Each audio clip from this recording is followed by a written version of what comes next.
wicked and godless are to be removed. And he took up his parable and said, Enoch, a righteous man, whose eyes were opened by God, saw the vision of the Holy One in the heavens, which the angels showed me. And from them I heard everything.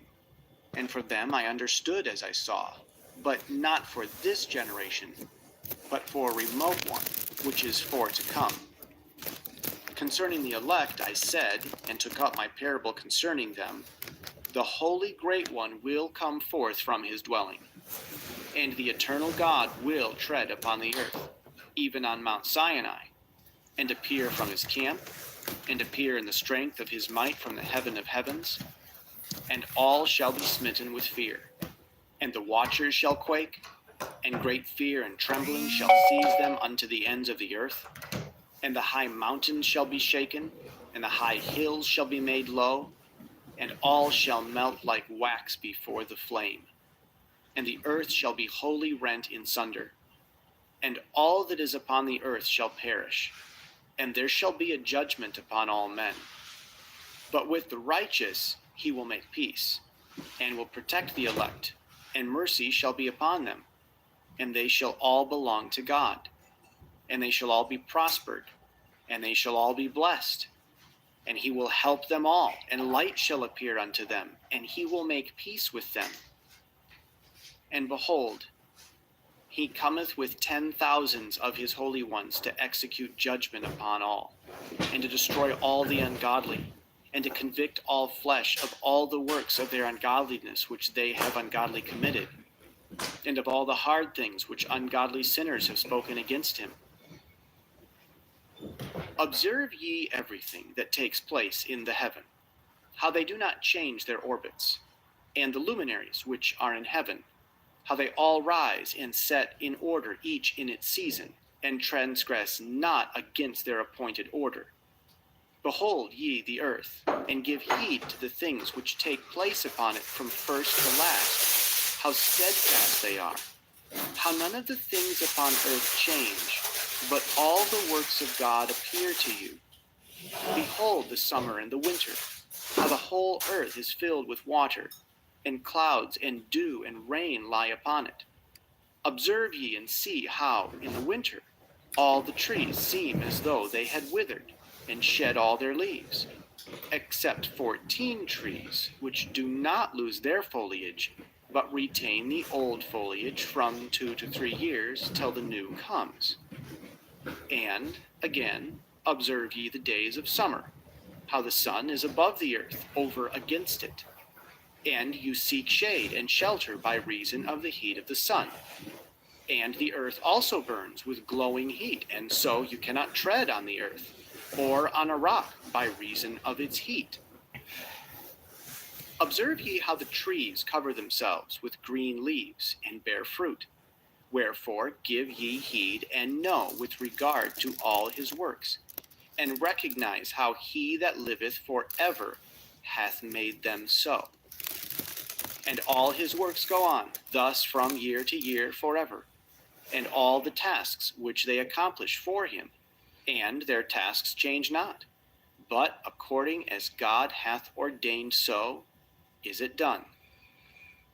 And behold how the sea and rivers in like manner accomplish and change not their tasks from his commandments.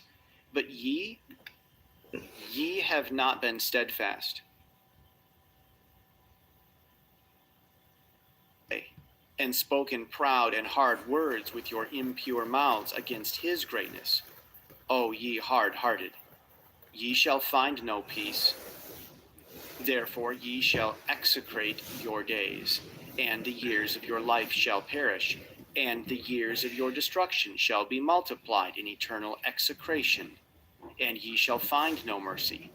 In those days ye shall make your names an eternal execration unto all the righteous, and by you shall all who curse, and all the sinners and godless shall imprecate by you. And for you, the godless, there shall be a curse, and all thee shall rejoice. And there shall be forgiveness of sins, and every mercy and peace and forbearance. There shall be salvation unto them a goodly light. And for all of you sinners, there shall be no salvation, but on you all shall abide a curse. But for the elect, there shall be light and joy and peace, and they shall inherit the earth. And there shall be bestowed upon the elect wisdom, and they shall all live and never again sin, either through ungodliness or through pride. But they who are wise shall be humble. And they shall not again transgress, nor shall they sin all the days of their life, nor shall they die of the divine anger or wrath, but they shall complete the number of the days of their life, and their lives shall be increased in peace. And the years of their joy shall be multiplied in eternal gladness and peace, all the days of their life. And it came to pass, when the children of men had multiplied, that in those days were born unto them beautiful and comely daughters. And the angels, the children of heaven, saw and lusted after them, and said to one another, Come, let us choose wives from among the children of men, and beget us children. And Semyaza, who was their leader, said unto them, I fear ye will not indeed agree to do this deed, and I alone shall have to pay the penalty of a great sin. And they all answered him and said, Let us all swear an oath, and all bind ourselves by mutual imprecations, not to abandon this plan, but to do this thing. Then swear they all together, and bound themselves by mutual imprecations upon it. And they were in all 200 who descended in the days of Jared on the summit of Mount Hermon. And they called it Mount Hermon because they had sworn and bound themselves by mutual imprecations upon it. And these are the names of their leaders: Samiazaz, their leader, Arakiba, Ramael, Kokabeel, Tamiel, Ramiel, Danael, Ezekiel, Barakiel, Asael, Armaros, Batarel, Anael, Zakiel, Samsapeel, Satarel, Turel, Yomayael, Sariel. These are their chiefs of tens. And all of the others together with them took unto themselves wives, and each chose for himself one. And they began to go unto them, and to defile themselves with them. And they taught them charms and enchantments, and the cutting of roots, and made them acquainted with plants. And they became pregnant, and they bare great giants, whose height was 3,000 ells, who consumed all the acquisitions of men. And when men could no longer sustain them, the giants turned against them and devoured mankind. And they began to sin against birds, and beasts, and reptiles, and fish, and to devour one another's flesh, and drink the blood. Then the earth laid accusation against the lawless ones. And Azazel taught men to make swords, and knives, and shields, and breastplates, and made known to them the metals of the earth, and the art of working them, and bracelets, and ornaments, and the use of antimony, and the beautifying of the eyelids, and all kinds of costly stones, and all coloring tinctures. And there arose much godlessness, and they committed fornication. And they were led astray, and became corrupt in all their ways. Semyaza taught enchantments and root cuttings. Amaros, the resolving of enchantments. Barakiel, astrology. Kokabel, the constellations. Ezekiel, the knowledge of the clouds. Arakiel, the signs of the earth. Shamseel, the signs of the sun. Sariel, the course of the moon. And as men perished, they cried, and their cry went up to heaven. And then Michael, Uriel, Raphael, and Gabriel looked down from heaven and saw much blood being shed upon the earth, and all lawlessness being wrought upon the earth. And they said to one another, "The earth, made without inhabitant, cries the voice of their cryingst up to the gates of heaven. And now to you, the holy ones of heaven, the souls of men make their suit, saying, Bring our cause before the Most High."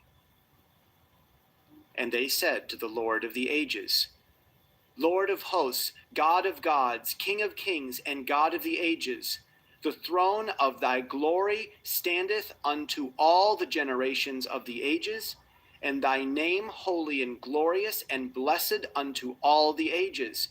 Thou hast made all things, and power over all things hast thou. And all things are naked and open in thy sight, and thou seest all things, and nothing can hide itself from thee. Thou seest what Azazel hath done, who hath taught all unrighteousness on earth, and revealed the eternal secrets which were preserved in heaven, which men were striving to learn. And Semyaza, to whom thou hast given authority to bear rule over his associates. And they have gone to the daughters of men upon the earth, and have slept with the women, and have defiled themselves, and revealed to them all kinds of sins. And the women have borne giants, and the whole earth has been thereby filled with blood and unrighteousness. And now, behold, the souls of those who have died are crying and making their suit to the gates of heaven. And their lamentations have ascended and cannot cease because of the lawless deeds which are wrought on the earth. And thou knowest all things before they come to pass. And thou seest these things, and thou dost suffer them, and thou dost not say to us what we are to do to them in regard to these. Then said the Most High, the Holy and Great One spake, and sent Uriel to the son of Lamech, and said to him, Go to Noah, and tell him in my name, Hide thyself, and reveal to him the end that is approaching, that the whole earth will be destroyed. And a deluge is about to come upon the whole earth, and will destroy all that is on it. And now instruct him that he may escape, and his seed may be preserved for all the generations of the world. And again the Lord said to Raphael, Bind Azazel hand and foot, and cast him into the darkness, and make an opening in the desert which is in Dudael, and cast him therein, and place upon him rough and jagged rocks, and cover him with darkness, and let him abide there forever, and cover his face that he may not see light. And on the day of the great judgment he shall be cast into the fire, and heal the earth which the angels have corrupted, and proclaim the healing of the earth, that they may heal the plague, and that all the children of men may not perish through the secret things that the watchers have disclosed and have taught their sons. And the whole earth has been corrupted through the works that were taught by Azazel. To him ascribe all sin. And to Gabriel said the Lord, Proceed against the bastards and the reprobates, and against the children of fornication, and destroy the children of fornication and the children of the watchers from amongst men, and cause them to go forth. Send them one against the other, that they may destroy each other in battle. For length of days shall they not have, and no request that they make of thee shall be granted unto their fathers on their behalf. For they hope to live an eternal life, and that each one of them will live 500 years. And the Lord said to Michael, Go, bind Semyaza and his associates, who have united themselves with women, so as to have defiled themselves with them in all their uncleanliness. And when their sons have slain one another, and they have seen the destruction of their beloved ones, bind them fast for 70 generations in the valleys of the earth, till the day of their judgment and of their consummation. till the judgment that is forever and ever is consummated. In those days they shall be led off to the abyss of fire, and to the torment and the prison in which they shall be confined forever. And whosoever shall be condemned and destroyed will from thenceforth be bound together with them to the end of all generations, and destroy all the spirits of the reprobate and the children of the watchers, because they have wronged mankind. Destroy all wrong from the face of the earth, and let every evil work come to an end, and let the plant of righteousness and truth appear, and it shall prove a blessing. The works of righteousness and truth shall be planted in truth and joy forevermore. And then shall all the righteous escape, and shall live till they beget thousands of children, and all the days of their youth and their old age shall they complete in peace. And then shall the whole earth be tilled in righteousness, and shall all be planted with trees and be full of blessing, and all desirable trees shall be planted on it. And they shall plant vines on it, and the vine which they plant thereon shall yield wine in abundance. And as for all the seed which is sown thereon, each measure of it shall bear 1,000, and each measure of olives shall yield 10 presses of oil. And cleanse thou the earth from all oppression, and from all unrighteousness, and from all sin, and from all godlessness, and all the uncleanness that is wrought upon the earth. Destroy from the earth. And all the children of men shall become righteous, and all nations shall offer adoration and shall praise me, and all shall worship me. And the earth shall be cleansed from all defilement, and from all sin, and from all punishment, and from all torment. And I will never again send them upon it from generation to generation and forever. And in those days I will open the store chambers of blessing which are in the heaven, so as to send them down upon the earth over the work and labor of the children of men. And truth and peace shall be associated together throughout all the days of the world, and throughout all the generations of men. Before these things Enoch was hidden, and no one of the children of men knew where he was hidden, and where he abode, and what had become of him. And his activities had to do with the watchers, and his days were with the holy ones. And I, Enoch, was blessing the Lord of majesty and the King of ages, and lo, the watchers called me, Enoch the scribe, and said to me, Enoch, thou scribe of righteousness, go declare to the watchers of the heaven, who have left the high heaven, the holy eternal place, and have defiled themselves with women, and have done as the children of earth do, and have taken unto themselves wives, ye have wrought great destruction on the earth, and ye shall have no peace nor forgiveness of sin. And inasmuch as they delight themselves in their children, the murder of their beloved ones shall they see, and over the destruction of their children shall they lament. And they shall make supplication unto eternity, but mercy and peace shall ye not attain. And Enoch went and said, Azazel, thou shalt have no peace. A severe sentence has gone forth against thee to put thee in bonds. And thou shalt not have toleration nor request granted to thee, because of the unrighteousness which thou hast taught, and because of all the works of godlessness and unrighteousness and sin which thou hast shown to men. Then I went and spoke to them all together, and they were all afraid, and fear and trembling seized them. And they besought me to draw up a petition for them, that they might find forgiveness, and to read their petition in the presence of the Lord of heaven. For from henceforward they could not speak with him, nor lift up their eyes to heaven for shame of their sins for which they have been condemned. Then I wrote out their petition, and the prayer in regard to their spirits and their deeds individually, and in regard to their request that they should have forgiveness and length. And I went off and sat down at the waters of Don, in the land of Don, to the south of the west of Hermon.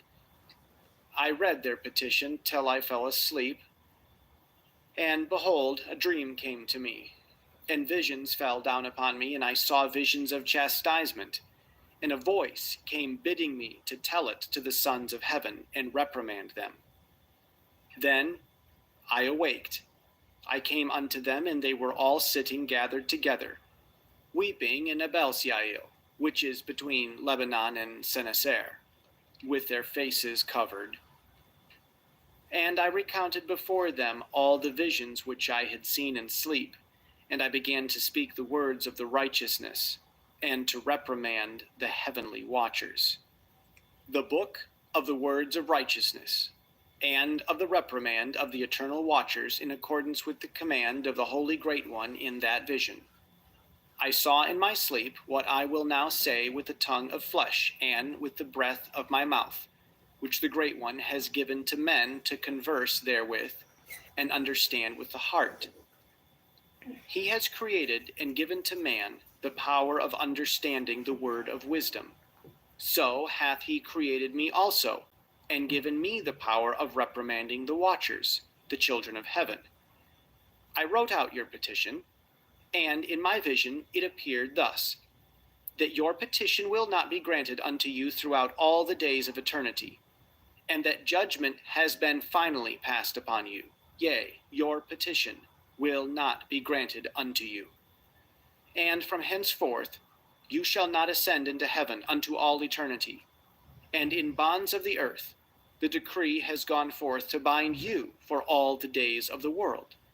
And that previously you shall have seen the destruction of your beloved sons, and ye shall have no pleasure in them, but they shall fall before you by the sword.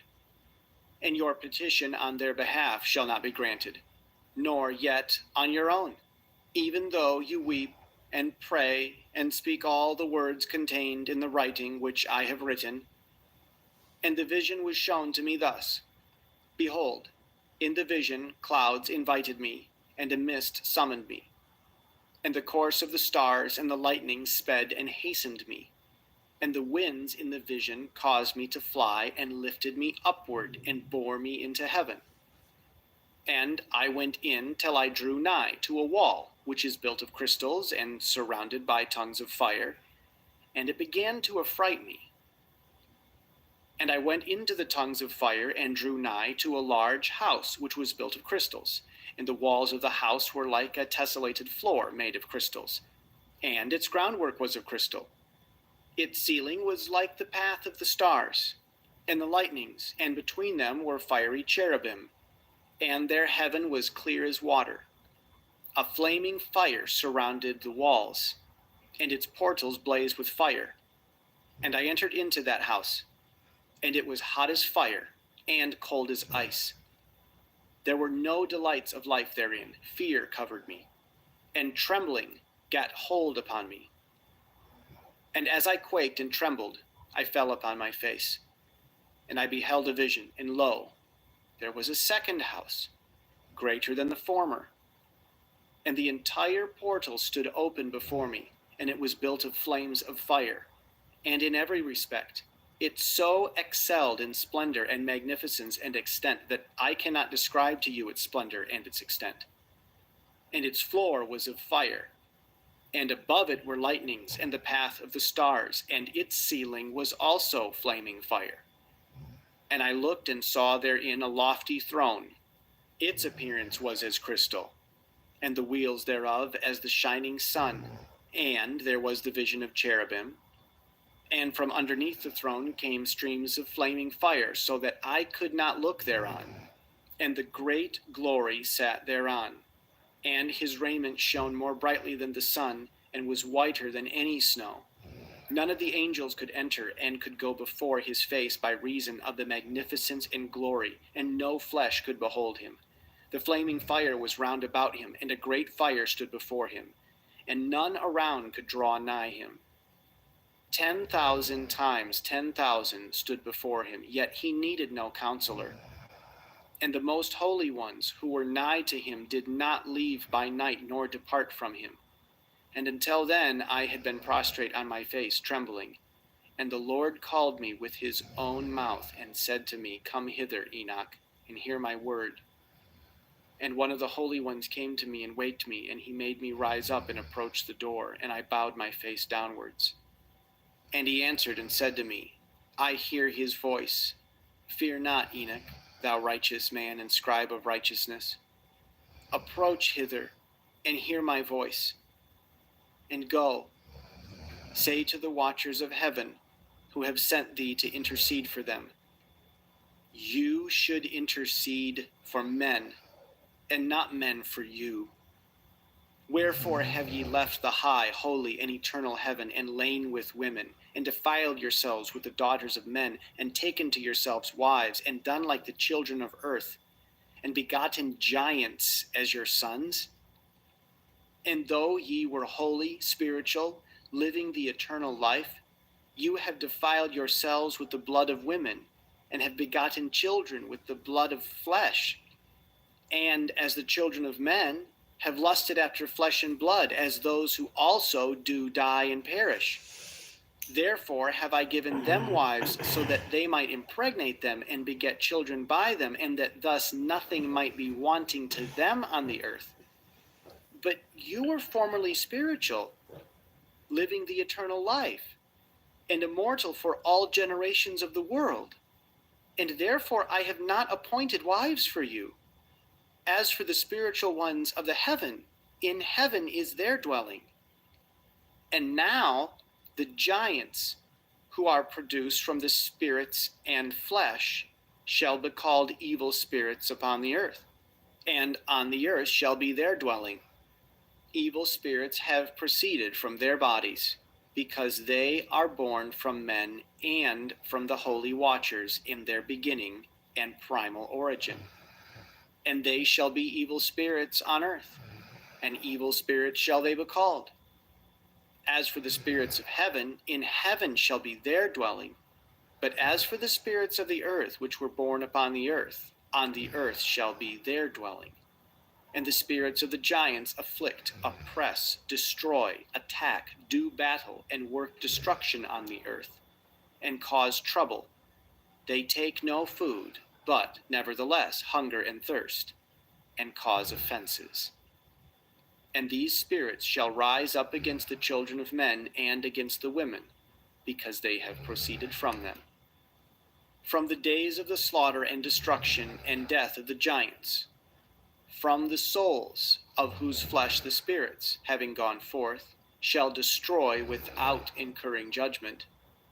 Thus shall they destroy until the day of the consummation, the great judgment in which the age shall be consummated, over the watchers and the godless, yea, shall be wholly consummated. And now, as to the watchers who have sent thee to intercede for them, who have been aforetime in heaven, say to them, you have been in heaven, but all the mysteries had not yet been revealed to you, and you knew worthless ones, and these, in the hardness of your hearts, you have made known to the women. And through these mysteries, women and men work much evil on earth. Say to them, therefore, you have no peace. And they took and brought me to a place in which those who were there were like flaming fire. And when they wished, they appeared as men. And they brought me to the place of darkness, and to a mountain, the point of whose summit reached to heaven. And I saw the places of the luminaries, and the treasuries of the stars, and of the thunder, and in the uttermost depths, where were a fiery bow, and arrows, and the quiver, and a fiery sword, and all the lightnings.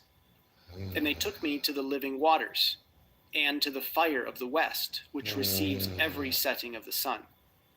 And I came to a river of fire, in which the fire flows like water, and discharges itself into the great sea towards the west. I saw the great rivers, and came to the great river and to the great darkness, and went to the place where no flesh walks.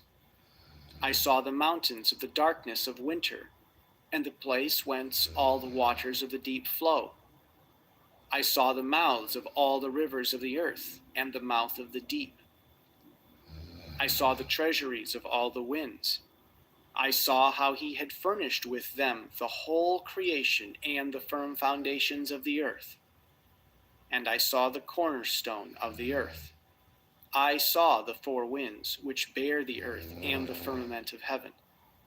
And I saw how the winds stretch out the vaults of heaven, and have their station between heaven and earth. These are the pillars of heaven. I saw the winds of heaven which turn and bring the circumference of the sun and all the stars to their setting. I saw the winds on the earth carrying the clouds. I saw the paths of the angels. I saw at the end of the earth the firmament of the heaven above. And I proceeded and saw a place which burns day and night, where there are 7 mountains of magnificent stones, 3 towards the east and 3 towards the south. And as for those towards the east, one was of colored stone, and one was of pearl, and one was of jacinth, and those towards the south of red stone. But the middle one reached to heaven like the throne of God, of alabaster, and the summit of the throne was of sapphire. And I saw a flaming fire, and beyond these mountains is a region, the end of the great earth. There the heavens were completed. And I saw a deep abyss with columns of heavenly fire, and among them I saw columns of fire fall, which were beyond measure, alike towards the height and towards the depth. And beyond that abyss, these, till the earth became visible. But that vessel settled on the earth, and the darkness retired, and light appeared. But that white bull, which had become a man, came out of that vessel, and these, till the earth became visible. But that vessel settled on the earth, and the darkness retired, and light appeared. But that white bull, which had become a man, came out of that vessel, and the 3 bulls with him.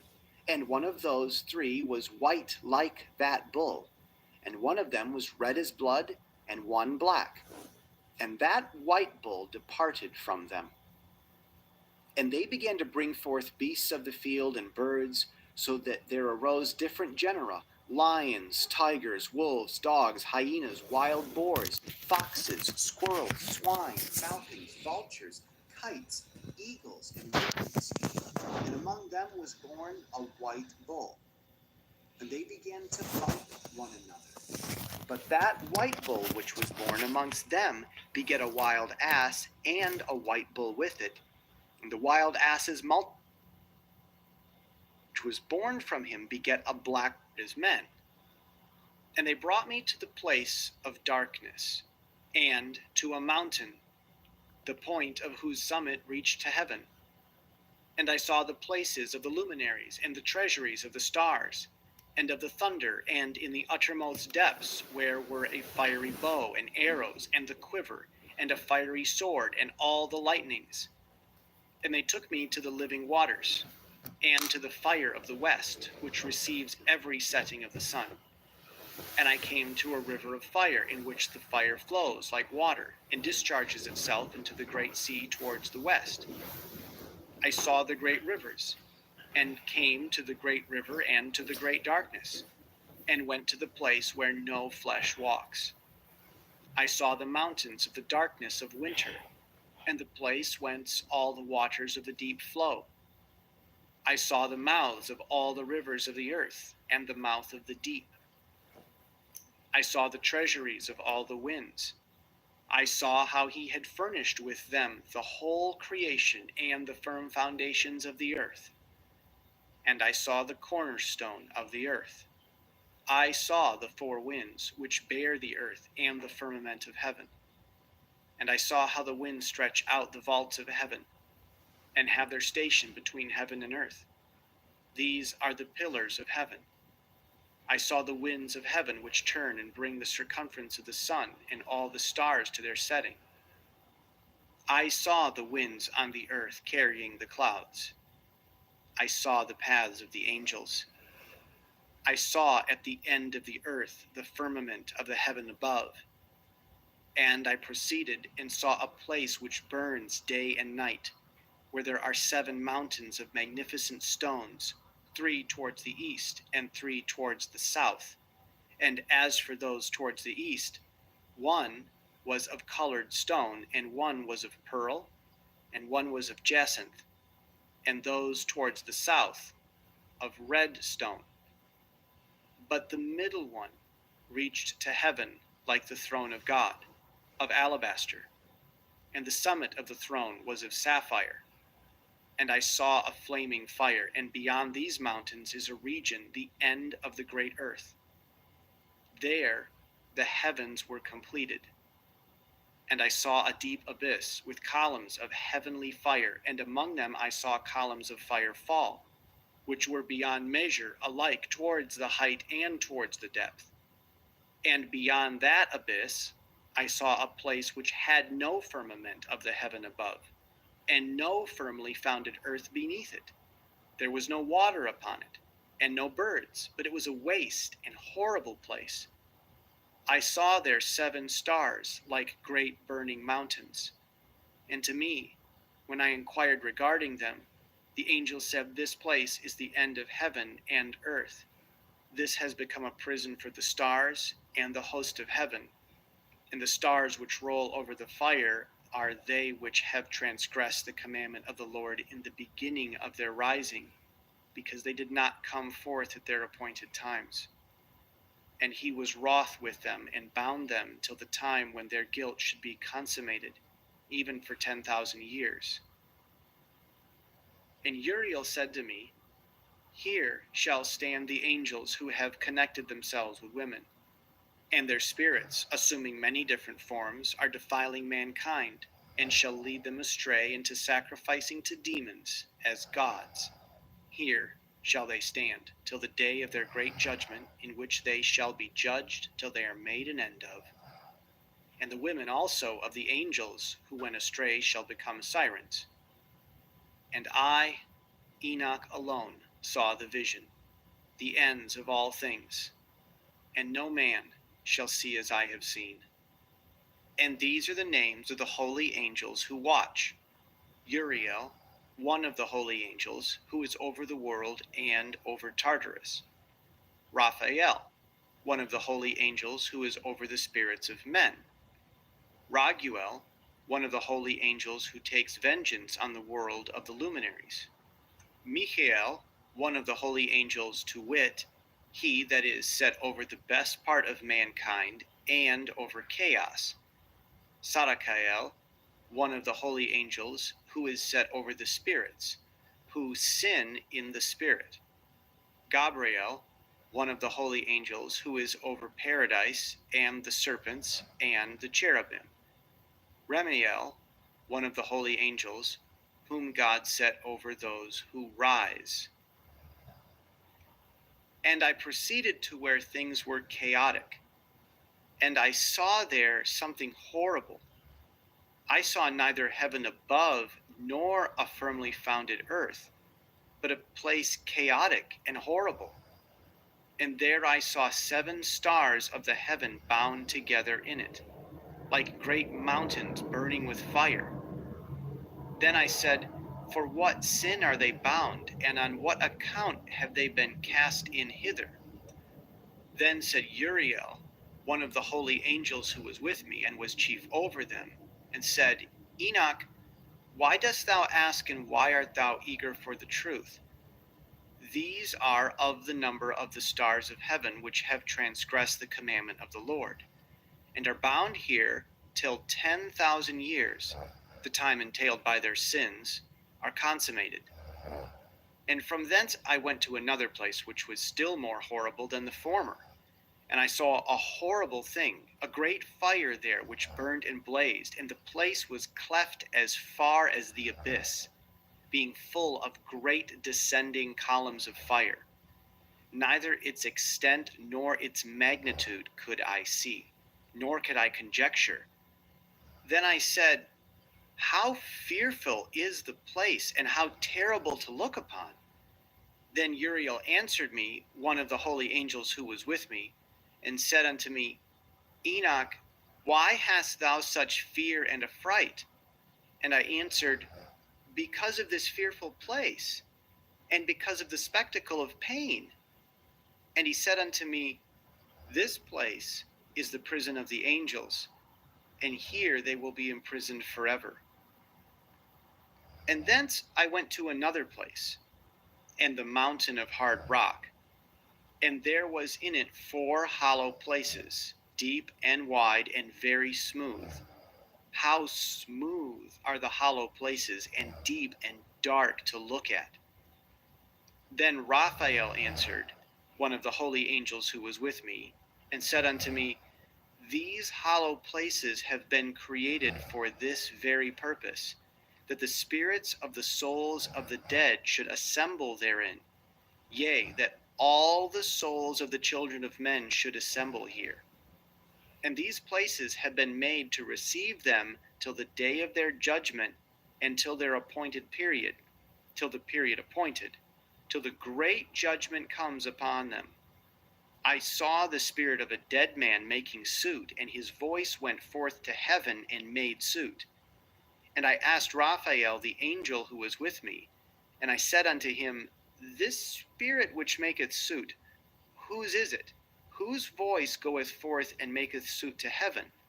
And he answered me, saying, this is the spirit which went forth from Abel, whom his brother Cain slew. And he makes his suit against him till his seed is destroyed from the face of the earth, and his seed is annihilated from amongst the seed of men. Then I asked regarding it, and regarding all the hollow places, why is this one separated from the other? And he answered me and said unto me, these 3 have been made that the spirits of the dead might be separated. And such a division has been made for the spirits of the righteous, in which there is the bright spring of water. And such has been made for sinners, when they die and are buried in the earth, and judgment has not been executed on them in their lifetime. Here their spirit shall be set apart in this great pain, till the great day of judgment and punishment and torment of those who curse forever, and retribution for their spirits. There he shall bind them forever. And such a division has been made for the spirits of those who make their suit, who make discourses concerning their destruction, when they were slain in the days of the sinners. Such has been made for the spirits of men who were not righteous, but sinners, who were complete in transgression, and of the transgressors they shall be companions. But their spirits shall not be slain in the day of judgment, nor shall they be raised from thence. Then I blessed the Lord of glory, and said, blessed be my Lord, the Lord of righteousness, who ruleth forever. From thence I went to another place, to the west of the ends of the earth. And I saw a burning fire which ran without resting, and paused not from its course day or night, but ran regularly. And I asked, saying, what is this which rests not? Then Raguel, one of the holy angels who was with me, answered me and said unto me, this course of fire which thou hast seen is the fire in the west, which persecutes all the luminaries of heaven. And from thence I went to another place of the earth. And he showed me a mountain range of fire which burnt day and night. And I went beyond it, and saw 7 magnificent mountains, all differing each from the other. And the stones thereof were magnificent and beautiful, magnificent as a whole, of glorious appearance, and fair exterior. 3 towards the east, one founded on the other, and 3 towards the south, one upon the other, and deep, rough ravines, none of which joined with any other. And the 7th mountain was in the midst of these, and it excelled them in height, resembling the seat of a throne, and fragrant trees encircled the throne. And amongst them was a tree such as I had never yet smelt, neither was any amongst them, nor were others like it. It had a fragrance beyond all fragrance, and its leaves and blooms and wood wither not forever. And its fruit is beautiful, and its fruit resembles the dates of a palm. Then I said, how beautiful is this tree, and fragrant, and its leaves are fair, and its blooms very delightful in appearance.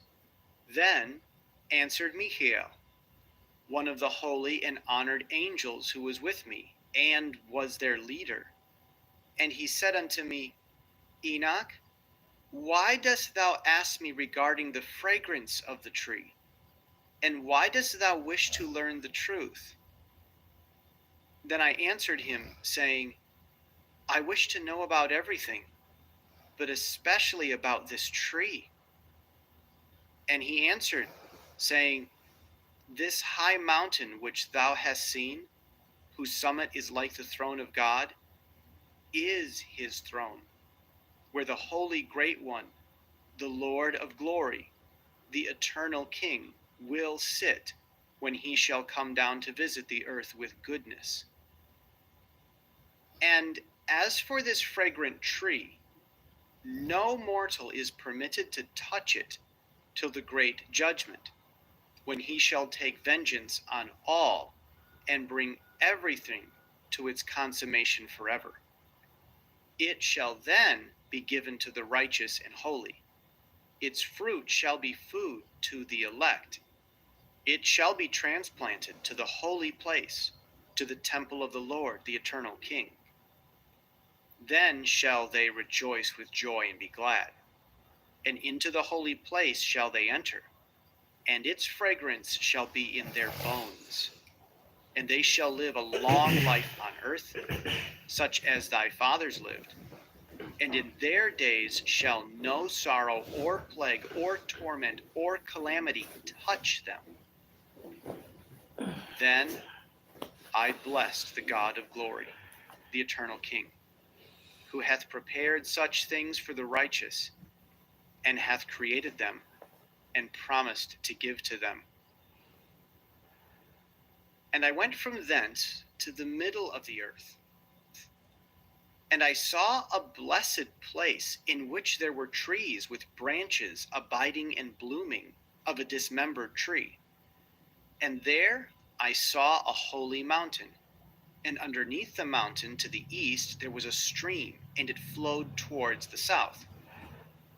And I saw towards the east another mountain higher than this, and between them a deep and narrow ravine. In it also ran a stream underneath the mountain. And to the west thereof there was another mountain, lower than the former and of small elevation, and a ravine deep and dry between them. And another deep and dry ravine was at the extremities of the 3 mountains. And all of the ravines were deep and narrow, being formed of hard rock, and trees were not planted upon them. And I marveled at the rocks, and I marveled at the ravine, yea, I marveled very much. Then said I, for what object is this blessed land, which is entirely filled with trees, and this accursed valley between? Then Uriel, one of the holy angels who was with me, answered and said, this accursed valley is for those who are accursed forever. Here shall all the accursed be gathered together, who utter with their lips against the Lord unseemly words, and of his glory speak hard things. Here shall they be gathered together, and here shall be their place of judgment. In the last days There shall be upon them the spectacle of righteous judgment in the presence of the righteous forever. Here shall the merciful bless the Lord of glory, the eternal King. In the days of judgment over the former, they shall bless him for the mercy in accordance with which he has assigned them their lot. Then I blessed the Lord of glory, and set forth his glory, and lauded him gloriously. And thence I went towards the east, into the midst of the mountain range of the desert. And I saw a wilderness, and it was solitary, full of trees and plants, and water gushed forth from above, rushing like a copious watercourse which flowed towards the northwest. It caused clouds and dew to ascend on every side. And thence I went to another place in the desert, and approached to the east of this mountain range. And there I saw aromatic trees exhaling the fragrance of frankincense and myrrh. And the trees also were similar to the almond tree. And beyond these I went afar to the east, and I saw another place, a valley full of water, and therein was a tree, the color of fragrant trees such as the mastic. And on the sides of those valleys I saw fragrant cinnamon, and beyond these I proceeded to the east. And I saw other mountains, and amongst them were groves of trees, and there flowed forth from them nectar, which is named Sarara and Galbanum. And beyond these mountains I saw another mountain to the east of the ends of the earth, whereon were aloe trees, and all the trees were full of stocte, being like almond trees. And when one burnt it, it smelt sweeter than any fragrant odor. And after these fragrant odors, as I looked towards the north over the mountains, I saw 7 mountains full of choice nard, and fragrant trees, and cinnamon, and pepper. And thence I went over the summits of all these mountains, far towards the east of the earth, and passed above the Erythraean sea, and went far from it, and passed over the angel Zatael. And I came to the garden of righteousness. And I saw from afar off trees more numerous than these trees, and 2 great trees there, very great, beautiful, and glorious, and magnificent, and the tree of knowledge, whose holy fruit they eat and know great wisdom. That tree is in height like the fir, and its leaves are like those of the carob tree, and its fruit is like the clusters of the vine, very beautiful. And the fragrance of the tree penetrates afar. Then I said, how beautiful is the tree, and how attractive is its look. Then Raphael, the holy angel who was with me, answered me and said, this is the tree of wisdom, of which thy father old in years, and thy aged mother, who were before thee, have eaten, and they learnt wisdom, and their eyes were opened, and they knew that they were naked, and they were driven out of the garden. And from thence I went to the ends of the earth, and saw there great beasts, and each differed from the other. And I saw birds, also differing in appearance and beauty and voice, the one differing from the other. And to the east of those beasts I saw the ends of the earth, whereupon the heaven rests, and the portals of the heaven open. And I saw how the stars of heaven come forth. And I counted the portals out of which they proceed, and wrote down all their outlets of each individual star by itself, according to their number and their names, their courses and their positions, and their times and their months, as Uriel the holy angel who was with me showed me. He showed all things to me, and wrote them down for me. Also their names he wrote for me, and their laws, and their companies. And from thence I went towards the north to the ends of the earth. And there I saw a great and glorious device at the ends of the whole earth. And here I saw 3 portals of heaven open in the heaven. Through each of them proceeded north winds. When they blow, there is cold, hail, frost, snow, dew, and rain. Out of one portal they blow for good, but when they blow through the other two portals, it is with violence and affliction on the earth, and they blow with violence. And from thence I went towards the west to the ends of the earth. And I saw there 3 portals of the heaven open, such as I had seen in the east, the same number of portals, and the same number of outlets. And from thence I went to the south to the ends of the earth, and saw there 3 open portals of the heaven. And thence there come dew, rain, and wind.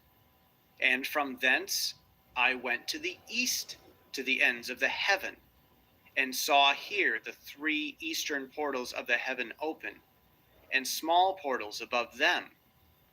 Through each of these small portals pass the stars of heaven, and run their courses to the west on the path which is shown to them. And as often as I saw, I blessed always the Lord of glory.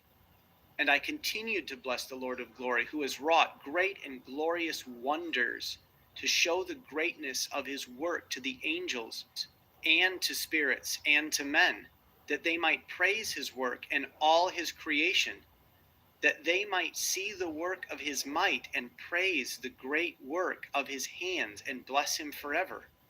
The second vision which he saw, the vision of wisdom, which Enoch, the son of Jared, the son of Mahalalel, the son of Canaan, the son of Enos, the son of Seth, the son of Adam, saw. And this is the beginning of the words of wisdom which I lifted up my voice to speak and say to those which dwell on earth.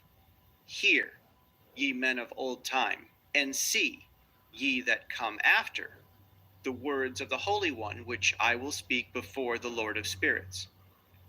It were better to declare them only to the men of old time, but even from those that come after, we will not withhold the beginning of wisdom.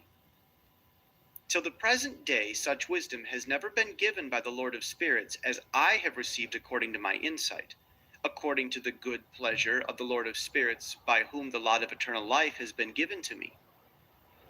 Now 3 parables were imparted to me, and I lifted up my voice and recounted them to those that dwell on the earth. The first parable: when the congregation of the righteous shall appear, and sinners shall be judged for their sins, and shall be driven from the face of the earth. And when the righteous one shall appear before the eyes of the righteous, whose elect works hang upon the Lord of spirits, and light shall appear to the righteous and the elect who dwell on the earth. Where then will be the dwelling of sinners? And where the resting place of those who have denied the Lord of spirits? It had been good for them if they had not been born. When the secrets of the righteous shall be revealed, and the sinners judged, and the goodness driven from the presence of the righteous and the elect, from that time those that possess the earth shall no longer be powerful and exalted, and they shall not be able to behold the face of the holy, for the Lord of spirits has caused his light to appear only on the face of the holy, righteous, and elect. Then the kings and the mighty perish, and be given into the hands of the righteous and holy. And thenceforward none shall seek for themselves mercy from the Lord of spirits, for their life is at an end. And it shall come to pass in those days that the elect and holy children will descend from the high heaven, and their seed will become one with the children of men. And in those days Enoch received books of zeal and wrath, and books of disquiet and expulsion. And mercy shall not be accorded to them, saith the Lord of spirits. And in those days a whirlwind carried me off from the earth, and set me down at the end of the heavens. And there I saw another vision, the dwelling places of the holy, and the resting places of the righteous. Here mine eyes saw their dwellings with his righteous angels, and their resting places with the holy. And they petitioned and interceded and prayed for the children of men. And righteousness flowed before them as water, and mercy like dew upon the earth. Thus it is amongst them forever and ever. And in that place mine eyes saw the elect one of righteousness and of faith. And I saw his dwelling place under the wings of the Lord of spirits. And righteousness shall prevail in his days. And the righteous and the elect shall be without number before him forever and ever. And all the righteous and elect before him shall be strong as fiery lights, and their mouth shall be full of blessing, and their lips extol the name of the Lord of spirits. And the righteousness before him shall never fail, and uprightness shall never fail before him. There I wished to dwell, and my spirit longed for that dwelling place. And there heretofore hath been my portion. For so it has been established concerning me before the Lord of spirits. In those days I praised and extolled the name of the Lord of spirits with blessings and praises, because he hath destined me for blessing and glory according to the good pleasure of the Lord of spirits. For a long time my eyes regarded that place, and I blessed him and praised him, saying, Blessed is he, and may he be blessed from the beginning and forevermore. And before him there is no ceasing. He knows before the world was created what is forever, and what will be from generation to generation. Those who sleep not bless thee. They stand before thy glory and bless, praise, and extol, saying, Holy, holy, holy is the Lord of spirits. He filleth the earth with spirits. And here my eyes saw all those who sleep not. They stand before him and bless, and say, Blessed be thou, and blessed be the name of the Lord forever and ever.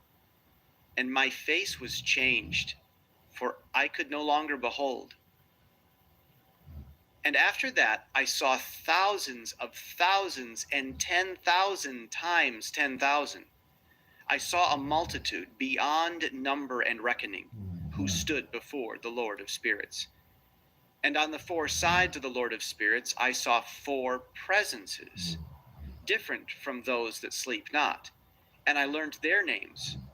For the angel that went with me made known to me their names, and showed me all the hidden things. And I heard the names of the four presences as they uttered praises before the Lord of glory. The first voice blesses the Lord of spirits forever and ever. The second voice I heard blessing the elect one, and the elect ones who hang upon the Lord of spirits. And the third voice I heard pray and intercede for those who dwell on the earth, and supplicate in the name of the Lord of spirits. And I heard the fourth voice fending off the Satans, and forbidding them to come before the Lord of spirits to accuse them who dwell upon the earth. After that, I asked the angel of peace who went with me, who showed me everything that is hidden, Who are these four presences which I have seen, and whose words I have heard and written down? And he said to me, This first is Michael, the merciful and long-suffering. And the second, who is over all the diseases and all the wounds of the children of men, is Raphael. And the third, who is set over all the powers, is Gabriel. And the fourth, who is set over the repentance unto hope of those who inherit eternal life, is named Phanuel. And these are the four angels of the Lord of spirits, and the four voices I heard in those days. And after that I saw the secrets of the heavens, and how the kingdom is divided, and how the actions of men are weighed in the balance. And there I saw the mansions of the elect, and the mansions of the holy. And mine eyes saw there all the sinners being driven from thence, which deny the name of the Lord of spirits, and being dragged off. And they could not abide because of the punishment which proceeds from the Lord of spirits. And there mine eyes saw the secrets of the lightning and of the thunder, and the secrets of the winds, how they are divided to blow upon the earth, and the secrets of the clouds and dew. And there I saw from whence they proceeded in that place, and from whence they saturated the dusty earth. And there I saw closed chambers, out of which the winds are divided, the chamber of the hail and the winds, the chamber of the mist, and of the clouds. and the cloud thereof hovers over the earth from the beginning of the world. And I saw the chambers of the sun and moon, whence they proceeded, and whither they come again, and their glorious return, and how one is superior to the other, and their stately orbit, and how they do not leave their orbit, and they add nothing to their orbit, and they take nothing from it, and they keep faith with each other in accordance with the oath by which they are bound together. And first, the sun goes forth and traverses his path according to the commandment of the Lord of spirits. And mighty is his name forever and ever. And after that, I saw the hidden and the visible path of the moon. And she accomplishes the course of her path in that place by day, and by night the one holding a position opposite to the other before the Lord of spirits. And they give thanks and praise and rest not, for unto them is their thanksgiving rest. For the sun changes oft for a blessing or a curse, and the course of the path of the moon is light to the righteous and darkness to the sinners, in the name of the Lord, who made a separation between the light and the darkness, and divided the spirits of men and strengthened the spirits of the righteous, in the name of his righteousness. For no angel hinders, and no power is able to hinder, for he appoints a judge for them all, and he judges them all before him. Wisdom found no place where she might dwell. Then a dwelling place was assigned her in the heavens. Wisdom went forth to make her dwelling among the children of men, and found no dwelling place. Wisdom returned to her place, and took her seat among the angels. And unrighteousness went forth from her chambers. Whom she sought not, she found, and dwelt with them, as rain in a desert, and dew on a thirsty land. And I saw other lightnings, and the stars of heaven, and I saw how he called them by their names, and they hearkened unto him. And I saw how they are weighed in a righteous balance according to their proportions of light. I saw the width of their spaces, and the day of their appearing, and how their revolution produces lightning. And I saw their revolution according to the number of the angels, and how they keep faith with each other. And I asked the angel who went with me, who showed me what was hidden, "What are these?" And he said to me, "The Lord of spirits hath shown thee their parabolic meaning. These are the names of the holy, who dwell on the earth, and believe in the name of the Lord of spirits forever and ever." Also, another phenomenon I saw in regard to the lightnings, how some of the stars arise and become lightnings, and cannot part from their new form. And this is the second parable, concerning those who deny the name of the dwelling of the holy ones, and the Lord of spirits. And into heaven they shall not ascend, and on the earth they shall not come. Such shall be the lot of the sinners who have denied the name of the Lord of spirits, who are thus preserved for the day of suffering and tribulation. On that day mine elect one shall sit on the throne of glory, and shall try their works, and their places of rest shall be innumerable. And their souls shall grow strong within them when they see mine elect ones, and those who have called upon my glorious name. Then I will cause mine elect one to dwell among them, and I will transform the heaven, and make it an eternal blessing and light, And I will transform the earth, and make it a blessing. And I will cause mine elect ones to dwell upon it. But the sinners and evildoers shall not set foot thereon.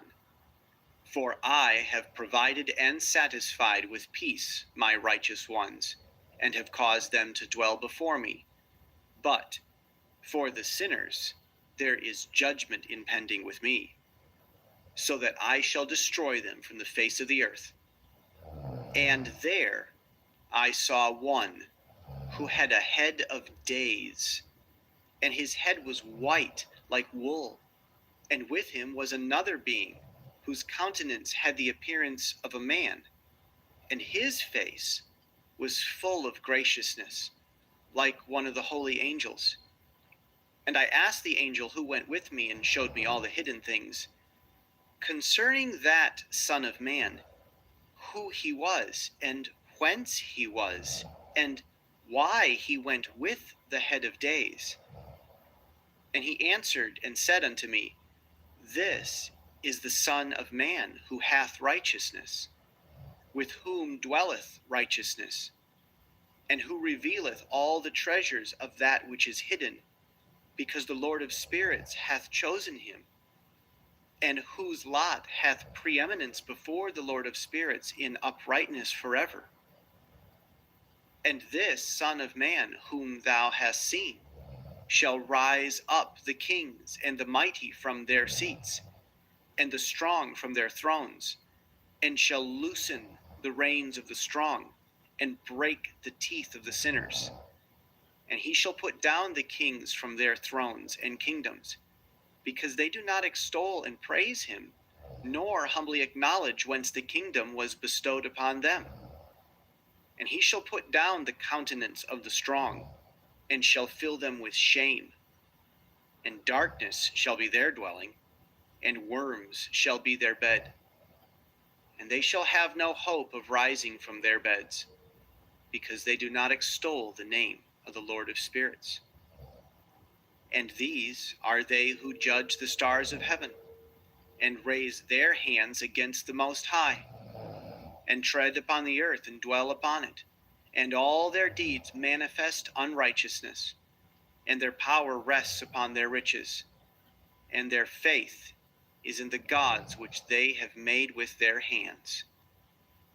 And they deny the name of the Lord of spirits, and they persecute the houses of his congregations and the faithful who hang upon the name of the Lord of spirits. And in those days shall have ascended the prayer of the righteous and the blood of the righteous from the earth before the Lord of spirits. In those days the holy ones who dwell above in the heavens shall unite with one voice, and supplicate and pray and praise and give thanks and bless the name of the Lord of spirits, on behalf of the blood of the righteous which has been shed. And that prayer of the righteous may not be in vain before the Lord of spirits, that judgment may be done unto them, and that they may not have to suffer forever. In those days I saw the head of days when he seated himself upon the throne of his glory. And the books of the living were opened before him, and all his hosts which is in heaven above, and his counselors stood before him. And the hearts of the holy were filled with joy, because the number of the righteous had been offered, and the prayer of the righteous had been heard, and the blood of the righteous had been required before the Lord of spirits. And in that place I saw the fountain of righteousness, which is inexhaustible, and around it were many fountains of wisdom. And all the thirsty drank from them and were filled with wisdom, and their dwellings were with the righteous and holy and elect.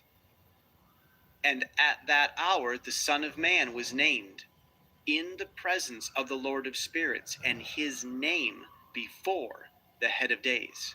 Yea, Before the sun and the signs were created, before the stars of the heaven were made, his name was named before the Lord of spirits. He shall be a staff to the righteous, whereon to stay themselves and not fall. And he shall be the light of the nations, and the hope of those who are troubled of heart. All who dwell on earth shall fall down and worship before him, and will praise and bless and celebrate with song the Lord of spirits. And for this reason hath he been chosen and hidden before him, before the creation of the world and forevermore. And the wisdom of the Lord of spirits hath revealed him to the holy and righteous. For he hath preserved the lot of the righteous, because they have hated and despised this world of unrighteousness, and have hated all its works and ways in the name of the Lord of spirits. For in his name they are saved, and according to his good pleasure hath it been in regard to their life. In these days, downcast in countenance, shall the kings of the earth have become, and the strong who possess the land because of the works of their hands. For on the day of their anguish and affliction, they shall not be able to save themselves. And I will give them over into the hands of mine elect. As straw in the fire, so shall they burn before the face of the holy. As lead in the water shall they sink before the face of the righteous, and no trace of them shall any more be found. And on the day of their affliction there shall be rest on the earth, and before them they shall fall and not rise again, and there shall be no one to take them with his hands and raise them. For they have denied the Lord of spirits and his anointed. The name of the Lord of spirits be blessed. For wisdom is poured out like water, and glory faileth not before him forevermore. For he is mighty in all the secrets of righteousness, and unrighteousness shall disappear as a shadow, and have no countenance. Because the elect one standeth before the Lord of spirits, and his glory is forever and ever, and his might unto all generations. And in him dwells the spirit of wisdom, and the spirit which gives insight, and the spirit of understanding and of might, and the spirit of those who have fallen asleep in righteousness. And he shall judge the secret things, and none shall be able to utter a lying word before him. For he is the elect one before the Lord of spirits, according to his good pleasure. And in those days a change shall take place for the holy and elect, and the light of days shall abide upon them, and glory and honor shall turn to the holy. On the day of affliction, on which evil shall have been treasured up against the sinners, and the righteous shall be victorious in the name of the Lord of spirits. And he will cause the others to witness this, that they may repent and forgo the works of their hands. They shall have no honor through the name of the Lord of spirits, yet through his name they shall be saved. And the Lord of spirits will have compassion on them, for his compassion is great. And he is righteous also in his judgment. And in the presence of his glory, unrighteousness also shall not maintain itself. At his judgment, the unrepentant shall perish before him. And from henceforth, I will have no mercy on them, saith the Lord of spirits. And in those days shall the earth also give back that which has been entrusted to it, and Sheol also shall give back that which it has received, and hell shall give back that which it owes. For in those days the elect one shall arise, and he shall choose the righteous and holy from among them. For the day has drawn nigh that they should be saved. And the elect one shall in those days sit on my throne, and his mouth shall pour forth all the secrets of wisdom and counsel. For the Lord of spirits hath given them to him, and hath glorified him. And in those days shall the mountains leap like rams, and the hills also shall skip like lambs satisfied with milk. And the faces of all the angels in heaven shall be lighted up with joy. And the earth shall rejoice, and the righteous shall dwell upon it, and the elect shall walk thereon.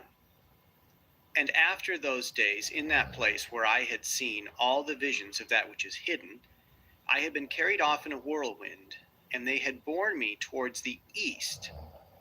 There mine eyes saw all the secrets of heaven that shall be, a mountain of iron, and a mountain of copper, and a mountain of silver, and a mountain of gold, and a mountain of soft metal, and a mountain of lead.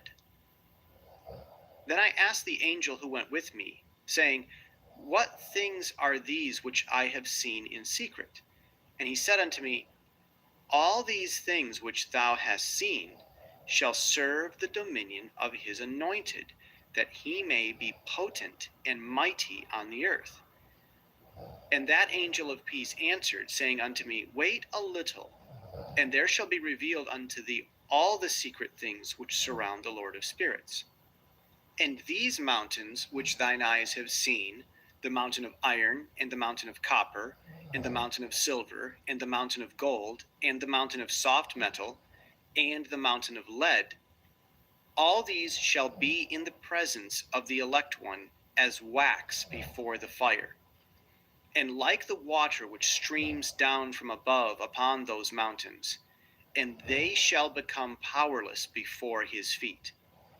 And it shall come to pass in those days that none shall be saved, either by gold or by silver, and none be able to escape. And there shall be no iron for war, nor shall one clothe oneself with a breastplate. Bronze shall be of no service, and tin shall be of no service, and shall not be esteemed, and lead shall not be desired. And all these things shall be denied and destroyed from the surface of the earth, when the elect one shall appear before the face of the Lord of spirits. There mine eyes saw a deep valley with open mouths, and all who dwell on the earth and sea and islands shall bring to him gifts and presents and tokens of homage. But that deep valley shall not become full. And their hands commit lawless deeds, and the sinners devour all whom they lawlessly oppress. Yet the sinners shall be destroyed before the face of the Lord of spirits, and they shall be banished from off the face of his earth, and they shall perish for ever and ever. For I saw all the angels of punishment abiding there, and preparing all the instruments of Satan. And I asked the angel of peace who went with me, For whom are they preparing these instruments? And he said unto me, They prepare for the kings and the mighty of this earth, that they may thereby be destroyed. And after this, the righteous and elect one shall cause the house of his congregation to appear. Henceforth, they shall be no more hindered in the name of the Lord of spirits. And these mountains shall not stand as the earth before his righteousness, but the hills shall be as a fountain of water, and the righteous shall have rest from the oppression of sinners. And I looked and turned to another part of the earth, and saw there a deep valley with burning fire. And they brought the kings and the mighty, and began to cast them into this deep valley. And there mine eyes saw how they made these their instruments, iron chains of immeasurable weight. And I asked the angel of peace who went with me, saying, For whom are these chains being prepared? And he said unto me, These are being prepared for the hosts of Azazel, so that they may take them and cast them into the abyss of complete condemnation, and they shall cover their jaws with rough stones, as the Lord of spirits commanded. And Michael and Gabriel and Raphael and Phanuel shall take hold of them on that great day, and cast them on that day into the burning furnace, that the Lord of spirits may take vengeance on them for their unrighteousness in becoming subject to Satan, and leading astray those who dwell on the earth. And in those days shall punishment come from the Lord of spirits. And he will open all the chambers of waters which are above the heavens, and of the fountains which are beneath the earth. And all the waters shall be joined with the waters. That which is above the heavens is the masculine, and the water which is beneath the earth is the feminine. And they shall destroy all who dwell on the earth, and those who dwell under the ends of the heaven. And when they have recognized their unrighteousness which they have wrought on the earth, then by these shall they perish. And after that the head of days repented, and said, In vain I have destroyed all who dwell on the earth. And he sware by his great name, Henceforth I will not do so to all who dwell on the earth. And I will set a sign in the heaven, and this shall be a pledge of good faith between me and them forever, so long as heaven is above the earth. And this is in accordance with my command. When I have desired to take hold of them by the hand of the angels on the day of tribulation and pain because of this, I will cause my chastisement and wrath to abide upon them, saith God, the Lord of spirits. Ye mighty kings who dwell on the earth, ye shall have to behold mine elect one, how he sits on the throne of glory and judges Azazel and all his associates and all his hosts in the name of the Lord of spirits. And I saw there the hosts of the angels of punishment going, and they held scourges in chains of iron and bronze. And I asked the angel of peace who went with me, saying, To whom are these who hold the scourges going? And he said unto me, To their elect and beloved ones, that they may be cast into the chasm of the abyss of the valley. And that valley shall be filled with their elect and beloved, and the days of their lives shall be at an end. And the days of their leading astray shall not thenceforth be reckoned. And in those days the angels shall return and hurl themselves to the east upon the Parthians and the Medes, and they shall stir up the kings, so that a spirit of unrest shall come upon them. And they shall rouse them from their thrones, that they may break forth as lions from their lairs, and as hungry wolves among their flocks. And they shall go up and tread underfoot the land of his elect ones. And the land of his elect ones shall be before them a threshing floor and a highway. But the city of my righteous shall be a hindrance to their horses. And they shall begin to fight among themselves, and their right hand shall be strong against themselves. And a man shall not know his brother, nor a son his father or his mother, till there be no number of corpses through their slaughter, and their punishment be not in vain. In those days Sheol shall open its jaws, and they shall be swallowed up therein, and their destruction shall be at an end. Sheol shall devour the sinners in the presence of the elect. And it came to pass after this, that I saw another host of wagons, and men riding thereon, and coming on the winds from the east, and from the west to the south. And the noise of their wagons was heard, and when this turmoil took place, the holy ones from heaven remarked it, and the pillars of the earth were moved from their place. And the sound thereon was heard from the one end of heaven to the other in one day. And they shall all fall down and worship the Lord of spirits. And this is the end of the second parable. And I began to speak the third parable, concerning the righteous and elect. Blessed are ye, ye righteous and elect, for glorious shall be your lot. And the righteous shall be in the light of the sun, and the elect in the light of eternal life. And the days of their life shall be unending, and the days of the holy without number. And they shall seek the light and find righteousness with the Lord of spirits. There shall be peace to the righteous in the name of the eternal Lord.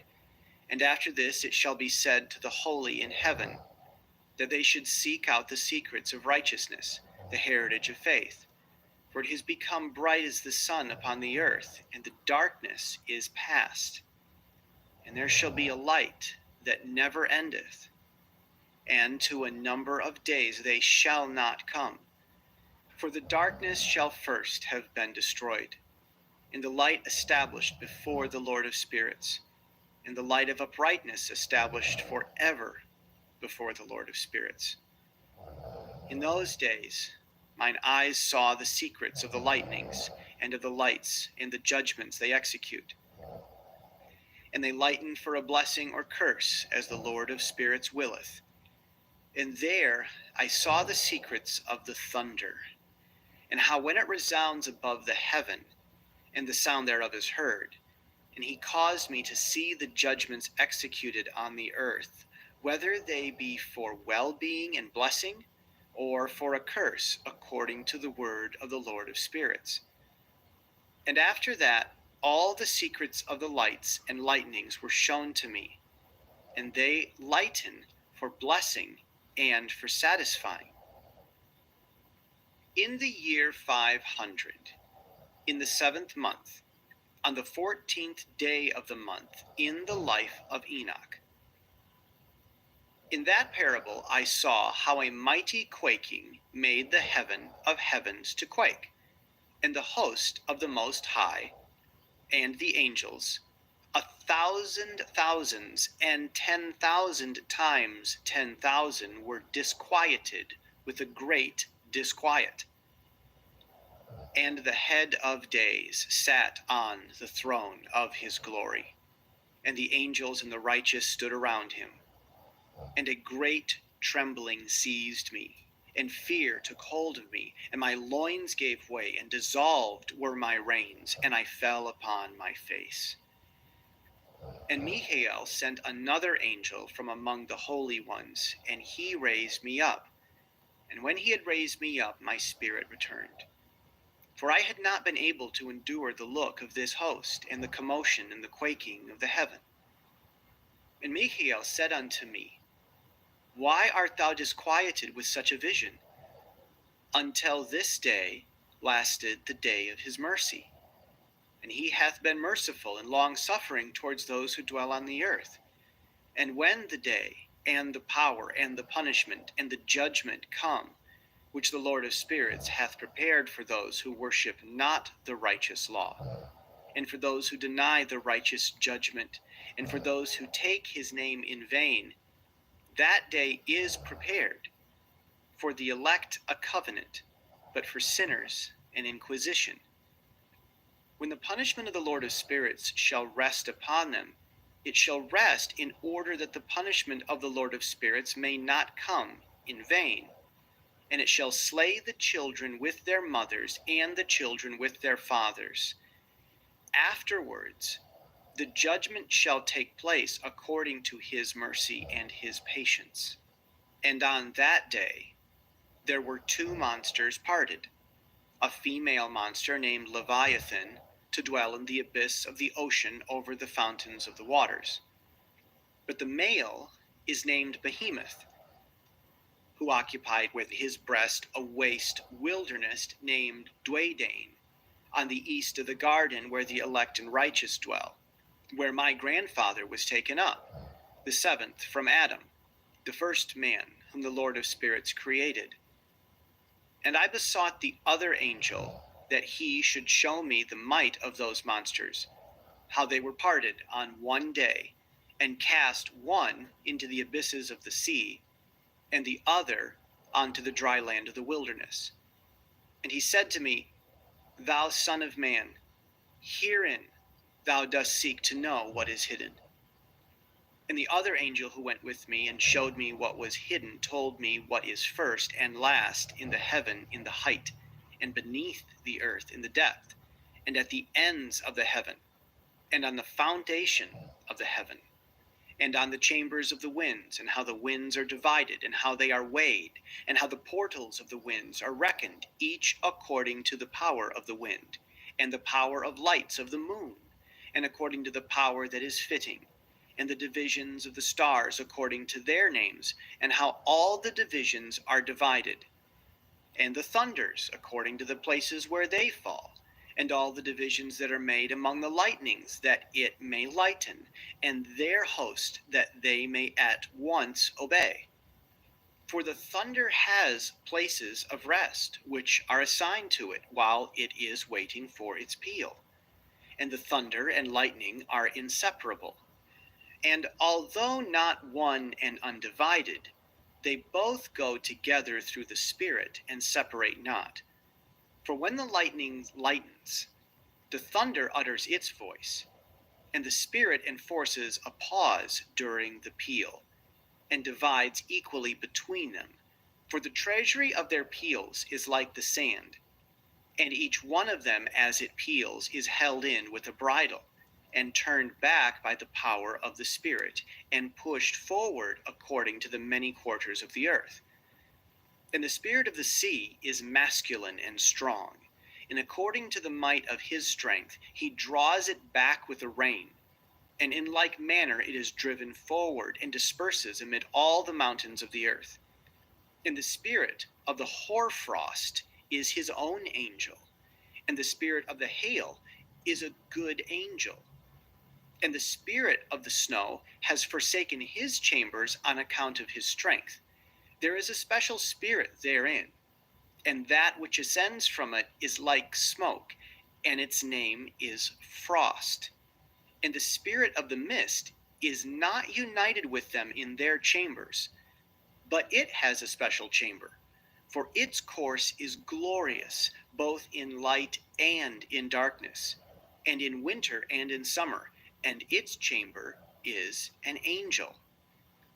And the spirit of the dew has its dwelling at the ends of the heaven, and is connected with the chambers of the rain, and its course is in winter and summer, and its clouds and the clouds of the mist are connected, and the one gives to the other. And when the spirit of the rain goes forth from its chamber, the angels come and open the chamber and lead it out. And when it is diffused over the whole earth, it unites with the water on the earth. And whensoever it unites with the water on the earth, for the waters are for those who dwell on the earth, for they are nourished from the earth from the Most High, who is in heaven. Therefore there is a measure for the rain, and the angels take it in charge. These things I saw towards the garden of the righteous. And the angel of peace who was with me said to me, these two monsters, prepared comfortably to the greatness of God, shall feed. And I saw in those days how long cords were given to those angels, and they took to themselves wings and flew, and they went towards the north. And I asked the angel, saying unto him, why have those angels taken these cords and gone off? And he said unto me, these have gone to measure.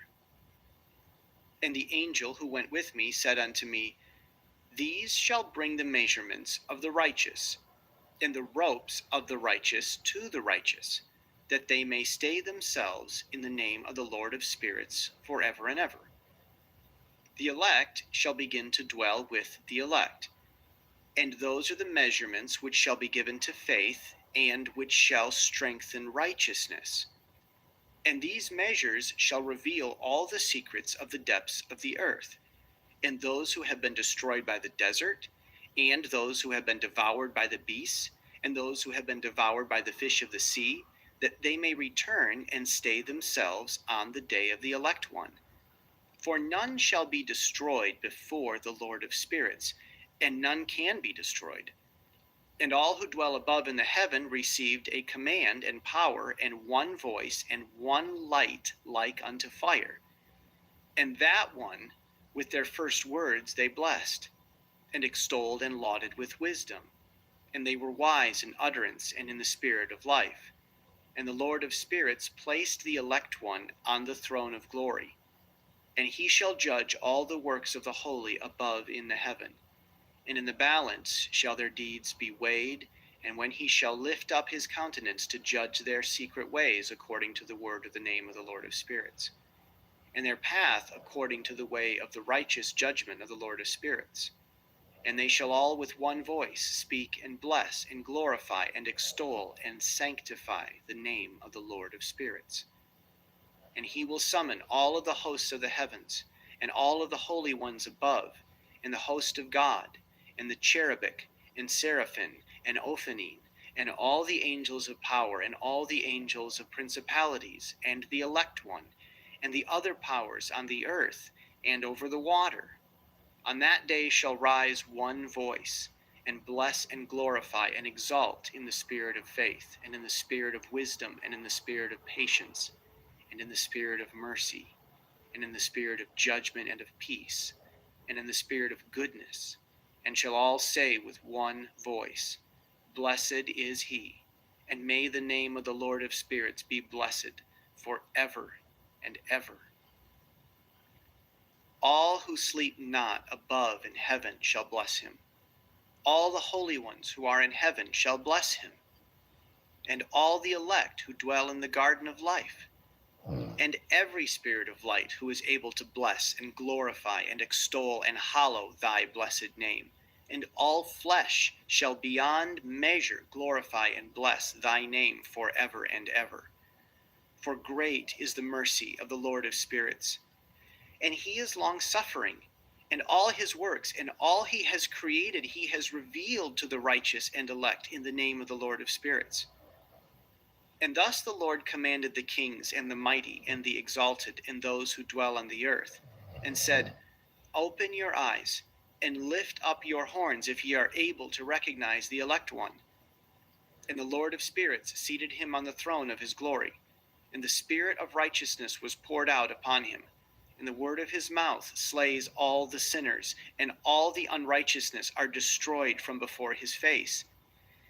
And there shall stand up in that day all the kings and the mighty and the exalted and those who hold the earth, and they shall see and recognize how he sits on the throne of his glory.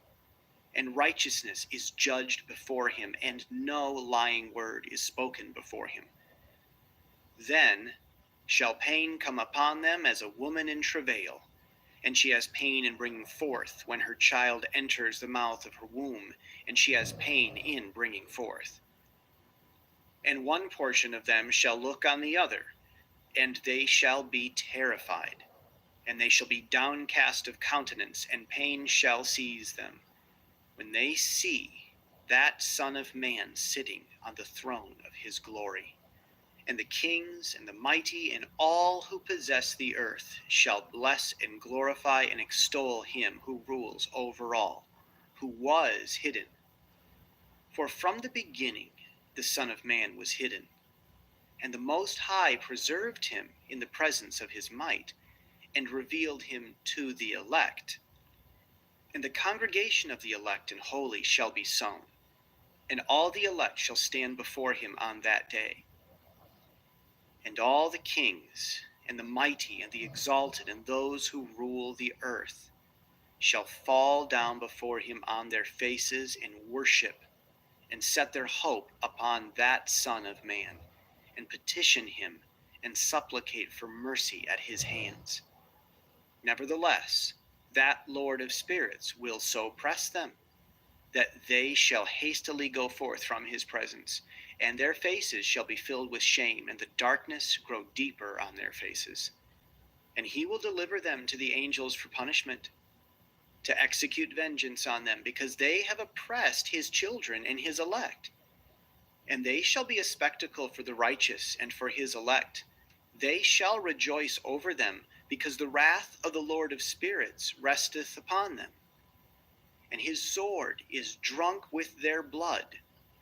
And the righteous and elect shall be saved on that day, and they shall never thenceforward see the face of the sinners and unrighteous. And the Lord of spirits will abide over them, And with that Son of Man shall they eat and lie down and rise up forever and ever. And the righteous and elect shall have risen from the earth, and ceased to be of downcast countenance. And they shall have been clothed with garments of glory, and these shall be garments of life from the Lord of spirits.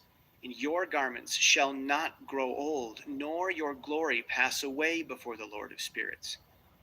In those days shall the mighty and the kings who possess the earth implore him to grant them a little respite from his angels of punishment to whom they were delivered, that they might fall down and worship before the Lord of spirits, and confess their sins before him. And they shall bless and glorify the Lord of spirits, and say, Blessed is the Lord of spirits, and the Lord of kings, and the Lord of the mighty, and the Lord of the rich, and the Lord of glory, and the Lord of wisdom. And splendid in every secret thing is thy power from generation to generation, and thy glory forever and ever. Deep are all the secrets, and innumerable, and thy righteousness is beyond reckoning. We have now learnt that we should glorify and bless the Lord of kings, and him who is king over all kings. And they shall say, Would that we had rest to glorify and give thanks and confess our faith before his glory. And now we long for a little rest, but find it not. We follow hard and obtain not, and light is vanished from before us, and darkness is our dwelling place forever and ever. For we have not believed before him, nor glorified the name of the Lord of spirits, nor glorified our Lord, but our hope was in the scepter of our kingdom, and in our glory. And in the day of our suffering and tribulation he saves us not, and we find no respite for confession that our Lord is true in all his works. And his judgment and his justice and his judgments have no respect of persons. And we pass away from before his face on account of our works, and all our sins are reckoned up in righteousness. Now they shall say unto themselves, Our souls are full of unrighteous gain, but it does not prevent us from descending from the midst thereof into the burden of Sheol. And after that, their faces shall be filled with darkness and shame before the Son of Man. And they shall be driven from his presence, and the sword shall abide before his face in their midst. Thus spake the Lord of spirits. This is the ordinance and judgment with respect to the mighty and the kings and the exalted and those who possess the earth before the Lord of spirits. And other forms I saw hidden in that place. I heard the voice of the angel saying, These are the angels who descended to the earth and revealed what was hidden to the children of men, and seduced the children of men into committing sin. And in those days Noah saw the earth, that it had sunk down, and its destruction was nigh. And he rose from thence, and went to the ends of the earth, and cried aloud to his grandfather Enoch. And Noah said 3 times with an embittered voice, Hear me, hear me, hear me. And I said unto him, Tell me what it is that is falling out on the earth, that the earth is in such evil plight and shaken, lest perchance I shall perish with it. And thereupon there was a great commotion on the earth, and a voice was heard from heaven, and I fell on my face. And Enoch my grandfather came and stood by me, and said unto me, Why hast thou cried unto me with a bitter cry and weeping? And a command has gone forth from the presence of the Lord concerning those who dwell on the earth, that their ruin is accomplished, because they have learnt all the secrets of the angels, and all the violence of the Satans, and all their powers, the most secret ones, and all the power of those who practice sorcery, and the power of witchcraft, and the power of those who make molten images for the whole earth, and how silver is produced from the dust of the earth, and how soft metal originates in the earth. For lead and tin are not produced from the earth like the first. It is a fountain that produces them, and an angel stands therein, and that angel is preeminent. And after that my grandfather Enoch took hold of me by my hand, and raised me up, and said unto me, Go, for I have asked the Lord of spirits as touching this commotion on the earth. And he said unto me, Because of their unrighteousness, their judgment has been determined upon, and shall not be withheld by me forever, because of the sorceries which they have searched out and learnt, and the earth and those who dwell upon it shall be destroyed.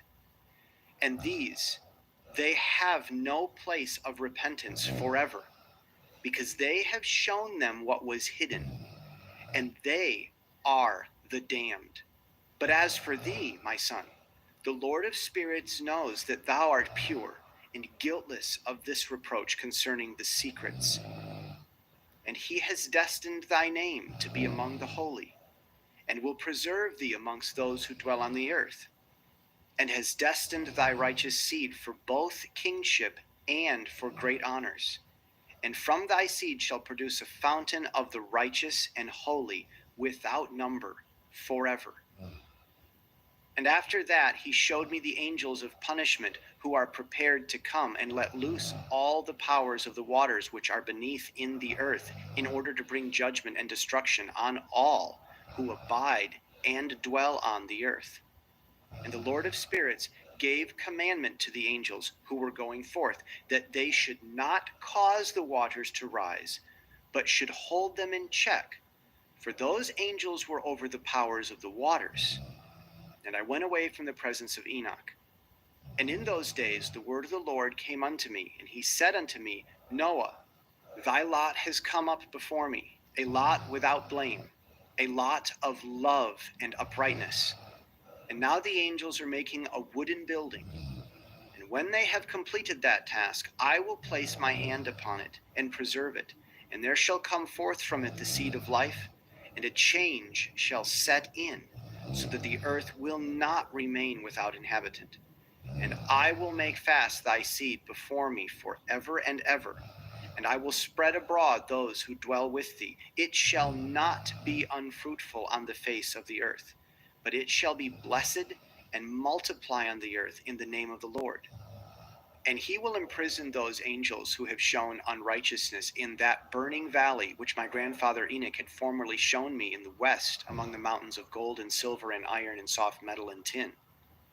And I saw that valley in which there was a great convulsion, and a convulsion of the waters. And when all this took place, from that fiery molten metal and from the convulsion thereof in that place, there was produced a smell of sulfur, and it was connected with those waters. And that valley of the angels who had led astray mankind burnt beneath that land. And through its valleys proceeded streams of fire, where these angels are punished who had led astray those who dwell upon the earth. But those waters shall in those days serve for the kings and the mighty and the exalted, and those who dwell upon the earth for the healing of the body. But for the punishment of the spirit, now their spirit is full of lust, that they may be punished in their body. For they have denied the Lord of spirits, and see in their punishment daily, yet believe not in his name. And in proportion as the burning of their bodies becomes severe, and corresponding change shall take place in their spirit forever and ever. For before the Lord of spirits none shall utter an idle word, for the judgment shall come upon them, because they believed in the lust of their body, and denied the Spirit of the Lord. And those same waters will undergo a change in those days. For when those angels are punished in these water springs shall change their temperature. And when the angels ascend, this water of the springs shall change and become cold. And I heard Michael answering and saying, This judgment wherewith the angels are judged is a testimony for the kings and the mighty who possess the earth, because these waters of judgment minister to the healing of the body of the kings and the lust of their body. Therefore they will not see and will not believe that those waters will change and become a fire which burns forever. And after that, my grandfather Enoch gave me the teaching of all the secrets in the book of the parables, which have been given to him. And he put them together for me in the words of this book of the parables. And on that day, Michael answered Raphael and said, The power of the Spirit transports and makes me to tremble because of the severity of the judgment of the secrets, the judgment of the angels. Who can endure the severe judgment which has been executed and before which they melt away? And Michael answered again and said to Raphael, Who is he whose heart is not softened concerning it, and whose reins are not troubled by this word of judgment that has gone forth upon them, because of those who have thus led them out? And it came to pass, when he stood before the Lord of spirits, Michael said thus to Raphael, I will not take their part under the eye of the Lord.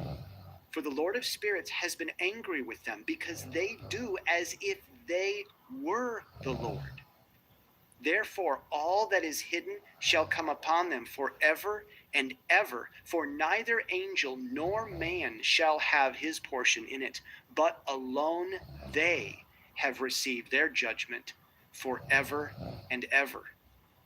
And after this judgment they shall terrify and make them to tremble, because they have shown this to those who dwell on the earth. And behold the names of those angels, and these are their names.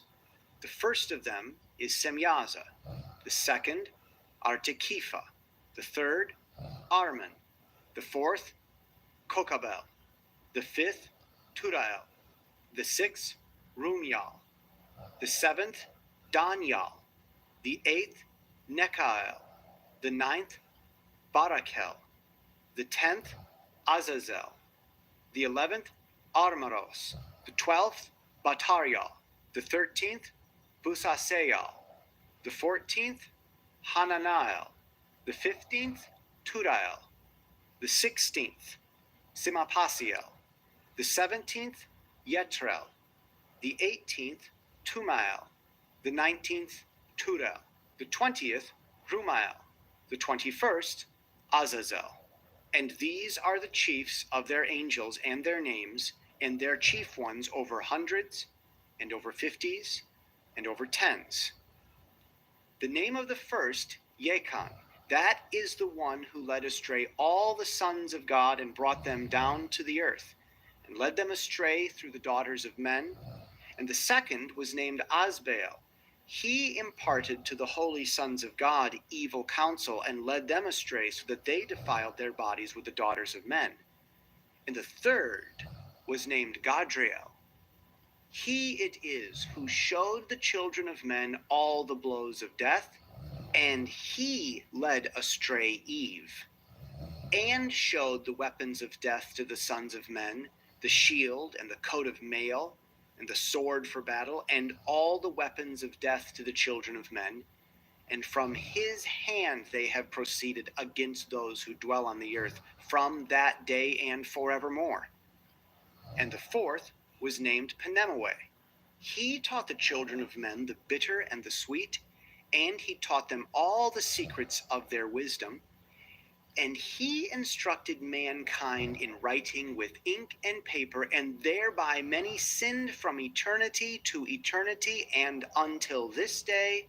For men were not created for such a purpose, to give confirmation to their good faith with pen and ink. For men were created exactly like the angels, to the intent that they should continue pure and righteous, and death, which destroys everything, could not have taken hold of them. But through this their knowledge they are perishing, and through this power it is consuming me. And the fifth was named Kazdeya. This is he who showed the children of men all the wicked smitings of spirits and demons, and the smitings of the embryo in the womb, that it may pass away, and the smitings of the stole, the bites of the serpent, and the smitings which befall throughout the noontide heat, the son of the serpent named Tabaet. And this is the task of Kazbeel, the chief of the oath, which he showed to the holy ones when he dwelt high above in glory, and its name is Beka. This angel requested to Michael to show him the hidden name, that he might enunciate it in the oath, so that those might quake before that name and oath who revealed all that was in secret to the children of men. And this is the power of this oath, for it is powerful and strong. And he placed this oath, Akai, in the hand of Michael. And these are the secrets of this oath, and they are strong through this oath. And the heaven was suspended before the world was created, and forever. And through it the earth was founded upon the water. And from the secret recesses of the mountains come beautiful waters, from the creation of the world and unto eternity. And through that oath the sea was created. And as its foundation, he set for it the sand against the time of its anger, and it dare not pass beyond it from the creation of the world unto eternity. And through that oath are the depths made fast, and abide and stir not from their place from eternity to eternity. And through that oath the sun and moon complete their course, and deviate not from their ordinance from eternity to eternity. And through that oath the stars complete their course, and he calls them by their names, and they answer him from eternity to eternity. And in like manner the spirits of the water, and of the winds, and of all zephyrs, and their paths from all the quarters of the winds. And there are preserved the voices of the thunder, and the light of the lightnings. And there are preserved the chambers of the hail, and the chambers of the hoarfrost, and the chambers of the mist, and the chambers of the rain and the dew. And all these believe and give thanks before the Lord of spirits, and glorify him with all their power. And their food is in every act of thanksgiving. They thank and glorify and extol the name of the Lord of spirits forever and ever. And this oath is mighty over them. And through it they are preserved, and their paths are preserved, and their course is not destroyed. And there was great joy amongst them, and they blessed and glorified and extolled, because the name of that Son of Man had been revealed unto them. And he sat on the throne of his glory, and the sum of judgment was given unto the Son of Man. And he caused the sinners to pass away and be destroyed off the face of the earth, and those who have led the world astray.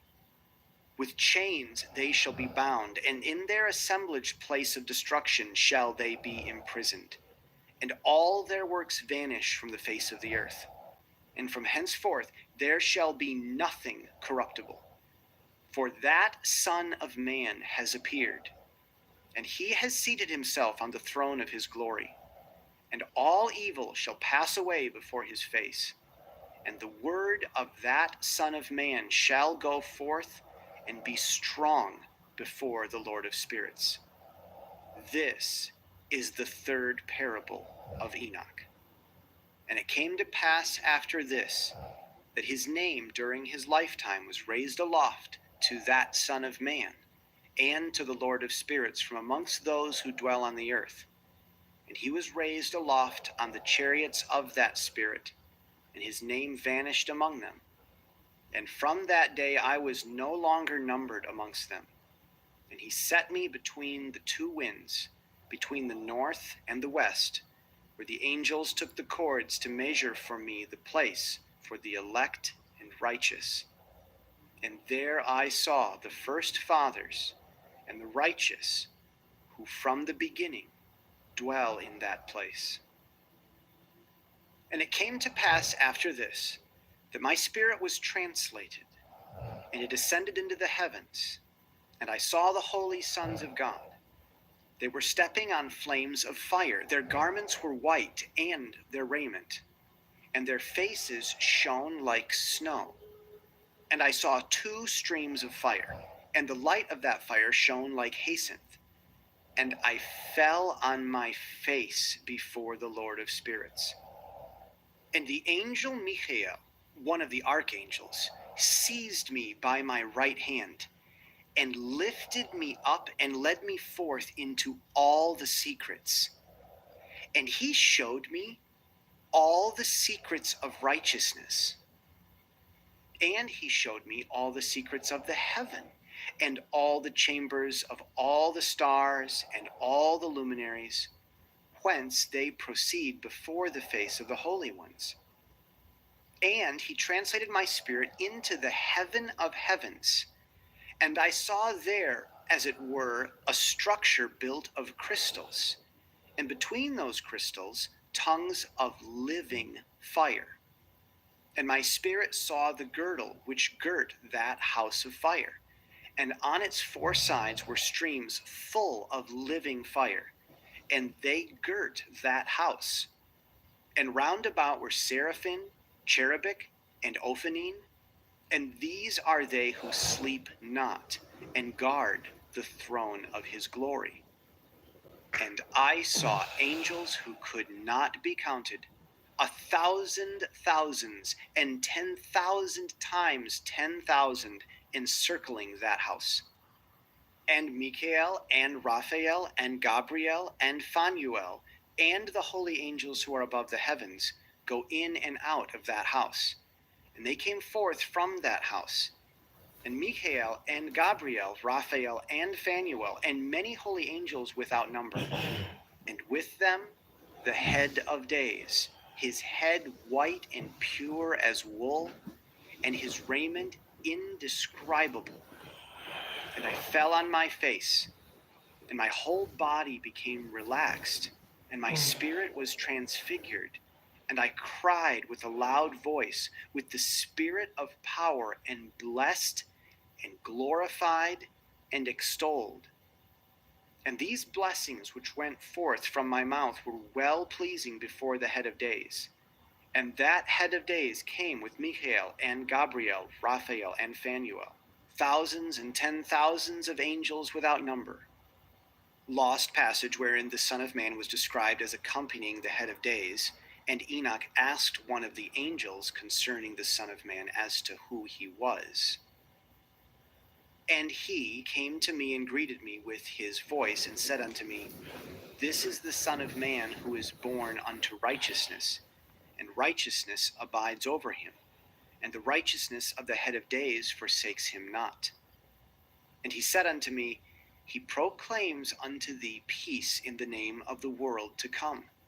For from hence has proceeded peace since the creation of the world, and so shall it be unto thee forever and forever and ever. And all shall walk in his ways, since righteousness never forsaketh him. With him will be their dwelling places, and with him their heritage, and they shall not be separated from him forever and ever and ever. And so there shall be length of days with that Son of Man, and the righteous shall have peace, and an upright way, in the name of the Lord of spirits, forever and ever. The book of the courses of the luminaries of the heaven, the relations of each, according to their classes, their dominion, and their seasons, according to their names and places of origin, and according to their months, which Uriel, the holy angel, who was with me, who is their guide, showed me. And he showed me all their laws exactly as they are, and how it is with regard to all the years of the world and unto eternity, till the new creation is accomplished, which endureth till eternity. And this is the first law of the luminaries. The luminary, the sun, has its rising in the eastern portals of the heaven, and its setting is the western portals of the heaven. And I saw 6 portals in which the sun rises, and 6 portals in which the sun sets, and the moon rises and sets in these portals. And the leaders of the stars and those whom they lead, 6 in the east and 6 in the west, and all following each other in accurately corresponding order.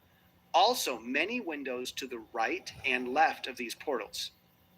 And first there goes forth the great luminary, named the sun, and his circumference is like the circumference of the heaven, and he is quite filled with illuminating and heating fire. The chariot on which he ascends, the wind drives, and the sun goes down from the heaven and returns through the north in order to reach the east, and is so guided that he comes to the appropriate portal and shines in the face of the heaven. In this way, he rises in the first month in the great portal, which is the fourth, those 6 portals in the cast. And in that fourth portal from which the sun rises in the first month are 12 window openings, from which proceed a flame when they are opened in their season. When the sun rises in the heaven, he comes forth through that fourth portal, 30 mornings in succession, and sets accurately in the fourth portal in the west of the heaven. And during his period, the day becomes daily longer, and the night nightly shorter, to the 13th morning. On that day, the day is longer than the night by a 9th part, and the day amounts exactly to 10 parts, and the night to 8 parts. Then the sun rises from that fourth portal and sets in the fourth and returns to the fifth portal of the east 30 mornings and rises from it and sets in the fifth portal. And then the day becomes longer by 2 parts and amounts to 11 parts, and the night becomes shorter and amounts to 7 parts. And it returns to the east and enters into the 6th portal and rises and sets in the 6th portal 1 and 30 mornings on account of its sign. On that day, the day becomes longer than the night, and the day becomes double the night. And the day becomes 12 parts, and the night is shortened and becomes 6 parts. And the sun mounts up to make the day shorter and the night longer. And the sun returns to the east and enters into the 6th portal and rises from it and sets 30 mornings. And when 30 mornings are accomplished, the day decreases by exactly 1 part and becomes 11 parts, and the night 7. And the sun goes forth from that 6th portal in the west and goes to the east and rises in the 5th portal for 30 mornings and sets in the west again in the 5th western portal. On that day, the day decreases by 2 parts and amounts to 10 parts, and the night to 8 parts. And the sun goes forth from that 5th portal and sets in the 5th portal of the west and rises in the 4th portal for 1 and 30 mornings on account of its sign and sets in the west. On that day, the day is equalized with the night and becomes equal length, and the night amounts to 9 parts and the day to 9 parts. And the sun rises from that portal and sets in the west and returns to the east and rises 30 mornings in the 3rd portal and sets in the west in the 3rd portal. And on that day, the night becomes longer than the day, and night becomes longer than night, and day shorter than day, till the 30th morning, and the night amounts exactly to 10 parts, and the day to 8 parts.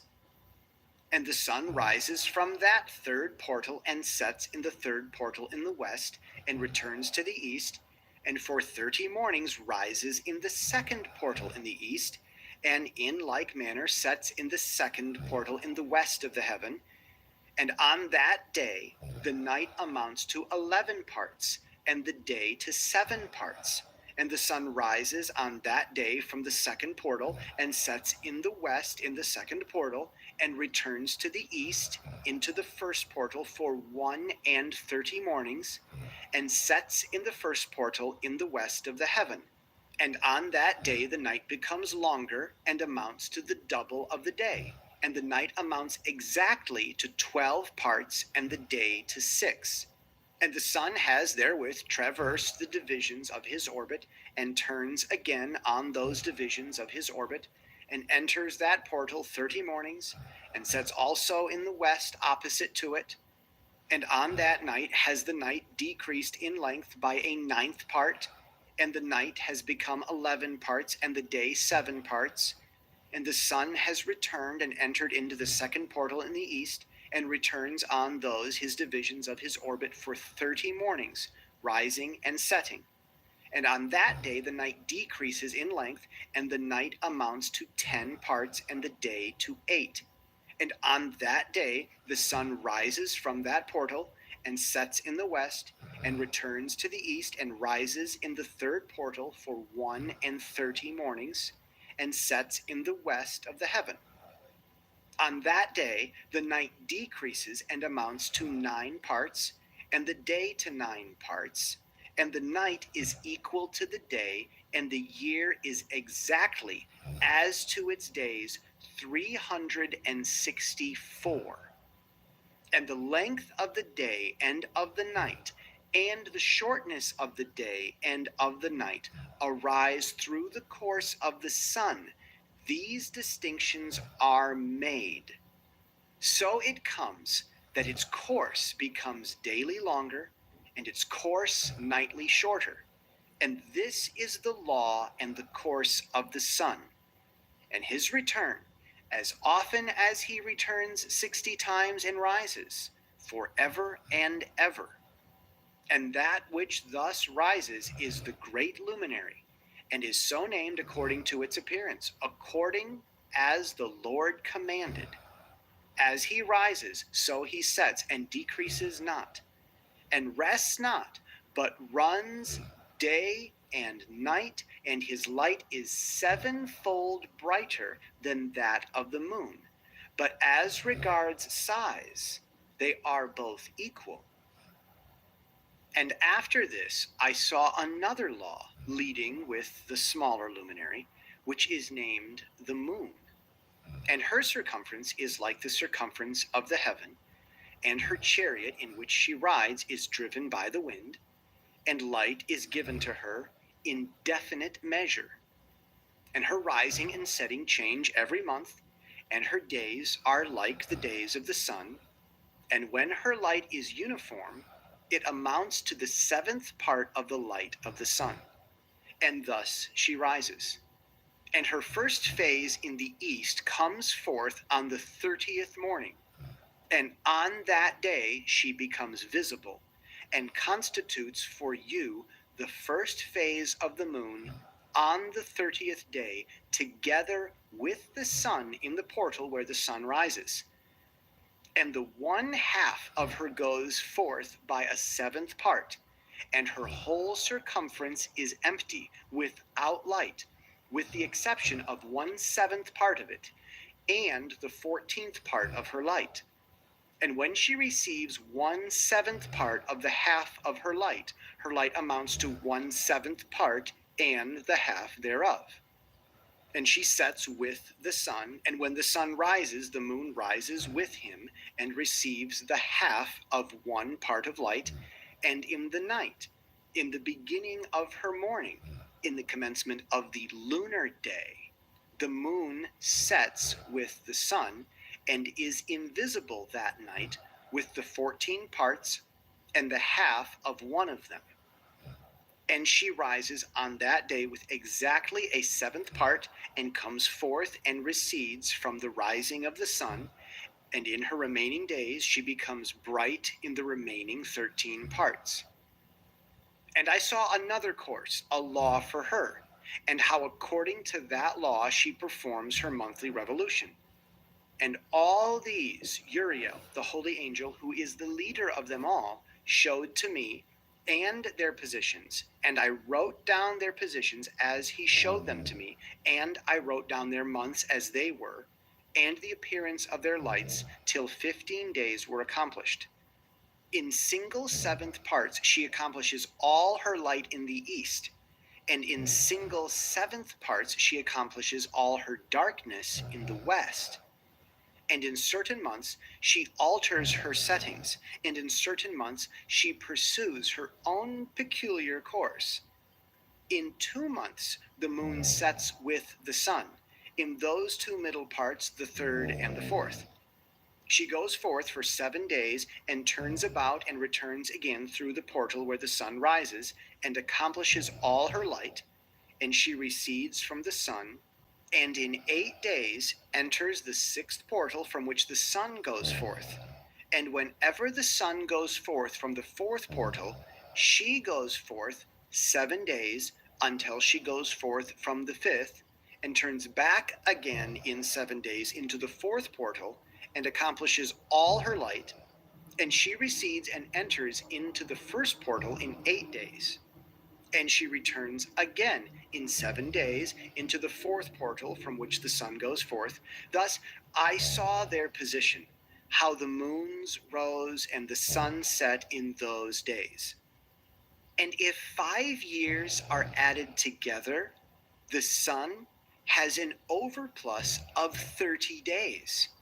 And all the days which accrue to it for one of those 5 years, when they are full, amount to 364 days. And the overplus of the sun and of the stars amounts to 6 days. In 5 years, 6 days every year come to 30 days. And the moon falls behind the sun and stars to the number of 30 days. And the sun and the stars bring in all the years exactly, so that they do not advance or delay their position by a single day unto eternity, but complete the years with perfect justice in 364 days. In 3 years there are 1,092 days, and in 5 years 1,820 days, so that in 8 years there are 2,912 days. For the moon alone, the days amount in 3 years to 1,062 days, and in 5 years she falls 50 days behind, to the sum of 1,770. There is to be added 1,062 days. And in 5 years there are 1,770 days, so that for the moon the days in 8 years amount to 2,832 days. For in 8 years she falls behind to the amount of 80 days. All the days she falls behind in 8 years are 80.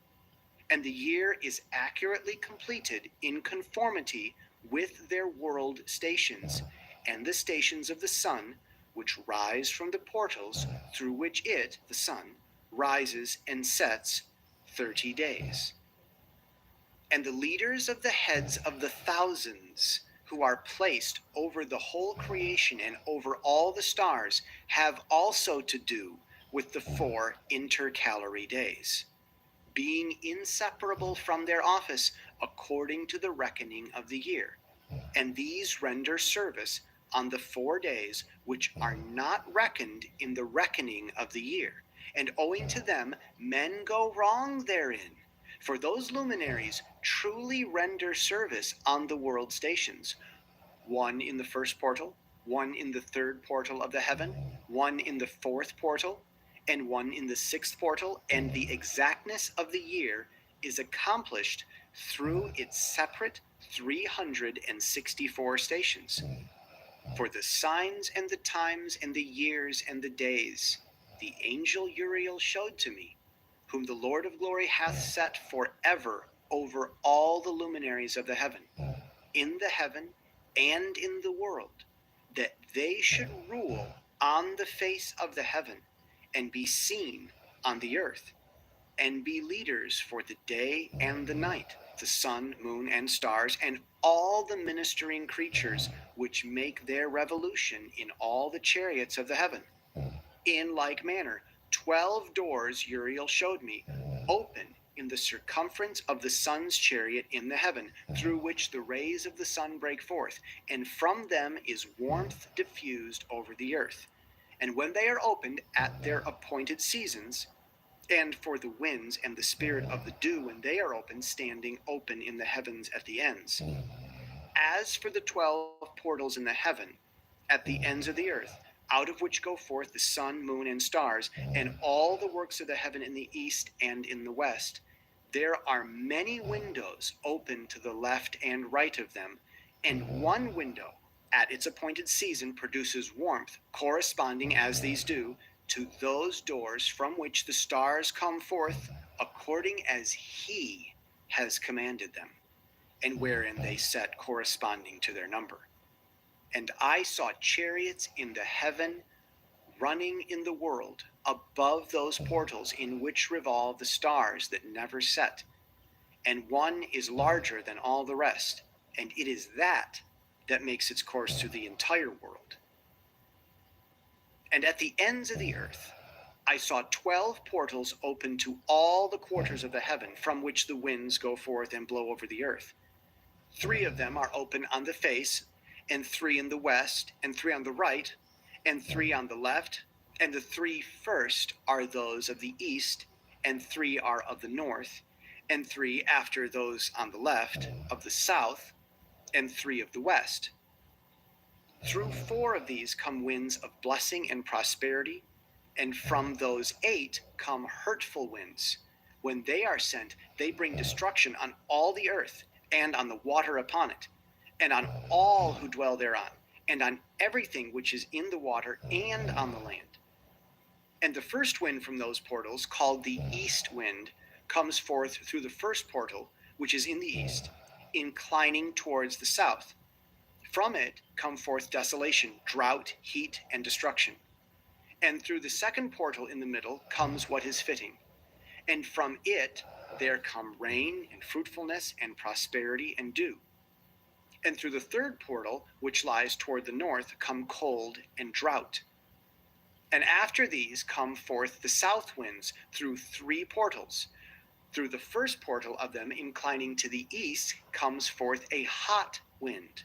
And through the middle portal next to it, there come forth fragrant smells, and dew, and rain, and prosperity, and health. And through the third portal lying to the west, come forth dew, and rain, locusts, and desolation. And after these, the north winds. From the 7th portal in the east come dew and rain, locusts, and desolation. And from the middle portal come in a direct direction health, and rain, and dew, and prosperity. And through the third portal in the west come cloud, and hoarfrost, and snow, and rain, and dew, and locusts. And after these 4 are the east winds.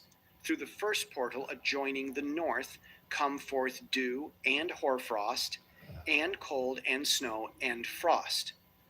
And from the middle portal come forth dew and rain, and prosperity and blessing.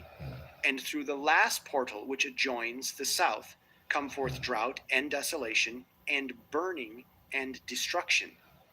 And the 12 portals of the 4 quarters of the heaven are therewith completed, and all their laws, and all their plagues, and all their benefactions have I shown to thee, my son Methuselah. And the first quarter is called the east, because it is the first, and the second the south, because the Most High will descend there, yea, there in quite a special sense will he who is blessed forever descend. And the west quarter is named the diminished, because there all the luminaries of the heaven wane and go down. And the fourth quarter, named the north, is divided into 3 parts. The first of them is for the dwelling of men, and the second contains seas of water, and the abyss, and forests, and rivers, and darkness, and clouds. And the third part contains the garden of righteousness. I saw 7 high mountains, higher than all the mountains which are on the earth, and thence comes forth hoarfrost, and days, seasons, and years pass away. I saw 7 rivers on the earth larger than all the rivers. One of them, coming from the west, pours its waters into the great sea. And these 2 come from the north to the sea, and pour their waters into the Erythraean Sea in the east. And the remaining 4 come forth on the side of the north to their own sea, 2 of them to the Erythraean Sea, and 2 into the great sea, and discharge themselves there, and some say into the desert. 7 great islands I saw in the sea, and in the mainland, 2 in the mainland, and 5 in the great sea. And the names of the sun are the following: the first, Oriares; the second, Tomas; And the moon has 4 names. The first is Asanoia, the second Elba, the third Benase, the fourth Erai. These are the 2 great luminaries. Their circumference is like the circumference of the heaven, and the size of the circumference of both is alike. In which circumference of the sun there are 7 portions of light which are added to it more than to the moon. And in definite measures it is transferred till the 7th portion of the sun is exhausted. And they set and enter the portals of the west, and make their revolutions by the north, and come forth through the eastern portals in the face of the heaven. And when the moon rises, 1/14th part appears in the heaven. The light comes full in her. On the 14th day she accomplishes her light. And 15 parts of her light are transferred to her till the 15th day, when her light is accomplished according to the sign of the year, and she becomes 15 parts, and the moon grows by the addition of 14th parts.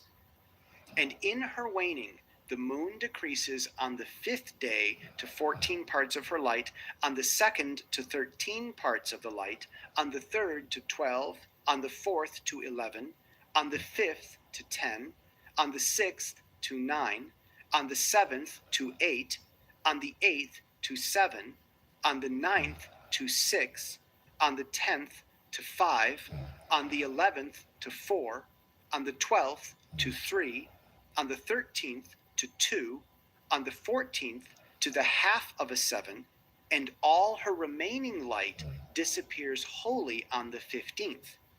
And in certain months, the month has 29 days, and once 28. And Uriel showed me another law, when light is transferred to the moon, and on which side it is transferred to her by the sun.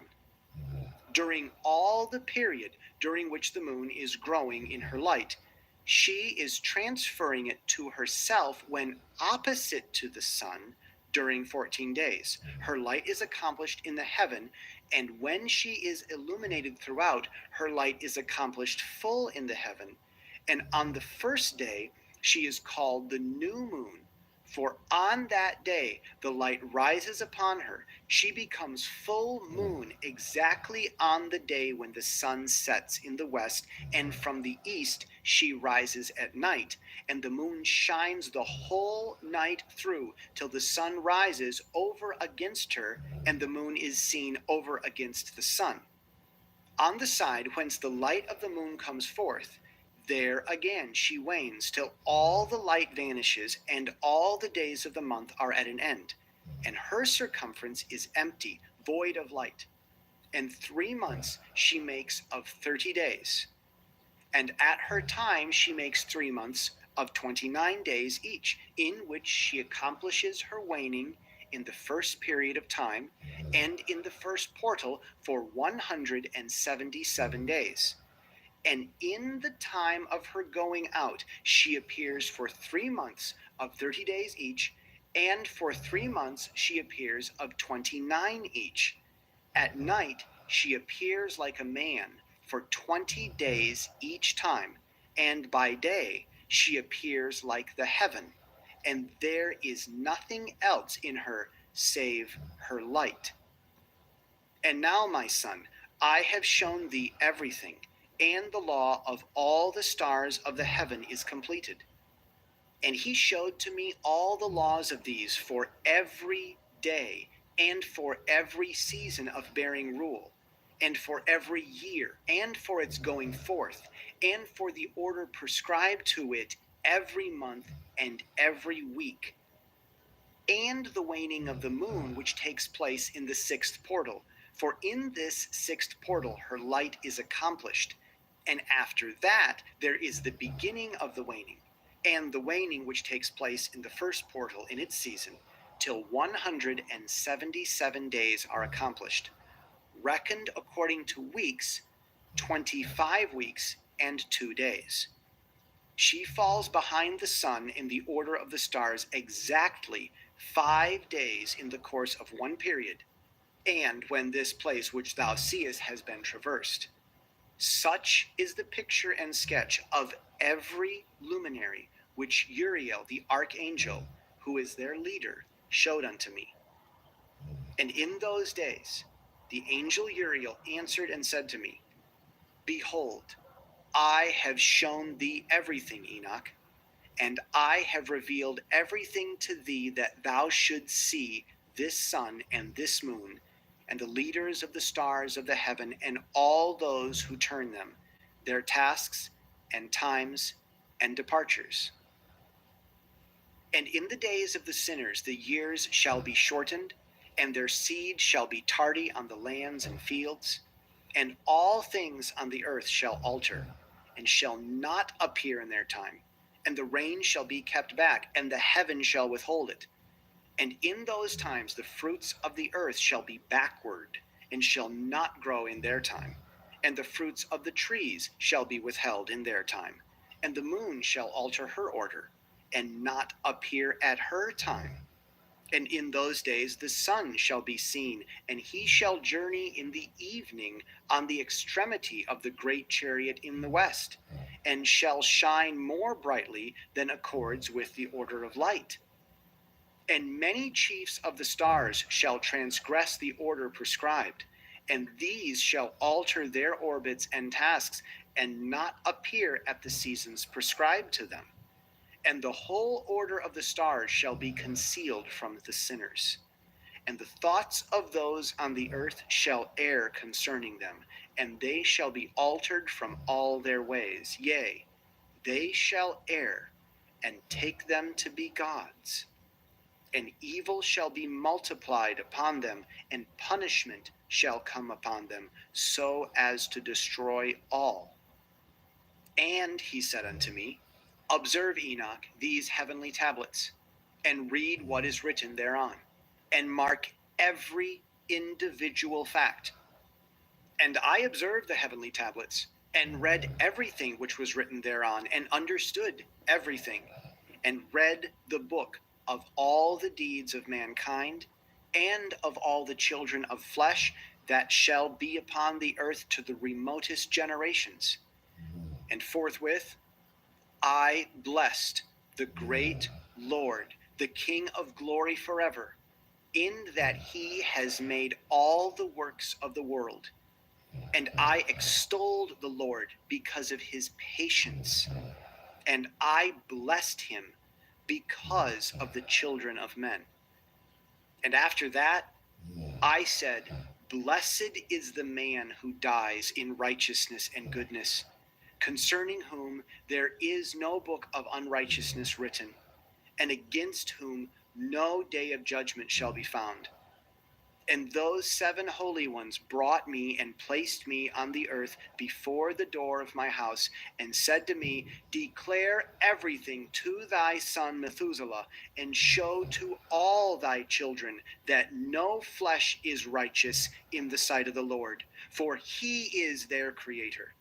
1 year we will leave thee with thy son, till thou givest thy last commands, that thou mayst teach thy children, and record it for them, and testify to all thy children. And in the 2nd year they shall take thee from their midst. Let thy heart be strong, for the good shall announce righteousness to the good. The righteous with the righteous shall rejoice, and shall offer congratulation to one another. But the sinners shall die with the sinners, and the apostate go down with the apostate. And those who practice righteousness shall die on account of the deeds of men, and be taken away on account of the doings of the godless. And in those days they ceased to speak to me, and I came to my people, blessing the Lord of the world. And now, my son Methuselah, all these things I am recounting to thee, and writing down for thee, and I have revealed to thee everything, and given thee books concerning all these. So preserve, my son Methuselah, the books from thy father's hand, and see that thou deliver them to the generations of the world. I have given wisdom to thee and to thy children, and thy children that shall be to thee, that they may give it to their children for generations. This wisdom, namely, that passeth their thought. And those who understand it shall not sleep, but shall listen with the ear, that they may learn this wisdom. And it shall please those that eat thereof better than good food. Blessed are all the righteous. Blessed are all those who walk in the way of righteousness and sin not as the sinners, in the reckoning of all their days in which the sun traverses the heaven, entering into and departing from the portals, for 30 days with the heads of thousands of the order of the stars, together with the four which are intercalated, which divide the four portions of the year, which lead them and enter with them 4 days. Owing to them, men shall be at fault, and not reckon them in the whole reckoning of the year. Yea, men shall be at fault, and not recognize them accurately. For they belong to the reckoning of the year, and are truly recorded thereon forever. One in the first portal, and one in the third, and one in the fourth, and one in the sixth, and the year is completed in 364 days. And the account thereof is accurate, and the recorded reckoning thereof exact. For the luminaries and months and festivals and years and days has Uriel shown and revealed to me, to whom the Lord of the whole creation of the world hath subjected the host of heaven. And he has power over night and day in the heaven, to cause the light to give light to men, sun, moon, and stars, and all the powers of the heaven which revolve in their circular chariots. And these are the orders of the stars which set in their places and in their seasons and festivals and months. And these are the names of those who lead them, who watch that they enter in their times, in their orders, in their seasons, in their months, in their periods of dominion, and in their positions. Their 4 leaders who divide the 4 parts of the year enter first, and after them the 12 leaders of the orders who divide the months. And for the 360 days there are heads over thousands who divide the days. And for the 4 intercalary days there are the leaders which sunder the 4 parts of the year. And these heads over thousands are intercalated between leader and leader, each behind a station, but their leaders make the division. And these are the names of the leaders who divide the 4 parts of the year which are ordained: Milchiel, Helemelech, and Melachal, and Narael. And the names of those who lead them: Adnarel, Ihasusael, and Alemael. These 3 follow the leaders of the orders, and there is one that follows the 3 leaders of the orders which follow those leaders of stations that divide the 4 parts of the year.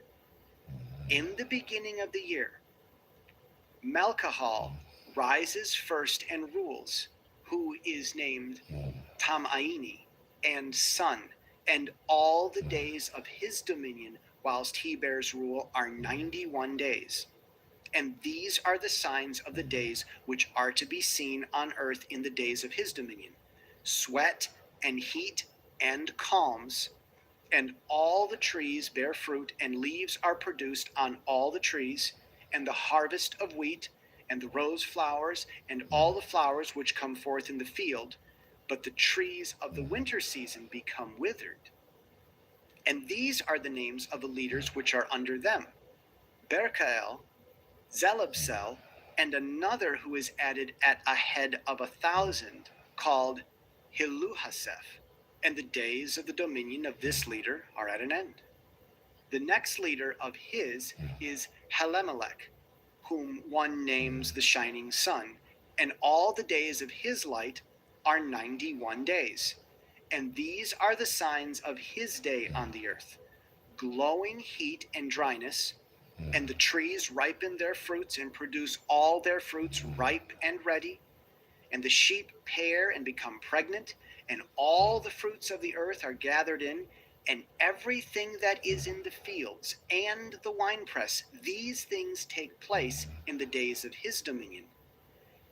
These are the names and the orders and the leaders of those heads of thousands: Giddahal, Kael, and Hael. And the name of the head of 1,000 which is added to them, Asphael. And the days of his dominion are at an end. And now, my son Methuselah, I will show thee all my visions which I have seen, recounting them before thee. 2 visions I saw before I took a wife, and the one was quite unlike the other. The first was when I was learning to write. The second, before I took thy mother, when I saw a terrible vision. And regarding them I prayed to the Lord. I had laid me down in the house of my grandfather Mahalalel, when I saw in a vision how the heaven collapsed and was borne off and fell to the earth.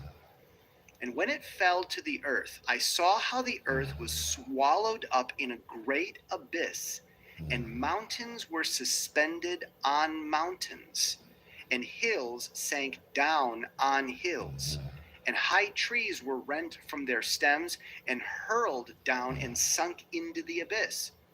And thereupon a word fell into my mouth, and I lifted up my voice to cry aloud, and said, The earth is destroyed. And my grandfather Mahalalel waked me as I lay near him, and said unto me, Why dost thou cry so, my son? And why dost thou make such lamentation?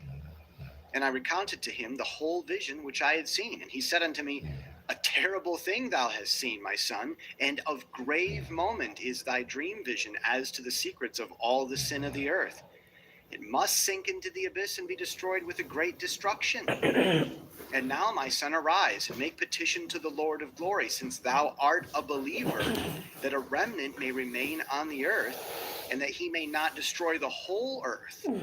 My son, from heaven all this will come upon the earth, and upon the earth there will be great destruction.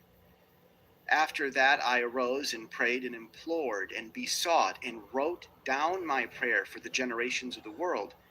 And I will show everything to thee, my son Methuselah.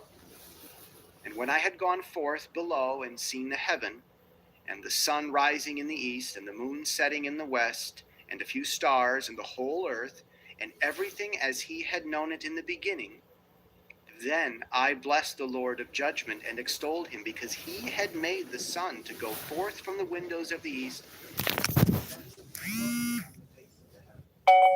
set out and kept traversing the path shown unto me. And I lifted up my hands in righteousness, and blessed the Holy and Great One, and spake with the breath of my mouth, and with the tongue of my flesh, which God has made for the children of the flesh of men, that they should speak therewith. He gave them breath and a tongue and a mouth, that they should speak therewith. Blessed be thou, O Lord, King, great and mighty in thy greatness, Lord of the whole creation of the heaven, King of kings, and God of the whole world.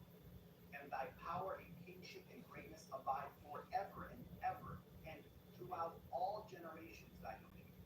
And all the heavens are thy throne forever, and the whole earth thy footstool forever and ever.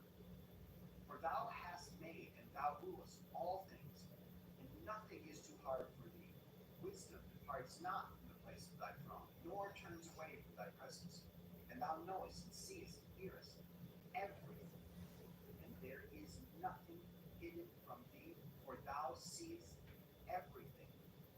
And now the angels of thy heavens are guilty of trespass, and upon the flesh of men abideth thy wrath until the great day of judgment. And now, O God and Lord and great King, I implore and beseech thee to fulfill my prayer, to leave me a posterity on earth, and not destroy all the flesh of man, and make the earth without inhabitants, so that there should be an eternal destruction. And now, my Lord, destroy from the earth the flesh which has aroused thy wrath, but the flesh of righteousness and uprightness establish as a plant of the eternal seed, and hide not thy face from the prayer of thy servant, O Lord. And after this I saw another dream, and I will show the whole dream to thee, my son. Enoch lifted up his voice and spake to his son Methuselah, To thee, my son, I will speak. Hear my words. Incline thy ear to the dream vision of thy father. Before I took thy mother, Edna, I saw in a vision on my bed, and behold, a bull came forth from the earth, and that bull was white. And after it came forth a heifer, and along with this latter came forth two bulls, one of them black and the other red. And the black bull gored the red one and pursued him over the earth, and thereupon I could no longer see that red bull. But that black bull grew, and that heifer went with him, and I saw that many oxen proceeded from them, which resembled and followed him. And that cow, that first one, went from the presence of that first bull in order to seek that red one, but found him not, and lamented with a great lamentation over him, and sought him. And I looked till that first bull came to her and quieted her. And from that time onward she cried no more. And after that she bore another white bull. And after him she bore many bulls and black cows. And I saw in my sleep that white bull likewise grow and become a great white bull. And from him proceeded many white bulls, and they resembled him. And they began to beget many white bulls, which resembled them, one following the other, even many. And again I saw with mine eyes as I slept, and I saw the heaven above, and behold, a star fell from heaven, and it rose and ate, pastured amongst those oxen. And after that I saw the large and the black oxen, and behold, they all changed their stalls and pastures and their cattle, and began to live with each other. And again I saw in the vision, and looked towards the heaven, and behold, I saw many stars descend and cast themselves down from heaven to that first star. And they became bulls amongst those cattle, and pastured with them amongst them. And I looked at them and saw, and behold, they all let out their privy members like horses, and began to cover the cows of the oxen. And they all became pregnant, and bare elephants, camels, and asses.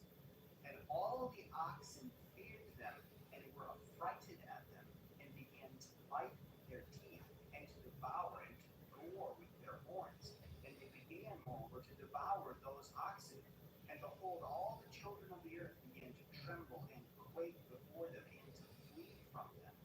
And again I saw how they began to gore each other, and to devour each other. And the earth began to cry aloud. And I raised mine eyes again to heaven, and I saw in the vision, and behold, there came forth from the heaven beings who were like white men. And four went forth from that place, and three with them. And those three that had last come forth grasped me by my hand, and took me up away from the generations of the earth, and raised me up to a lofty place, and showed me a tower raised high above the earth, and all the hills were lowered. And one said unto me, Remain here until thou seest everything that befalls those elephants, camels, and asses, and the stars, and the oxen, and all of them. And I saw one of those four who had come forth first, and he seized that first star which had fallen from the heaven, and bound it hand and foot, and cast it into the abyss. Now that abyss was narrow, and deep, and horrible, and dark. And one of them drew a sword, and gave it to those elephants, and camels, and asses. Then they began to smite each other, and the whole earth quaked because of them. And as I was beholding the vision, lo, one of those four who had come forth stoned them from heaven, and gathered and took all the great stars whose privy members were like those of horses, and bound them all hand and foot, and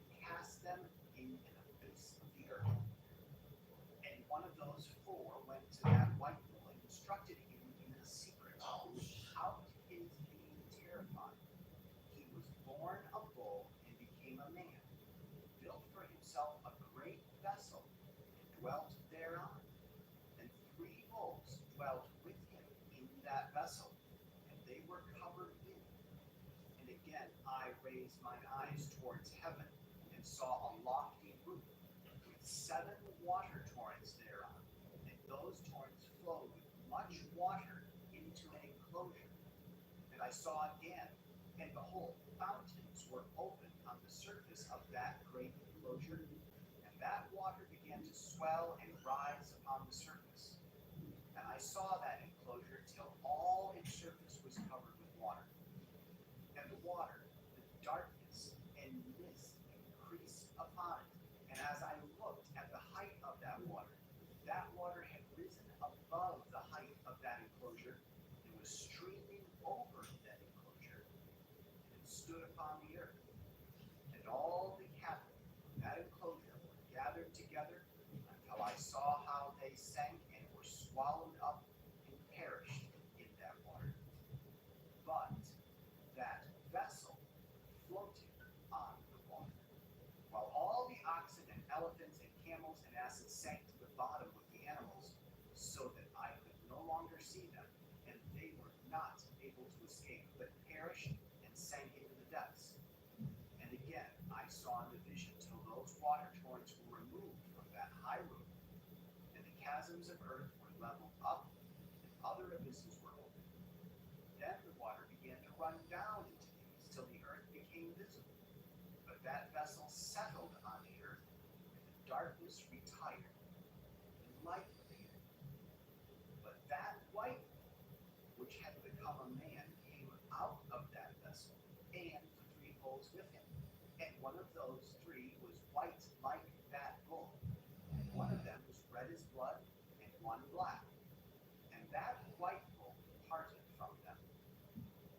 And they began to bring forth beasts of the field and birds, so that there arose different genera: lions, tigers, wolves, dogs, hyenas, wild boars, foxes, squirrels, swine, falcons, vultures, kites, eagles, and ravens.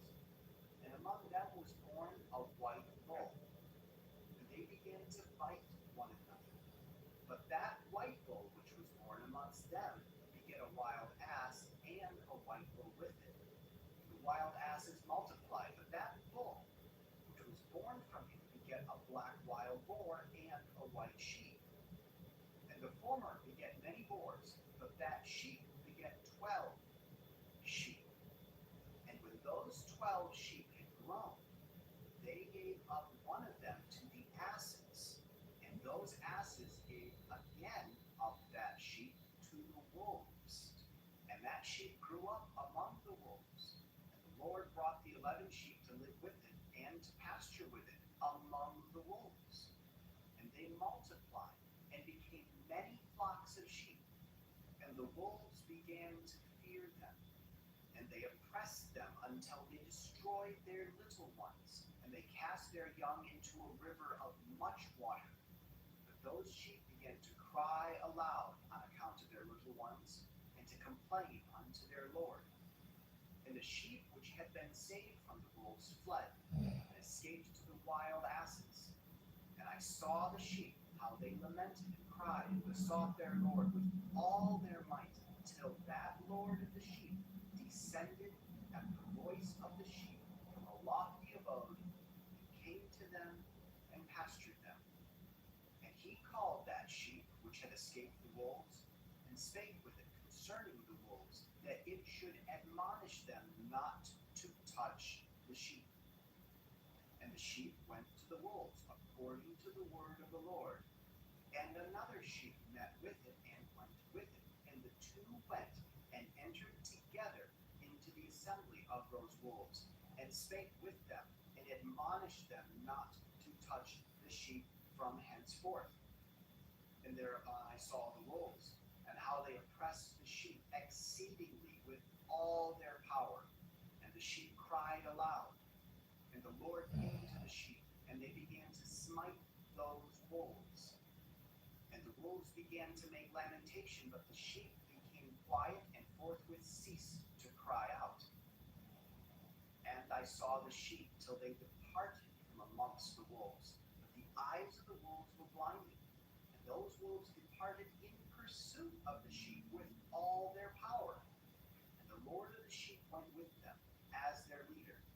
And all his sheep followed him, and his face was dazzling and glorious and terrible to behold. But the wolves began to pursue those sheep till they reached a sea of water, and that sea was divided. And the water stood on this side and on that before their face, and their Lord led them and placed himself between them and the wolves. Those wolves did not yet see the sheep. They proceeded into the midst of that sea, and the wolves followed the sheep, and those wolves ran after them into that sea. And when they saw the Lord of the sheep, they turned to flee before his face. But that sea gathered itself together and became as it had been created. And the water swelled and rose till it covered those wolves. And I saw till all the wolves who pursued those sheep perished and were drowned. But the sheep escaped from that water and went forth into a wilderness where there was no water and no grass, and they began to open their eyes and to see. And I saw the Lord of the sheep pasturing them and giving them water and grass, and that sheep going and leading them. And that sheep ascended to the summit of that lofty rock, and the Lord of the sheep sent it to them. And after that, I saw the Lord of the sheep who stood before them, and his appearance was great and terrible and majestic, and all those sheep saw him and were afraid before his face. And they all feared and trembled because of him. And they cried to that sheep with them, which was amongst them, "We are not able to stand before our Lord or to behold him." And that sheep which led them again ascended to the summit of that rock. But the sheep began to be blinded and to wander from the way which he had shown them. But that sheep wanted not thereof. And the Lord of the sheep was wrathful exceedingly against them. And that sheep discovered it, and went down from the summit of the rock, and came to the sheep, and found the greatest part of them blinded and fallen away. And when they saw it, they feared and trembled at its presence, and desired to return to their folds. And that sheep took other sheep with it, and came to those sheep which had fallen away, and began to slay them. And the sheep feared its presence, and thus that sheep brought back those sheep that had fallen away, and they returned to their folds. And I saw in this vision till that sheep became a man, and built a house for the Lord of the sheep, and placed all the sheep in that house. And I saw till this sheep, which had met that sheep which led them, fell asleep. And I saw till all the great sheep perished, and little ones arose in their place. And they came to a pasture, and approached a stream of water. Then that sheep, their leader, which had become a man, withdrew from them, and fell asleep. And all the sheep sought it, and cried over it with a great crying. And I saw till they left off crying for that sheep, and crossed that stream of water.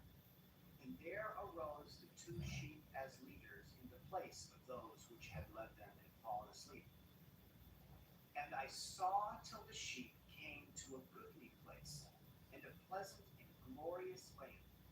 And I saw till those sheep were satisfied, and that house stood amongst them in the pleasant land. And sometimes their eyes were opened, and sometimes blinded, till another sheep arose and led them and brought them all back, and their eyes were opened. And the dogs and the foxes and the wild boars began to devour those sheep, till the Lord of the sheep raised up another sheep, a ram from their midst, which led them. And that ram began to butt on either side those dogs, foxes, and wild boars, till he had destroyed them all. And that sheep whose eyes were open saw that ram, which was amongst the sheep, till it forsook its glory, and began to trampled upon them and behaved itself unseemly. And the Lord of the sheep sent the lamb to another lamb and raised it to being a ram and leader of the sheep instead of that ram which had forsaken its glory. And it went to it and spake to it alone, and raised it to being a ram, and made it the prince and leader of the sheep. But during all these things those dogs oppressed the sheep. And the first ram pursued that second ram, and that second ram arose and fled before it. And I saw till those dogs pulled down the first ram. And that second ram arose and led the little sheep. And those sheep grew and multiplied. But all the dogs and foxes and wild boars feared and fled before it. And that ram butted and kicked the wild beasts. And those wild beasts had no longer any power among the sheep, and robbed them no more of aught. And that ram begat many sheep, fell asleep. And a little sheep became a ram in its stead, and became prince and leader of those sheep. And that house became great and broad, and it was built for those sheep. The tower, lofty and great, was built on the house for the Lord of the sheep. And that house was low, but the tower was elevated and lofty. The Lord of the sheep stood on that tower. They offered a full table before him. And again I saw those sheep, that they again erred, and went many ways, and forsook that their house. And the Lord of the sheep called some from amongst the sheep, and sent them to the sheep. The sheep began to slay them. And one of them was saved and not slain. And it sped away and cried aloud over the sheep. And they sought to slay it. But the Lord of the sheep saved it from the sheep, and brought it up to me, and caused it to dwell there. And many other sheep he sent to those sheep, to testify unto them and lament over them. And after that I saw that when they forsook the house of the Lord and his tower, they fell away entirely. Their eyes were blinded, and I saw the Lord of the sheep, how he wrought much slaughter amongst them in their herds, until those sheep invited that slaughter and betrayed his place. And he gave them over into the hands of the lions and tigers, and wolves and hyenas, and into the hands of the foxes, and to all the wild beasts. And those wild beasts began to tear in pieces those sheep. And I saw that he forsook that their house and their tower, and gave them all into the hands of the lions, to tear and devour them into the hands of all the wild beasts. And I began to cry aloud with all my power, and to appeal to the Lord of the sheep, and to represent to him in regard to the sheep, that they were devoured by all the wild beasts. But he remained unmoved, though he saw it, and rejoiced that they were devoured and swallowed and robbed, and left them to be devoured in the hand of all the beasts. And he called 70 shepherds, and cast those sheep to them, that they might pasture them. And he spake to the shepherds and their companions, let each individual of you pasture the sheep henceforward, and everything that I shall command you, that do ye. And I will deliver them over unto you duly numbered, and tell you which of them are to be destroyed, and them destroy ye. And he gave me over unto them those sheep. And he called another and spake to him, observe and mark everything that the shepherds will do to those sheep, for they will destroy more of them than I have commanded them. And every excess and the destruction which we wrought through the shepherds, record, namely, how many they destroy according to my command, and how many according to their own caprice.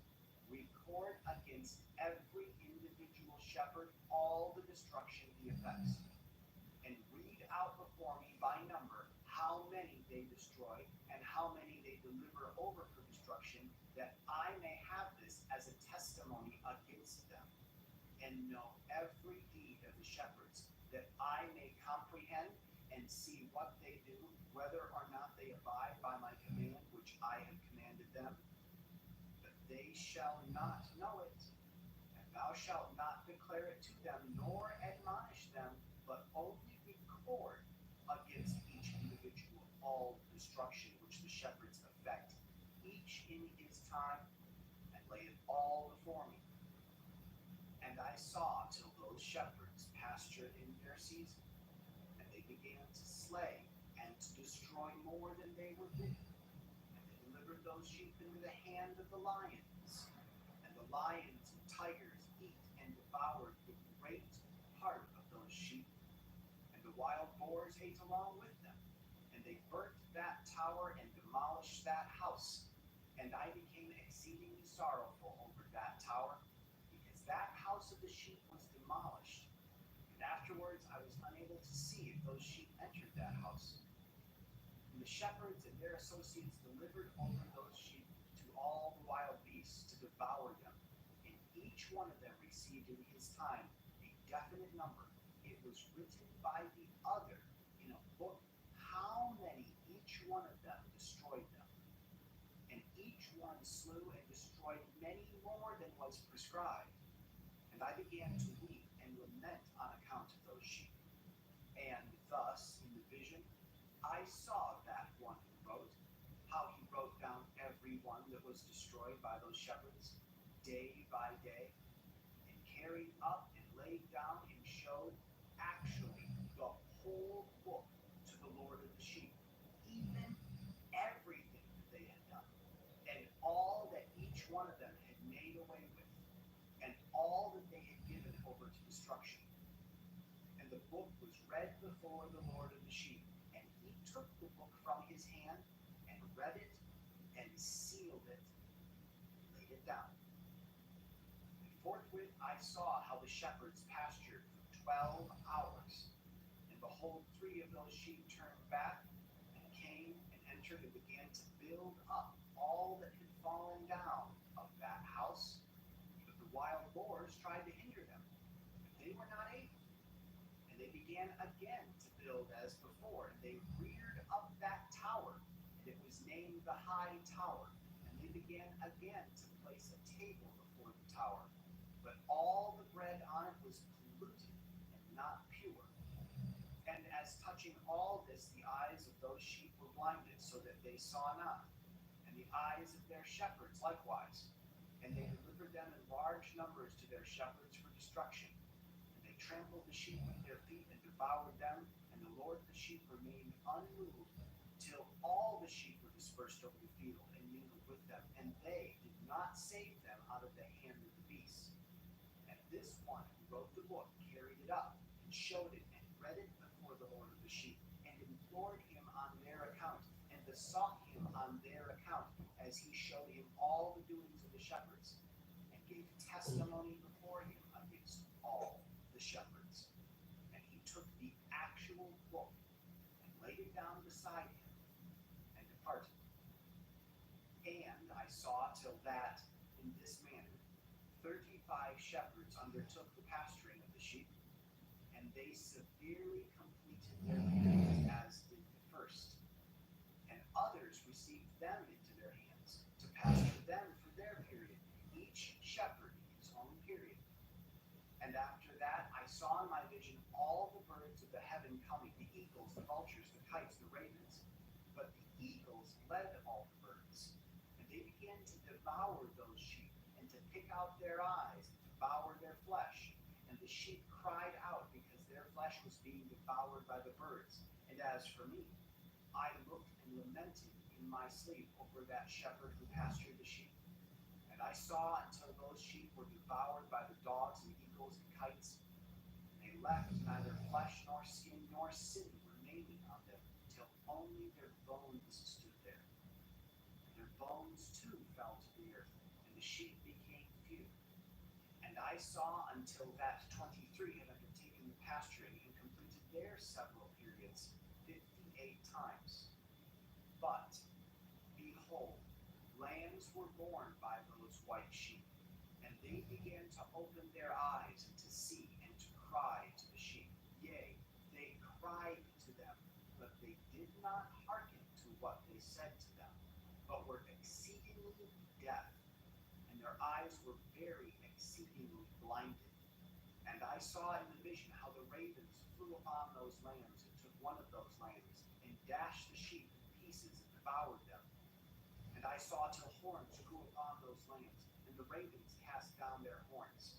And I saw till there sprouted a great horn of one of those sheep, and their eyes were open, and it looked at them, and their eyes opened, and it cried to the sheep, and the rams saw it, and all ran to it.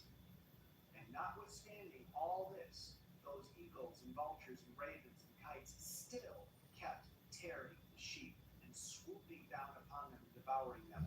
Still the sheep remained silent, but the rams lamented and cried out. And those ravens fought and battled with it and sought to lay low its horn, but they had no power over it. And I saw till the shepherds and eagles and those vultures and kites came, and they cried to the ravens that they should break the horn of that ram. And they battled and fought with it, and it battled with them, and cried that its help might come. And I saw till that man who wrote down the names of the shepherds and carried up into the presence of the Lord of the sheep came and helped it and showed it everything. He had come down for the help of that ram. And I saw till the Lord of the sheep came unto them in wrath, and all who saw him fled, and they all fell into his shadow from before his face. And I saw till a great sword was given to the sheep, and the sheep proceeded against all the beasts of the field to slay them, and all the beasts and the birds of the heaven fled before their face. And I saw till a throne was erected in a pleasant land, and the Lord of the sheep sat himself thereon. And the other took the sealed books and opened those books before the Lord of the sheep. And the Lord called to those men the 7 first white ones, and commanded that they should bring before him, beginning with the first star which led the way, all the stars whose privy members were like those of horses, and they brought them all before him. And he said to that man who wrote before him, being one of those 7 white ones, and said unto him, Take those 70 shepherds to whom I delivered the sheep, and who taking them on their own authority slew more than I commanded them. And behold, they were all bound, I saw, and they all stood before him. And the judgment was held first over the stars. They were judged and found guilty, and went to the place of condemnation, and they were cast into the abyss, full of fire and flaming, and full of pillars of fire. And those 70 shepherds were judged and found guilty, and they were cast into that fiery abyss. And I saw at that time how a like abyss was opened in the midst of the earth, full of fire. And they brought those blinded sheep, and they were all judged and found guilty, and cast into this fiery abyss, and they burned. Now this abyss was to the right of that house. And I saw those sheep burning, and their bones burning. And I stood up to see till they folded up that old house, and carried off the pillars, and all the beams and ornaments of the house were at the same time folded up with it. And they carried it off and laid it in a place in the south of the land. And I saw till the Lord of the sheep brought a new house, greater and loftier than the first, and set it up in the place of the first which had been folded up. All its pillars were new, and its ornaments were new, and larger than those of the first, the old one which he had taken away, and all the sheep were within it. And I saw all the sheep which had been left, and all the beasts on the earth, and all the birds of the heaven, falling down and doing homage to those sheep, making petition to and obeying them in everything. And thereafter those 3 who were clothed in white, and had seized me by my hand, who had taken me up before, and the hand of that ram also seized me over. They took me up and set me down in the midst of those sheep before the judgment took place. And those sheep were all white, and their wool was abundant and clean. And all that had been destroyed and dispersed, and all the beasts of the field, and all that house, the Lord of the sheep rejoiced with great joy, because they were all good and had returned to his house. And I saw till they laid down that sword which had been given to the sheep, and they brought it back into the house. And it was sealed before the presence of the Lord, and all the sheep were invited into that house, but it held them not. And the eyes of them were all open, and they saw the good, and there was not one among them that did not see. And I saw that that house was large and broad and very full. And I saw that a white bull was born, with large horns, and all the beasts of the field and all the birds of the air feared him, and made petition to him all the time. And I saw till all their generations were transformed, and they all became white bulls. And the first among them became a lamb, and that lamb became a great animal, and had great black horns on its head. And the Lord of the sheep rejoiced over it, and over all the oxen. And I slept in their midst, and I awoke and saw everything. This is the vision which I saw while I slept. And I awoke and blessed the Lord of righteousness, and gave him glory. Then I wept with a great weeping, and my tears stayed not, till I could no longer endure it. When I saw, they flowed on account of what I had seen, for everything shall come and be fulfilled. And all the deeds of men in their order were shown to me. On that night I remembered the first dream, and because of it I wept and was troubled, because I had seen that vision. The book written by Enoch. Enoch indeed wrote this complete doctrine of wisdom, which is praised of all men, and a judge of all the earth. For all my children who shall dwell on the earth, and for the future generations who shall observe uprightness and peace. Let not your spirit be troubled on account of the times. For the Holy and Great One has appointed days for all things. And the righteous one shall arise from sleep, shall arise and walk in the paths of righteousness, and all his path and conversation shall be in eternal goodness and grace. He will be gracious to the righteous, and give him eternal uprightness. And he will give him power, so that he shall be endowed with goodness and righteousness. And he shall walk in eternal light, and sin shall perish in darkness forever, and shall no more be seen from that day forevermore. And now, my son Methuselah, call to me all thy brothers, and gather together to me all the sons of my mother, for the word calls me, and the Spirit is poured out upon me, that I may show you everything that shall befall you forever. And thereupon Methuselah went and summoned to him all his brothers, and assembled his relatives. And he spake unto all the children of righteousness, and said, Hear ye, sons of Enoch, all the words of your father, and hearken aright to the voice of my mouth. For I exhort you, and say unto you, beloved, love uprightness, and walk therein.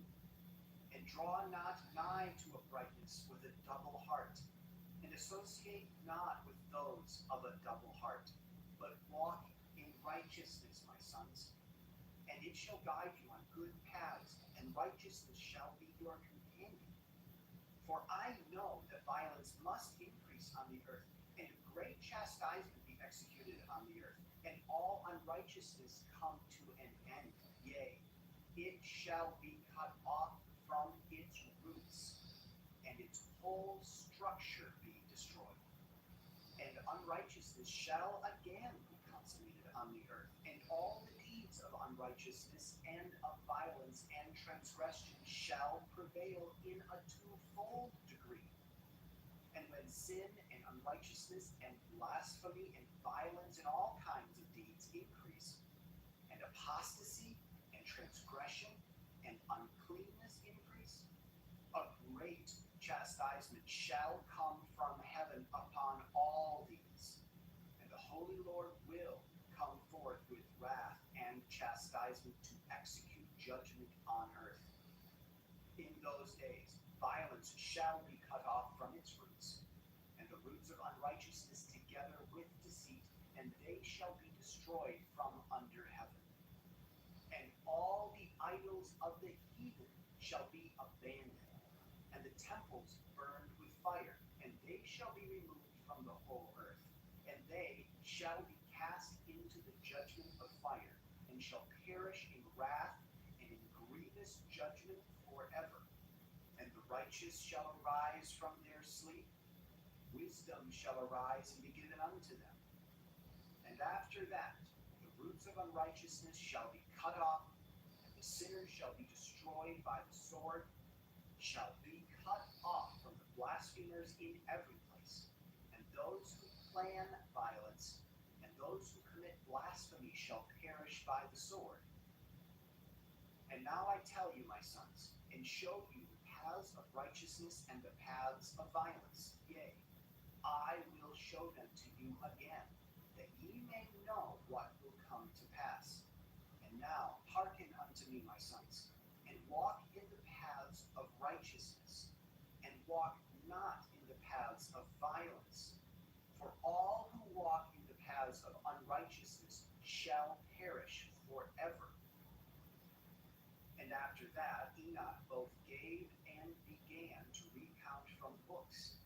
And Enoch said, concerning the children of righteousness, and concerning the elect of the world, and concerning the plant of uprightness, I will speak these things. Yea, I, Enoch, will declare them unto you, my sons, according to that which appeared to me in the heavenly vision, and which I have known through the world of the holy angels, and have learned from the heavenly tablets. And Enoch began to recount from the books, and said, I was born the 7th in the first week, while judgment and righteousness still endured. And after me there shall arise in the 2nd week great wickedness. And the seed shall have sprung up, and in it there shall be the first end, and in it a man shall be saved. And after it is ended, unrighteousness shall grow up, and the law shall be made for the sinners. And after that, in the 3rd week, at its close, a man shall be elected as the plant of righteous judgment, and his posterity shall become the plant of righteousness forevermore. And after that, in the 4th week, at its close, visions of the holy and righteous shall be seen, and a law for all generations, and an enclosure shall be made for them. And after that, in the 5th week, at its close, the house of glory and dominion shall be built forever. And after that, in the 6th week, all who live in it shall be blinded, and the hearts of all of them shall godlessly forsake wisdom. And in it a man shall ascend, and at its close the house of dominion shall be burnt with fire, and the whole race of the chosen root shall be dispersed. And after that, in the 7th week, shall an apostate generation arise, and many shall be its deeds, and all its deeds shall be apostate. And at its close shall be elected to the elect righteous of the eternal plan of righteousness, to receive 7-fold instruction concerning all his creation. For who is there of all the children of men that is able to hear the voice of the Holy One without being troubled? And who can think his thoughts? And who is there that can behold all the works of heaven? How should there be one who could behold the heaven? And who is there that could understand the things of heaven, and see a soul or spirit, or could tell thereof, or ascend and see all their ends, and think them, or do like them? And who is there of all men that could know what is the breadth and the length of the earth? And to whom has been shown the measure of all of them? Or is there any one who could discern the length of the heaven, and how great is its height, and upon what it is founded, and how great is the number of the stars, and where all the luminaries rest? And after that there shall be another, the 8th week, that of righteousness. And a sword shall be given to it, that a righteous judgment may be executed on the oppressors. And sinners shall be delivered into the hands of the righteous. And at its close they shall acquire houses through their righteousness. And the house shall be built for the great King in glory forevermore. And all mankind shall look to the path of uprightness. And after that, in the 9th week, the righteous judgment shall be revealed to the whole world. And all the works of the godless shall vanish from all the earth. And the world shall be written down for destruction. And after this, in the 10th week, in the 7th part, there shall be a great eternal judgment, in which he will execute vengeance amongst the angels. And the first heaven shall depart and pass away, and a new heaven shall appear. And all the powers of the heavens shall give sevenfold light.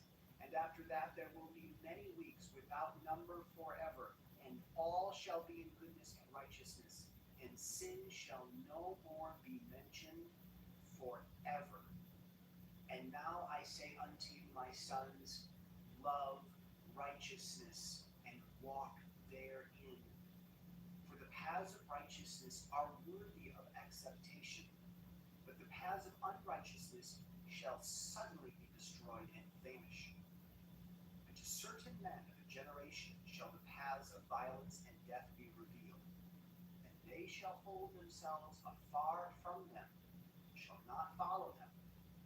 And now I say unto the righteous, walk not in the paths of wickedness, nor in the paths of death, and draw not nigh to them, lest ye be destroyed. But seek and choose for yourselves righteousness and an elect life, and walk in the paths of peace, and ye shall live and prosper. And hold fast to my words in the thoughts of your hearts, and suffer them not to be effaced from your hearts. For I know that sinners will tempt men to evilly entreat wisdom, so that no place may be found for her, and no manner of temptation may diminish. Woe to those who build unrighteousness and oppression, and lay deceit as a foundation, for they shall be suddenly overthrown, and they shall have no peace. Woe to those who build their houses with sin, for from all their foundations shall they be overthrown, and by the sword shall they fall. And those who acquire gold and silver in judgment suddenly shall perish. Woe to you, ye rich, for ye have trusted in your riches, and from your riches shall ye depart, because ye have not remembered the Most High in the days of your riches. Ye have committed blasphemy and unrighteousness, and have become ready for the days of slaughter, and the day of darkness, and the day of great judgment. Thus I speak and declare unto you, he who hath created you will overthrow you. And for your fall there shall be no compensation. Your Creator will rejoice at your destruction. And your righteous ones in those days shall be a reproach to the sinners and the godless. Oh, that mine eyes were a cloud of waters, that I might weep over you, and pour down my tears as a cloud of waters, so that I might rest from my trouble of heart. Who has permitted you to practice reproach and wickedness? And so judgment shall overtake you, sinners. Fear not the sinners, you righteous, for again will the Lord deliver them into your hands, that ye may execute judgment upon them according to your desires. Woe to you who fulminate anathemas, which cannot be reversed. Healing shall therefore be far from you because of your sins. Woe to you who requite your neighbor with evil, for ye shall be requited according to your works. Woe to you, lying witnesses, and to those who weigh out injustice, for suddenly shall ye perish. Woe to you, sinners, for ye persecute the righteous, For ye shall be delivered up and persecuted because of injustice, and heavy shall its yoke be upon you. Be hopeful, ye righteous, for suddenly shall the sinners perish before you, and ye shall have lordship over them according to your desires. And in the day of tribulation of the sinners, your children shall mount and rise as eagles, and higher than the vultures will be your nest. Ye shall ascend and enter the crevices of the earth, and the clefts of the rock forever as conies before the unrighteous, and the sirens shall sigh because of you, and weep. Wherefore fear not, ye that have suffered, for healing shall be your portion, and a bright light shall enlighten you, and the voice of rest ye shall hear from heaven. Woe unto you, ye sinners, for your riches make you appear like the righteous, but your hearts convict you of being sinners. And this fact shall be a testimony against you for a memorial of your evil deeds. Woe to you who devour the finest of the wheat, and drink wine in large bowls, and tread underfoot the lowly with your might. Woe to you who drink water from every fountain, for suddenly shall ye be consumed and wither away, because ye have forsaken the fountain of life. Woe to you who work unrighteousness and deceit and blasphemy. It shall be a memorial against you for evil. Woe to you, ye mighty, who with might oppress the righteous. For the day of your destruction is come. In those days, many and good days shall come to the righteous in the day of your judgment. Believe, ye righteous, that the sinners will become ashamed and perish in the day of unrighteousness. Be it known unto you, ye sinners, that the Most High is mindful of your destruction, and the angels of heaven rejoice over your destruction. What will ye do, ye sinners, and whither will ye flee on that day of judgment, when ye hear the voice of the prayer of the righteous? Yea, ye shall fare like unto them, against whom this word shall be a testimony. Ye have been companions of sinners. And in those days the prayer of the righteous shall reach unto the Lord, and for you the days of your judgment shall come.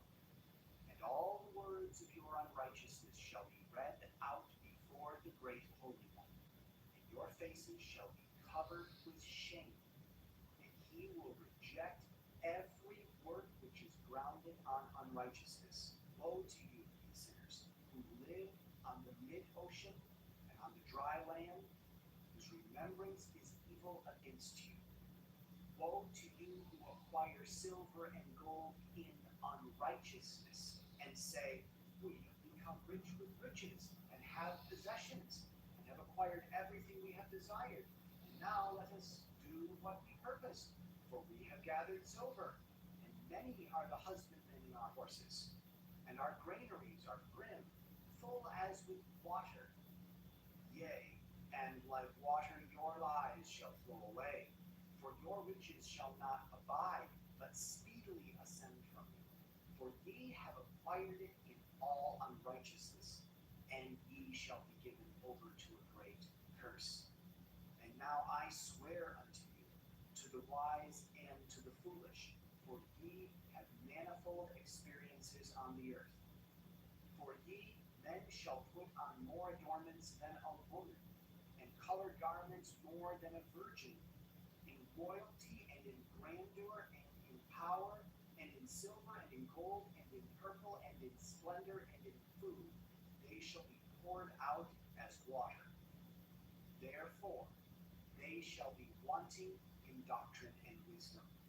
They shall perish thereby together with their possessions, and with all their glory and their splendor, and in shame and in slaughter and in great destruction, their spirits shall be cast into the furnace of fire.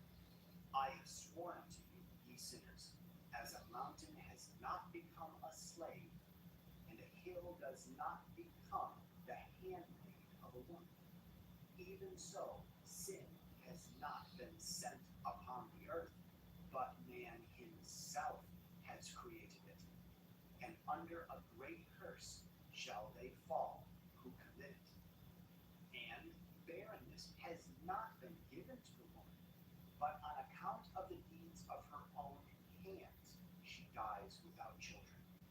I have sworn unto you, ye sinners, by the Holy Great One, that all your evil deeds are revealed in the heavens, and that none of your deeds of oppression are covered and hidden. And do not think in your spirit, nor say in your heart, that ye do not know, and that ye do not see that every sin is every day recorded in heaven in the presence of the Most High. For henceforth ye know that all your oppression wherein ye oppress is written down every day till the day of your judgment.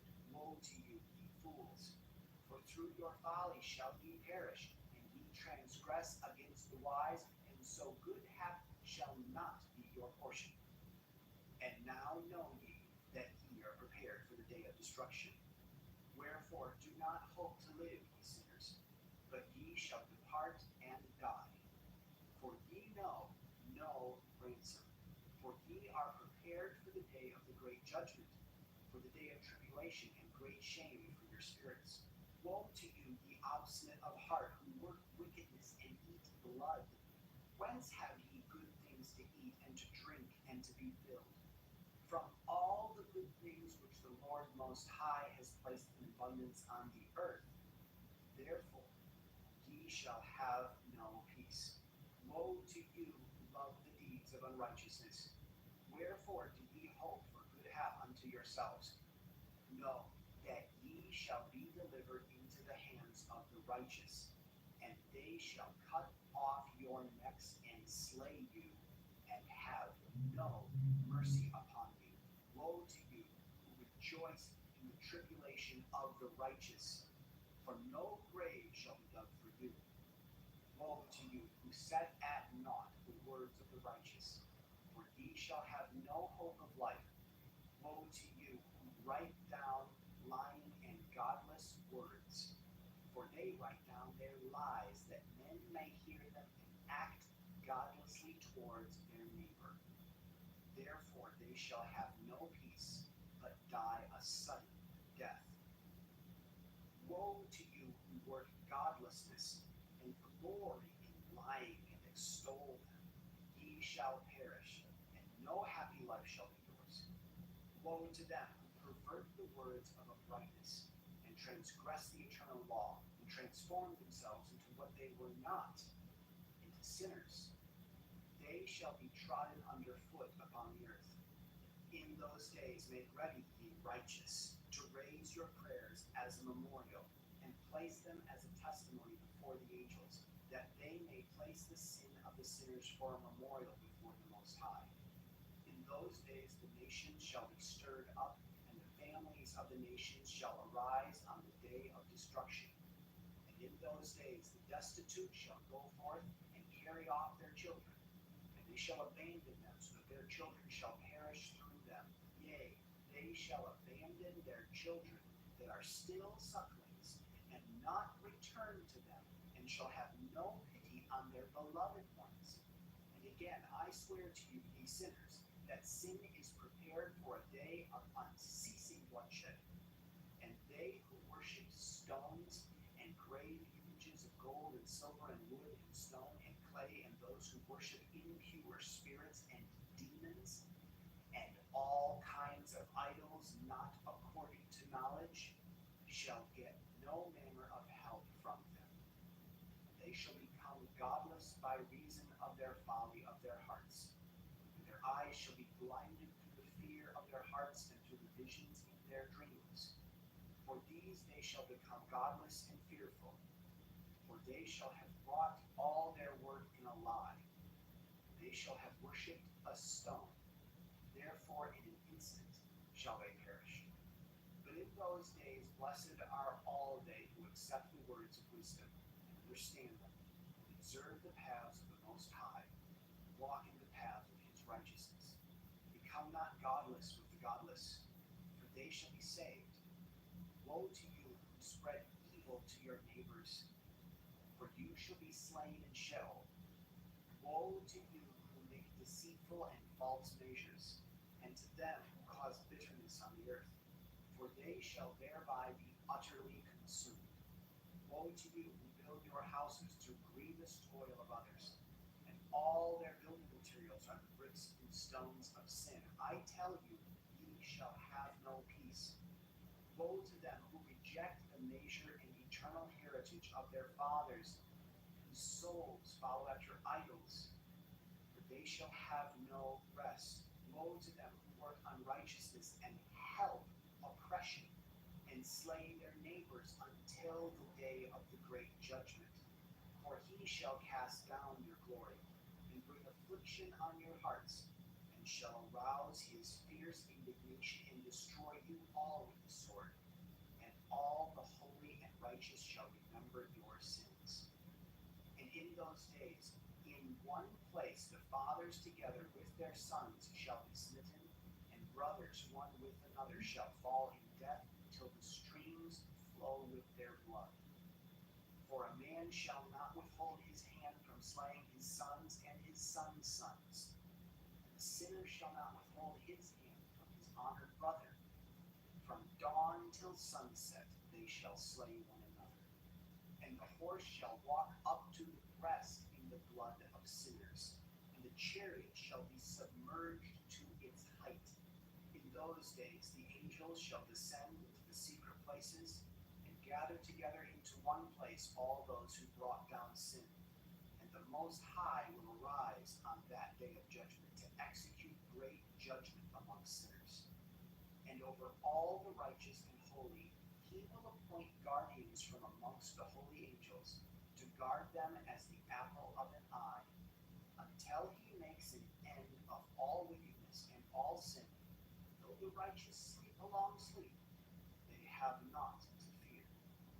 And then the children of the earth shall see the wise in security, and shall understand all the words of this book, and recognize that their riches shall not be able to save them in the overthrow of their sins. Woe to you, sinners, on the day of strong anguish, ye who afflict the righteous and burn them with fire. Ye shall be requited according to your works. Woe to you, ye obstinate of heart, who watch in order to devise wickedness. Therefore shall fear come upon you, there shall be none to help you. Woe to you, ye sinners, on account of the words of your mouth, and on account of the deeds of your hands, which your godlessness has wrought. In blazing flames burning worse than fire shall ye burn. And now know ye that from the angels he will inquire as to your deeds in heaven, from the sun and from the moon and from the stars, in reference to your sins, because of on the earth ye execute judgment on the righteous. And he will summon to testify against you every cloud and mist and dew and rain, for they shall all be withheld because of you from descending upon you, and they shall be mindful of your sins. And now give presents to the rain, that it be not withheld from descending upon you, nor yet the dew when it has received gold and silver from you, that it may descend. With the hoarfrost and snow with their chillness, and all the snowstorms with all their plagues fall upon you, in those days ye shall not be able to stand before them. Observe the heaven, ye children of heaven, and every work of the Most High, and fear ye him, and work no evil in his presence. If he closes the windows of heaven, and withholds the rain and the dew from descending on the earth on your account, what will he do then? And if he sends his anger upon you because of your deeds, ye cannot petition him, for ye spake proud and insolent words against his righteous. Therefore ye shall have no peace. And see ye not the sailors of the ships, how their ships are tossed to and fro by the waves, and are shaken by the winds, and are not in sore trouble? And therefore do they fear, because all their goodly possessions go upon the sea with them. And they have evil forebodings of heart, that the sea will swallow them, and they will perish therein. Are not the entire sea and all its waters and all its movements the work of the Most High? And has he not set limits to its doings and confined it throughout by the sand? And at his reproof it is afraid and dries up, and all its fish die, and all that is in it. But ye sinners that are on the earth, fear him not. Has he not made the heaven and the earth and all that is therein? Who has given understanding and wisdom to everything that moves on the earth and in the sea? Do not the sailors of the ships fear the sea? Yet sinners fear not the Most High. In those days when he hath brought a grievous fire upon you, whither will ye flee? And where will ye find deliverance? And when he launches forth his word against you, will you not be affrighted and fear? And all the luminaries shall be affrighted with great fear. And the earth shall be affrighted and tremble and be alarmed. And all the angels shall execute their commands, and shall seek to hide themselves from the presence of the great glory. And the children of earth shall tremble and quake, and ye sinners shall be cursed forever, and ye shall have no peace. Fear ye not, ye souls of righteousness, and be hopeful, ye that have died in righteousness. And grieve not if your soul goes into Sheol, and descended in grief, and that in your life your body fared not according to your goodness. But wait for the day of the judgment of sinners, and for the day of cursing and chastisement. And yet when ye die, the sinners speak over you, as we die, so die the righteous. What benefit do they reap for their deeds?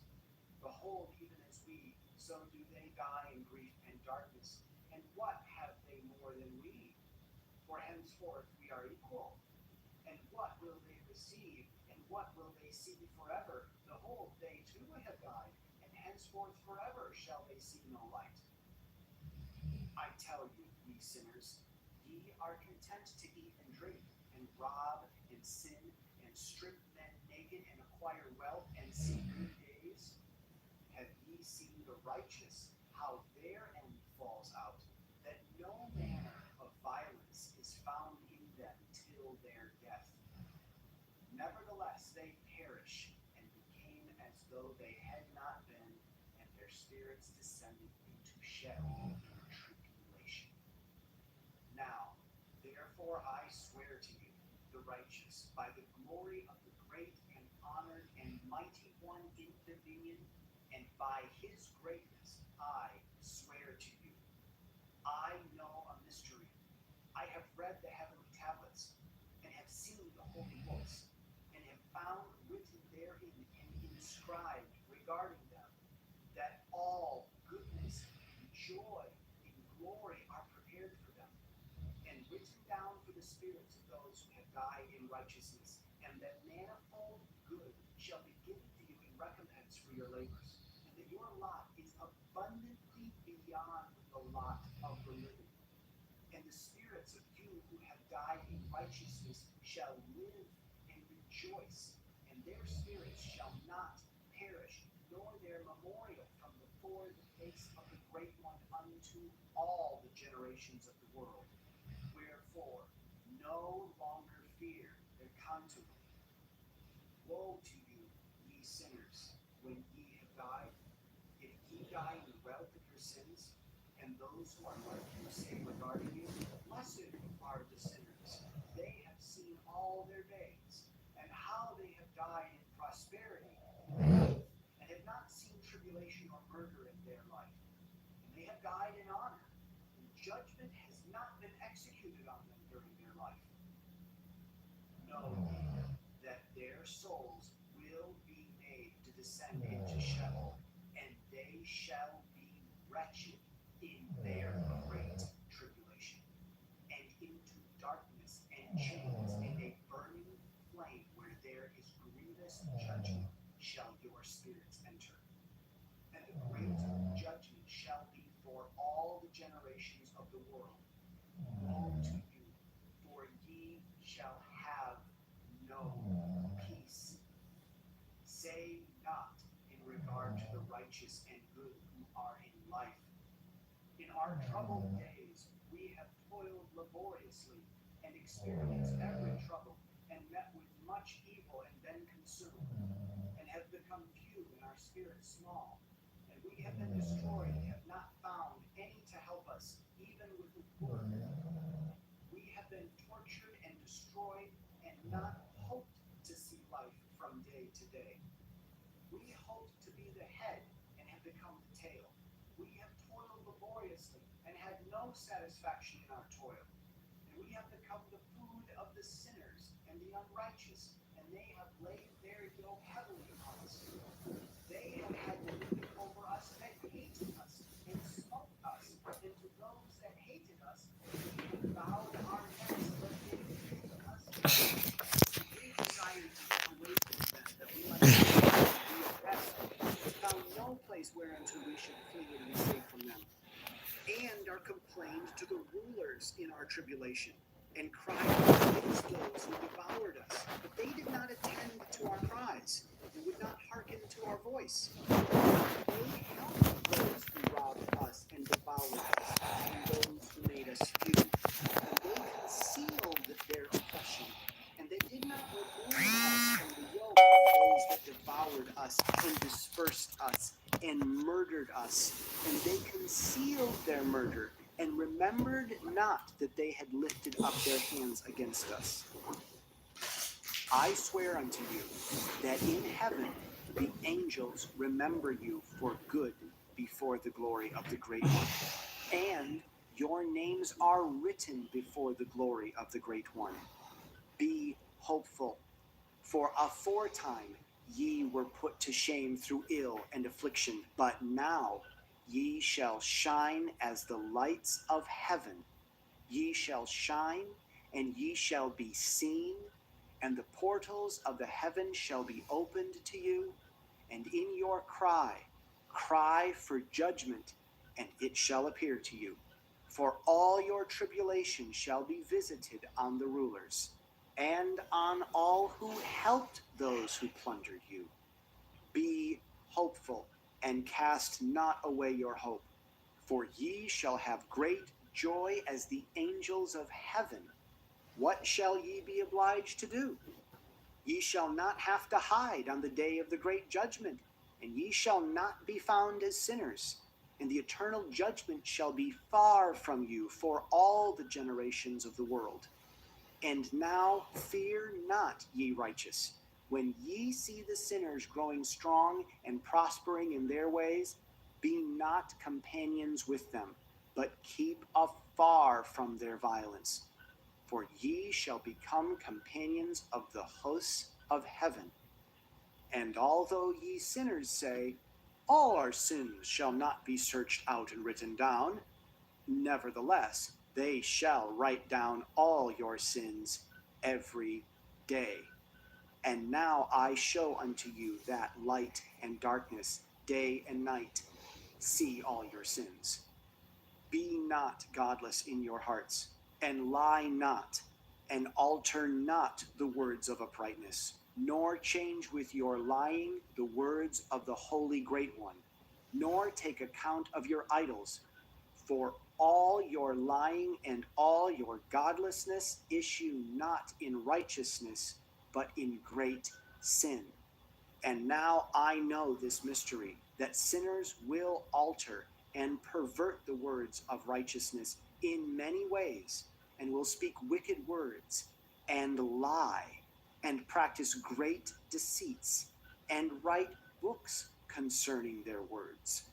But when they write down truthfully all my words in their languages, and do not change or diminish aught from my words, but write them all down truthfully, all that I first testified concerning them, then I know another mystery, that books will be given to the righteous and the wise to become a cause of joy and uprightness and much wisdom. And to them shall the books be given, and they shall believe in them and rejoice over them. And then shall all the righteous who have learned there from all the paths of uprightness be recompensed. In those days the Lord bade them to summon and testify to the children of earth concerning their wisdom. Show it unto them, for ye are their guides, and a recompense over the whole earth. For I and my Son will be united with them forever in the paths of uprightness in their lives. And ye shall have peace. Rejoice, ye children of uprightness. Amen. After some days, my son Methuselah took a wife for his son Lamech, and she became pregnant by him and bore a son. And his body was white as snow and red as the blooming of a rose. And the hair of his head and his long locks were white as wool, and his eyes beautiful. And when he opened his eyes, he lighted up the whole house like the sun, and the whole house was very bright. And thereupon he arose in the hands of the midwife, opened his mouth, and conversed with the Lord of righteousness. And his father Lamech was afraid of him and fled, and came to his father Methuselah. And he said unto him, I have begotten a strange son, diverse from and unlike man, and resembling the sons of the God of heaven. And his nature is different, and he is not like us. And his eyes are as the rays of the sun, and his countenance is glorious. And it seems to me that he is not sprung from me, but from the angels. And I fear that in his days a wonder may be wrought on the earth. And now, my father, I am here to petition thee and implore thee that thou mayst go to Enoch, our father, and learn from him the truth. For his dwelling place is amongst the angels. And when Methuselah heard the words of his son, he came to me to the ends of the earth. For he had heard that I was there, and he cried aloud, and I heard his voice, and I came to him. And I said unto him, Behold, here I am, my son. Wherefore hast thou come to me? And he answered and said, Because of a great cause of anxiety have I come to thee, and because of a disturbing vision have I approached. And now, my father, hear me. Unto Lamech my son there hath been born a son, the like of whom there is none. And his nature is not like man's nature. And the color of his body is whiter than snow, and redder than the bloom of a rose. And the hair of his head is whiter than wool, and his eyes are like the rays of the sun. And he opened his eyes, and thereupon lighted up the whole house. And he arose in the hands of the midwife, and opened his mouth, and blessed the Lord of heaven. And his father Lamech became afraid and fled to me, and did not believe that he was sprung from him, but that he was in the likeness of the angels of heaven. And behold, I have come to thee, that thou mayst make known to me the truth. And I, Enoch, answered and said unto him, The Lord will do a new thing on earth. And this I have already seen in a vision, and make known to thee that in the generation of my father Jared, some of the angels of heaven transgress the word of the Lord. And behold, they commit sin and transgress the law, and have united themselves with women, and commit sin with them, and have married some of them, and have begot children by them. And they shall produce on the earth giants, not according to the Spirit, but according to the flesh. And there shall be a great punishment on the earth, and the earth shall be cleansed from all impurity. Yea, there shall come a great destruction over the whole earth, and there shall be a deluge, and a great destruction for 1 year. And this son who has been born unto you shall be left on the earth, and his 3 children shall be saved with him. When all mankind that are on the earth shall die, he and his sons shall be saved. And now make known to thy son Lamech that he who has been born is in truth his son, and call his name Noah, for he shall be left to you, and he and his sons shall be saved from the destruction which shall come upon the earth on account of all the sin and all the unrighteousness which shall be consummated on the earth in his days. And after that there shall still be more unrighteousness than that which was first consummated on the earth. For I know the mysteries of the holy ones, for he, the Lord, has shown me and informed me, and I have read them in the heavenly tablets. And I saw written on them that generation upon generation shall transgress, till a generation of righteousness arises, and transgression is destroyed, and sin passes away from the earth, and all manner of good comes upon it. And now, my son, go and make known to thy son Lamech that this son which has been born is in truth his son, and that this is no lie. And when Methuselah had heard these words of his father Enoch, for he had shown to him everything in secret, he returned and showed them to him, and called the name of that son Noah, for he will comfort the earth after all the destruction. Another book, which Enoch wrote for his son Methuselah and for those who will come after him and keep the law in the last days.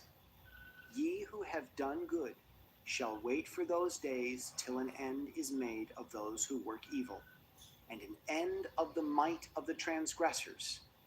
And wait ye indeed till sin has passed away, for their names shall be blotted out of the book of life, and out of the holy books, and their seed shall be destroyed forever, and their spirits shall be slain, and they shall cry and make lamentation in a place that is a chaotic wilderness, and in the fire shall they burn, for there is no earth there. And I saw there something like an invisible cloud, for by reason of its depth I could not look over. And I saw a flame of fire blazing brightly, and things like shining mountains circling and sweeping to and fro. And I asked one of the holy angels who was with me, and said unto him, What is this shining thing? For it is not a heaven, but only the flame of a blazing fire, and the voice of weeping and crying and lamentation and strong pain.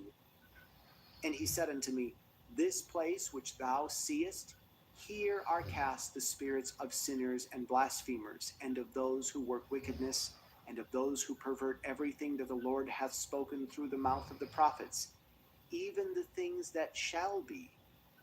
For some of them are written and inscribed above in the heaven, in order that the angels may read them and know that which shall befall the sinners and the spirits of the humble, and of those who have afflicted their bodies and been recompensed by God, and of those who have been put to shame by wicked men, who loved God and loved neither gold nor silver nor any of the good things which are in the world, but gave over their bodies to torture, who, since they came into being, longed not after earthly food, but regarded everything as a passing breath, and lived accordingly. And the Lord tried them much, and their spirits were found pure, so that they should bless his name. And all the blessings destined for them I have recounted in the books. And he hath assigned them their recompense, because they have been found to be such as loved heaven more than their life in the world. And though they were trodden under foot of wicked men, and experienced abuse and reviling from them, and were put to shame, they blessed me. And now I will summon the spirits of the good who belong to the generation of light, and I will transform those who were born in darkness, who in the flesh were not recompensed with such honor as their faithfulness deserved. And I will bring forth in shining light to those who have loved my holy name, and I will seat each on the throne of his honor. and they shall be resplendent for times without number. For righteousness is the judgment of God. For to the faithful he will give faithfulness in the habitation of upright paths. And they shall see those who were born in darkness led into darkness, while the righteous shall be resplendent. And the sinners shall cry aloud and see them resplendent, and they indeed will go where days and seasons are prescribed for them.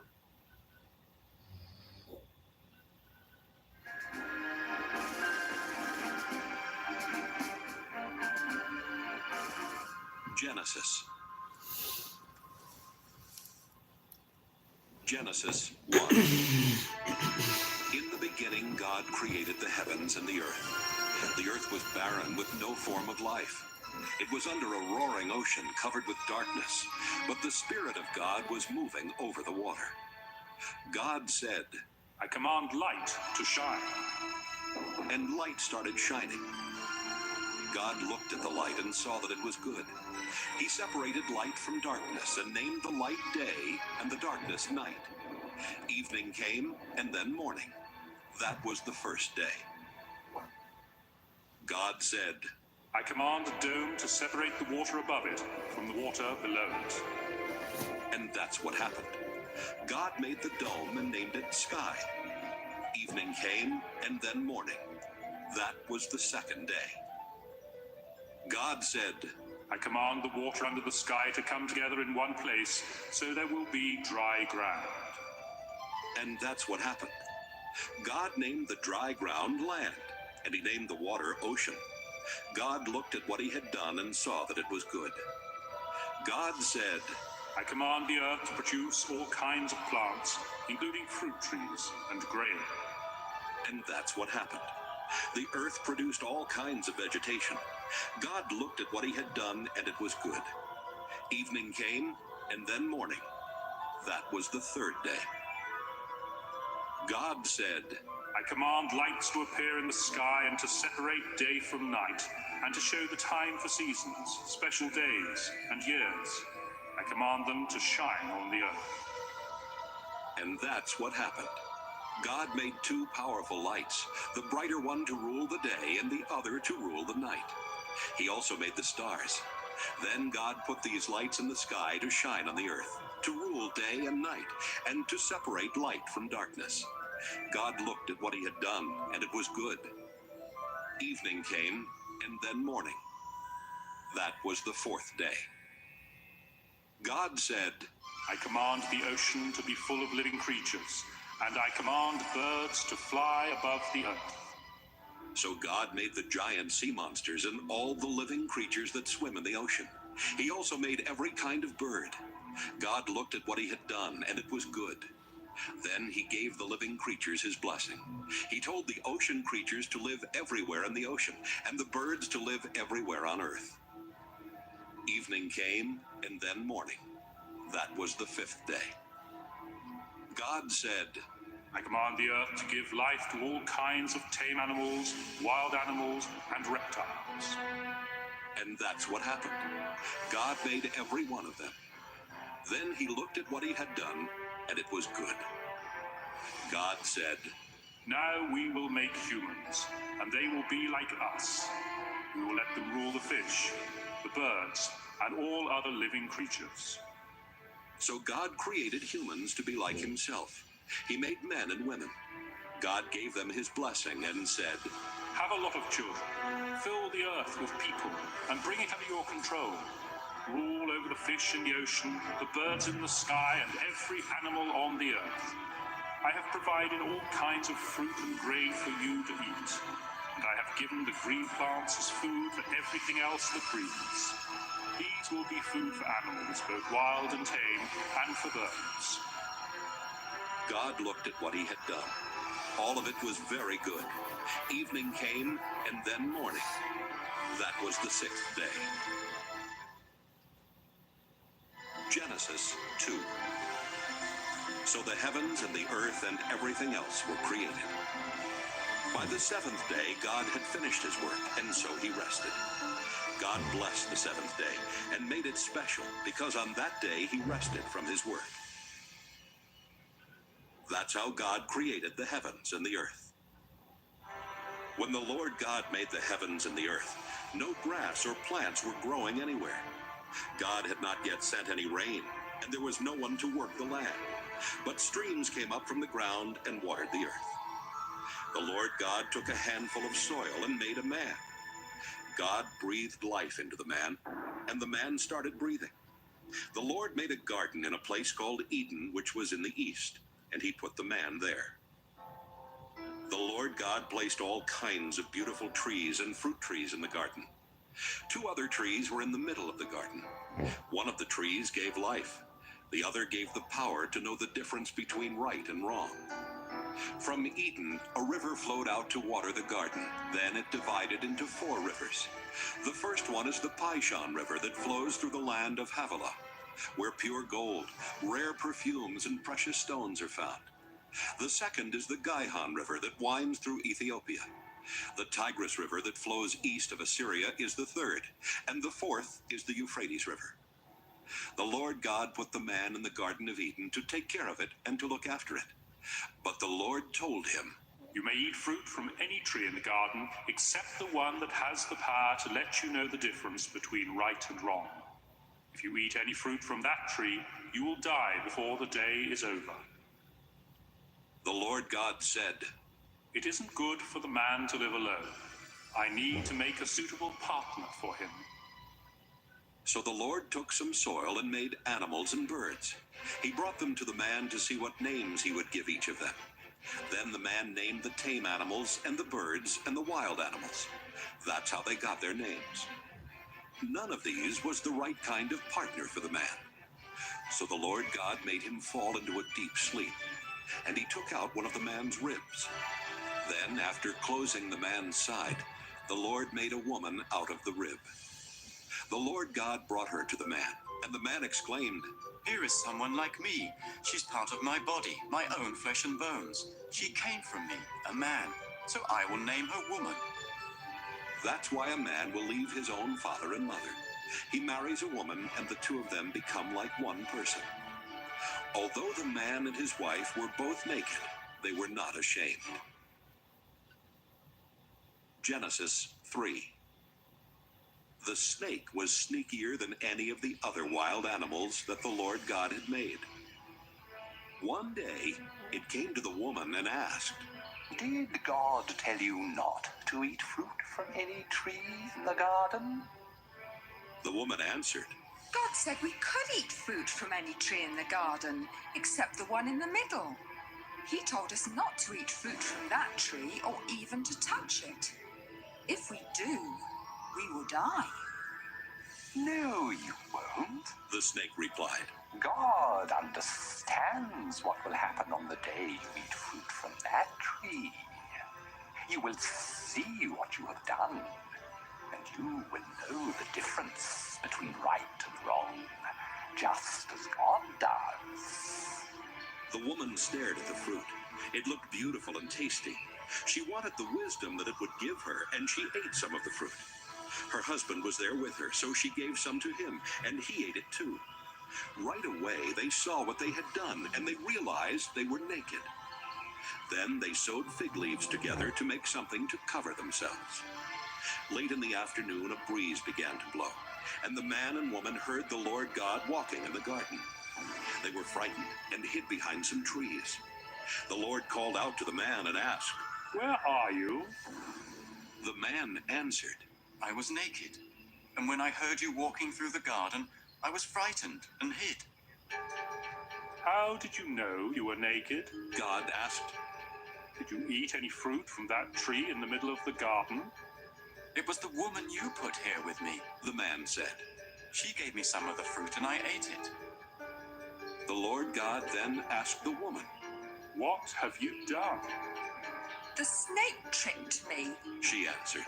and I ate some of that fruit. So the Lord God said to the snake, Because of what you have done, you will be the only animal to suffer this curse. For as long as you live, you will crawl on your stomach and eat dirt. You and this woman will hate each other. Your descendants and hers will always be enemies. One of hers will strike you on the head, and you will strike him on the heel. Then the Lord said to the woman, You will suffer terribly when you give birth, but you will still desire your husband, and he will rule over you. the Lord said to the man, You listened to your wife and ate fruit from that tree. And so the ground will be under a curse because of what you did. As long as you live, you will have to struggle to grow enough food. For food will be plants, but the ground will produce thorns and thistles. You will have to sweat to earn a living. You were made out of soil, and you will once again turn into soil. the man Adam named his wife Eve because she would become the mother of all who live. Then the Lord God made clothes out of animal skins for the man and his wife. The Lord said, These people now know the difference between right and wrong, just as we do. But they must not be allowed to eat fruit from the tree that lets them live forever. So the Lord God sent them out of the Garden of Eden, where they would have to work the ground from which the man had been made. Then God put winged creatures at the entrance to the garden and a flaming, flashing sword to guard the way to the life-giving tree. Genesis 4. Adam and Eve had a son. Then Eve said, I'll name him Cain, because I got him with the help of the Lord. Later she had another son and named him Abel. Abel became a sheep farmer, but Cain farmed the land. One day, Cain gave part of his harvest to the Lord, and Abel also gave an offering to the Lord. He killed the firstborn lamb from one of his sheep and gave the Lord the best parts of it. The Lord was pleased with Abel and his offering, but not with Cain and his offering.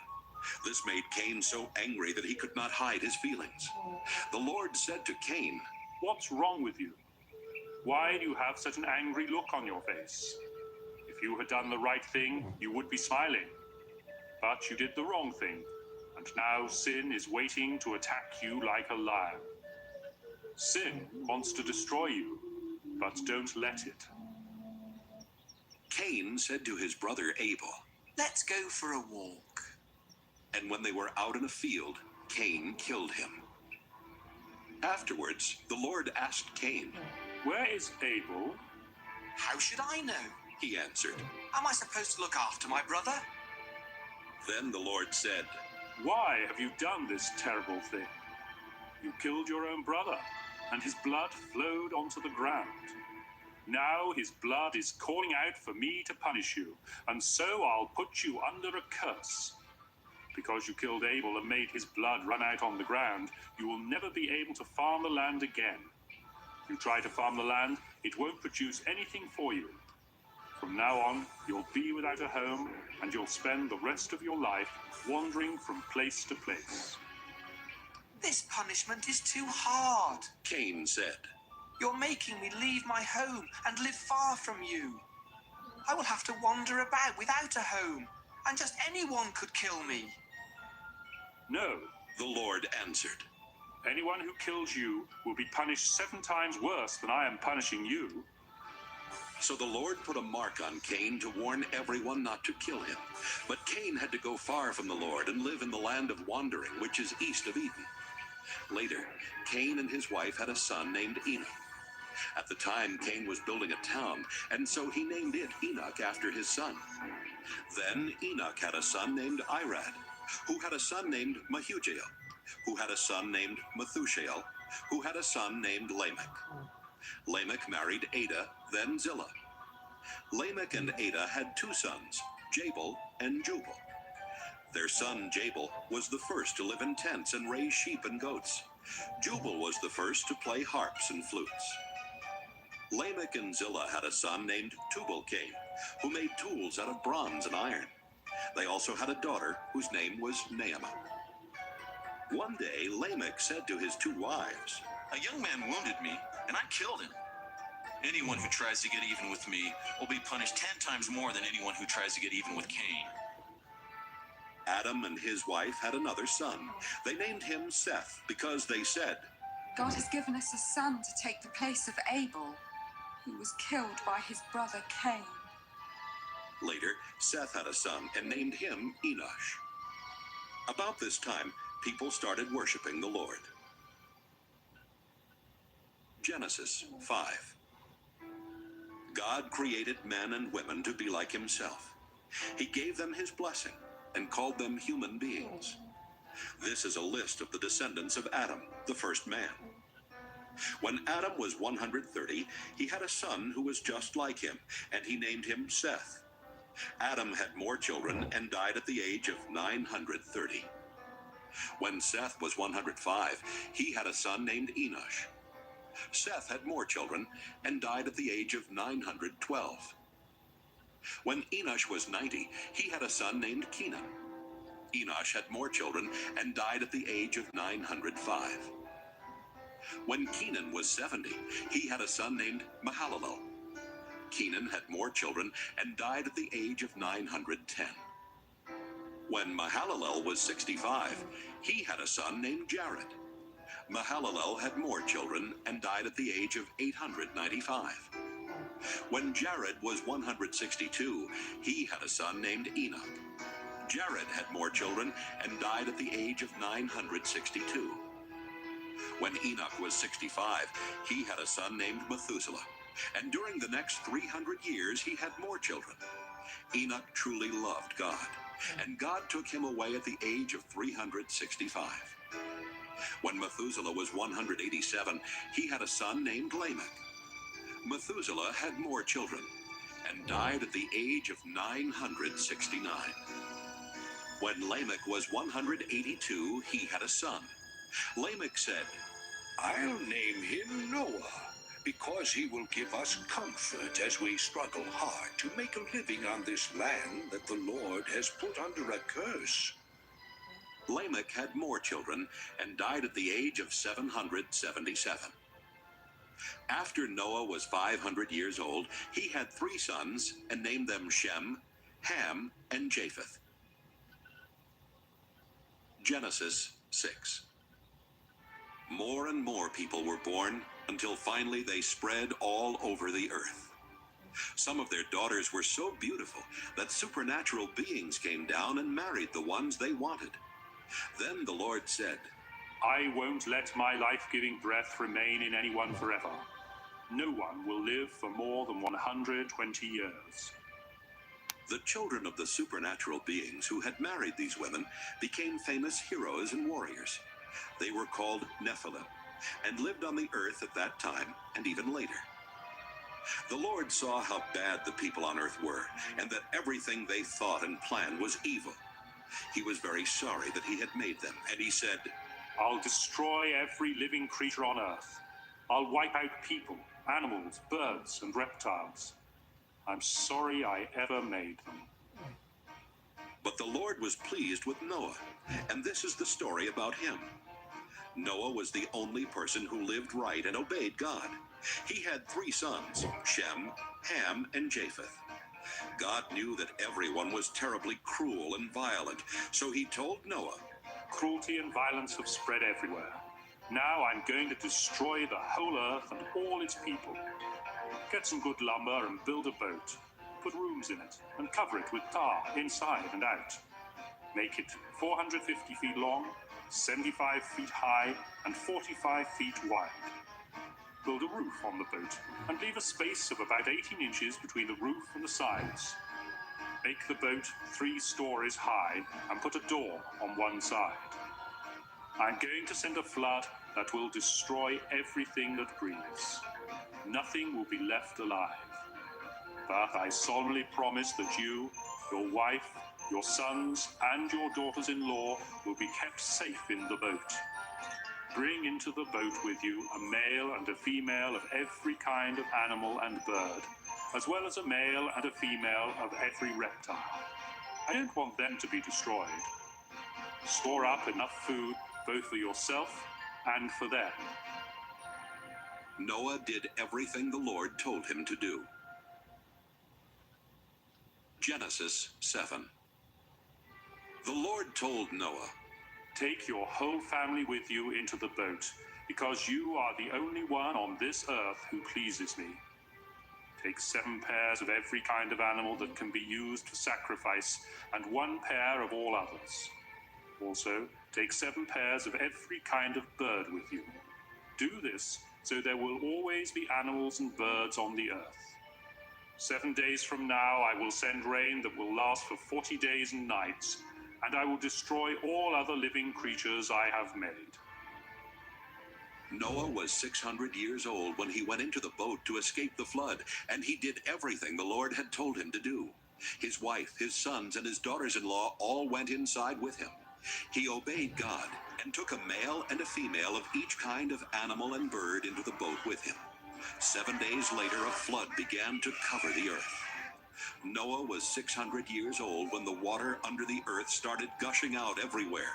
The sky opened like windows and rain poured down for 40 days and nights. All this began on the 17th day of the 2nd month of the year. On that day, Noah and his wife went into the boat with their 3 sons, Shem, Ham, and Japheth, and their wives. They took along every kind of animal, tame and wild, including the birds. Noah took a male and a female of every living creature with him, just as God had told him to do. And when they were all in the boat, God closed the door. For 40 days, the rain poured down without stopping, and the water became deeper and deeper until the boat started floating high above the ground. Finally, the mighty flood was so deep that even the highest mountain peaks were almost 25 feet below the surface of the water. Not a bird, animal, reptile, or human was left alive anywhere on earth. The Lord destroyed everything that breathed. Nothing was left alive except Noah and the others in the boat. 150 days later, the water started going down. Genesis 8. God did not forget about Noah and the animals with him in the boat. So God made a wind blow, and the water started going down. God stopped up the places where the water had been gushing out from under the earth. He also closed up the sky, and the rain stopped. For 150 days, the water slowly went down. Then, on the 17th day of the 7th month of the year, the boat came to rest somewhere in the Ararat Mountains. The water kept going down, and the mountaintops could be seen on the first day of the 10th month. 40 days later, Noah opened a window to send out a raven, but it kept flying around until the water had dried up. Noah wanted to find out if the water had gone down, and he sent out a dove. Deep water was still everywhere, and the dove could not find a place to land, so it flew back to the boat. Noah held out his hand and helped it back in. 7 days later, Noah sent the dove out again. It returned in the evening, holding in its beak a green leaf from an olive tree. Noah knew that the water was finally going down. He waited 7 more days before sending the dove out again, and this time it did not return. Noah was now 601 years old, and by the first day of that year, almost all the water had gone away. Noah made an opening in the roof of the boat and saw that the ground was getting dry. By the 27th day of the 2nd month, the earth was completely dry. God said to Noah, You, your wife, your sons, and your daughters-in-law may now leave the boat. Let out the birds, animals, and reptiles so they can mate and live all over the earth. After Noah and his family had gone out of the boat, the living creatures left in groups of their own kind. Noah built an altar where he could offer sacrifices to the Lord. Then he offered on the altar one of each kind of animal and bird that could be used for a sacrifice. The smell of the burning offering pleased God, and he said, Never again will I punish the earth for the sinful things its people do. All of them have evil thoughts from the time they are young. But I will never destroy everything that breathes, as I did this time.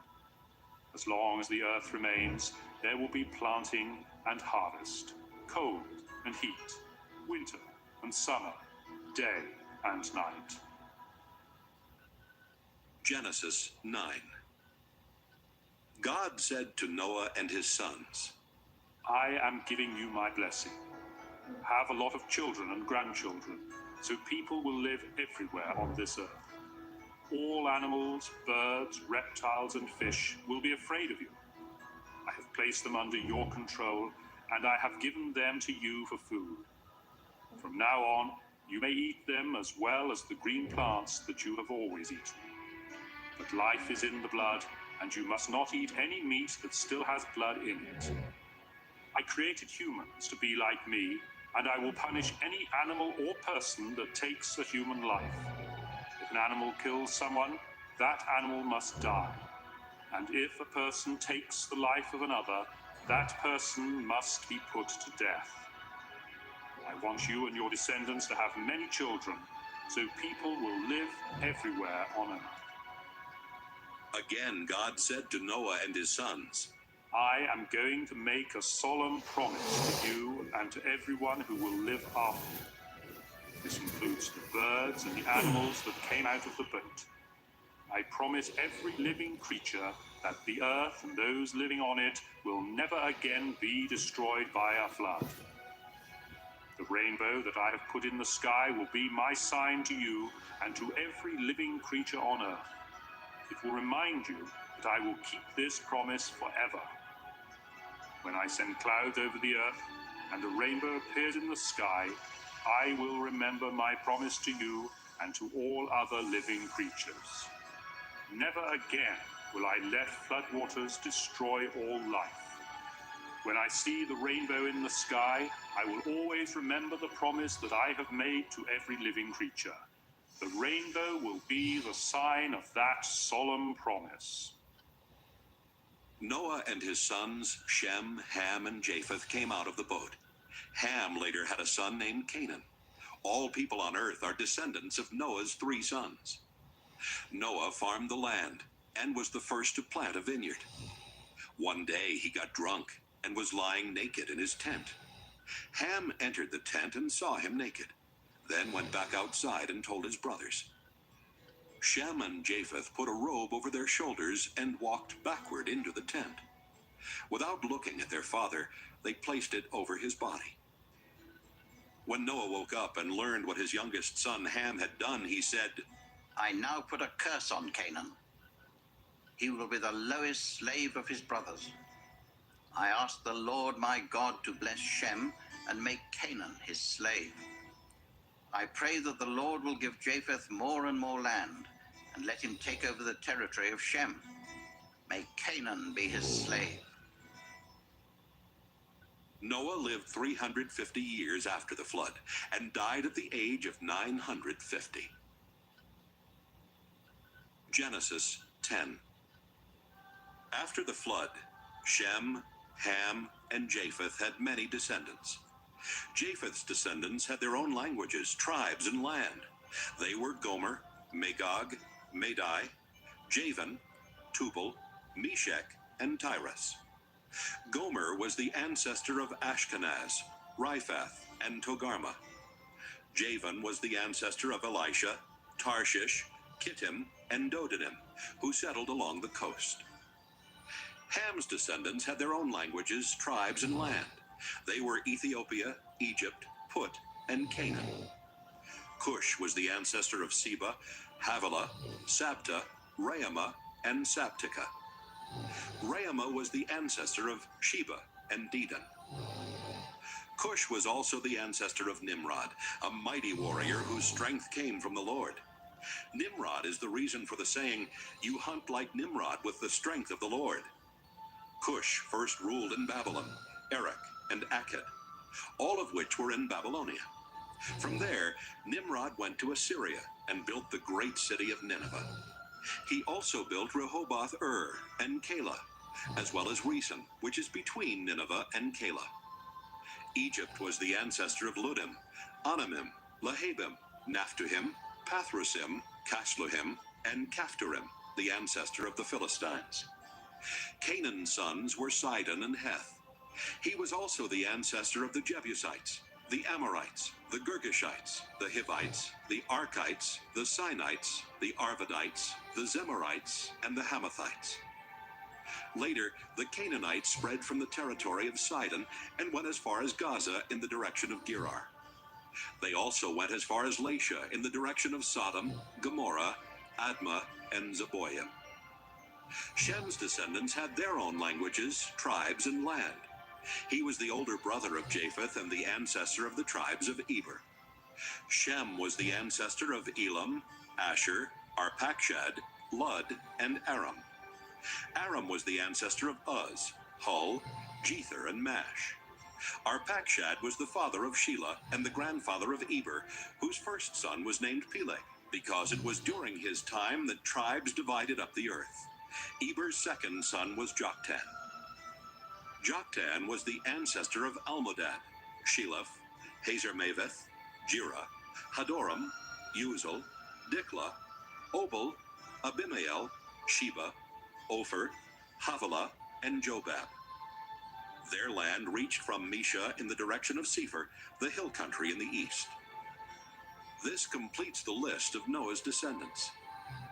After the flood, their descendants became nations and spread all over the world.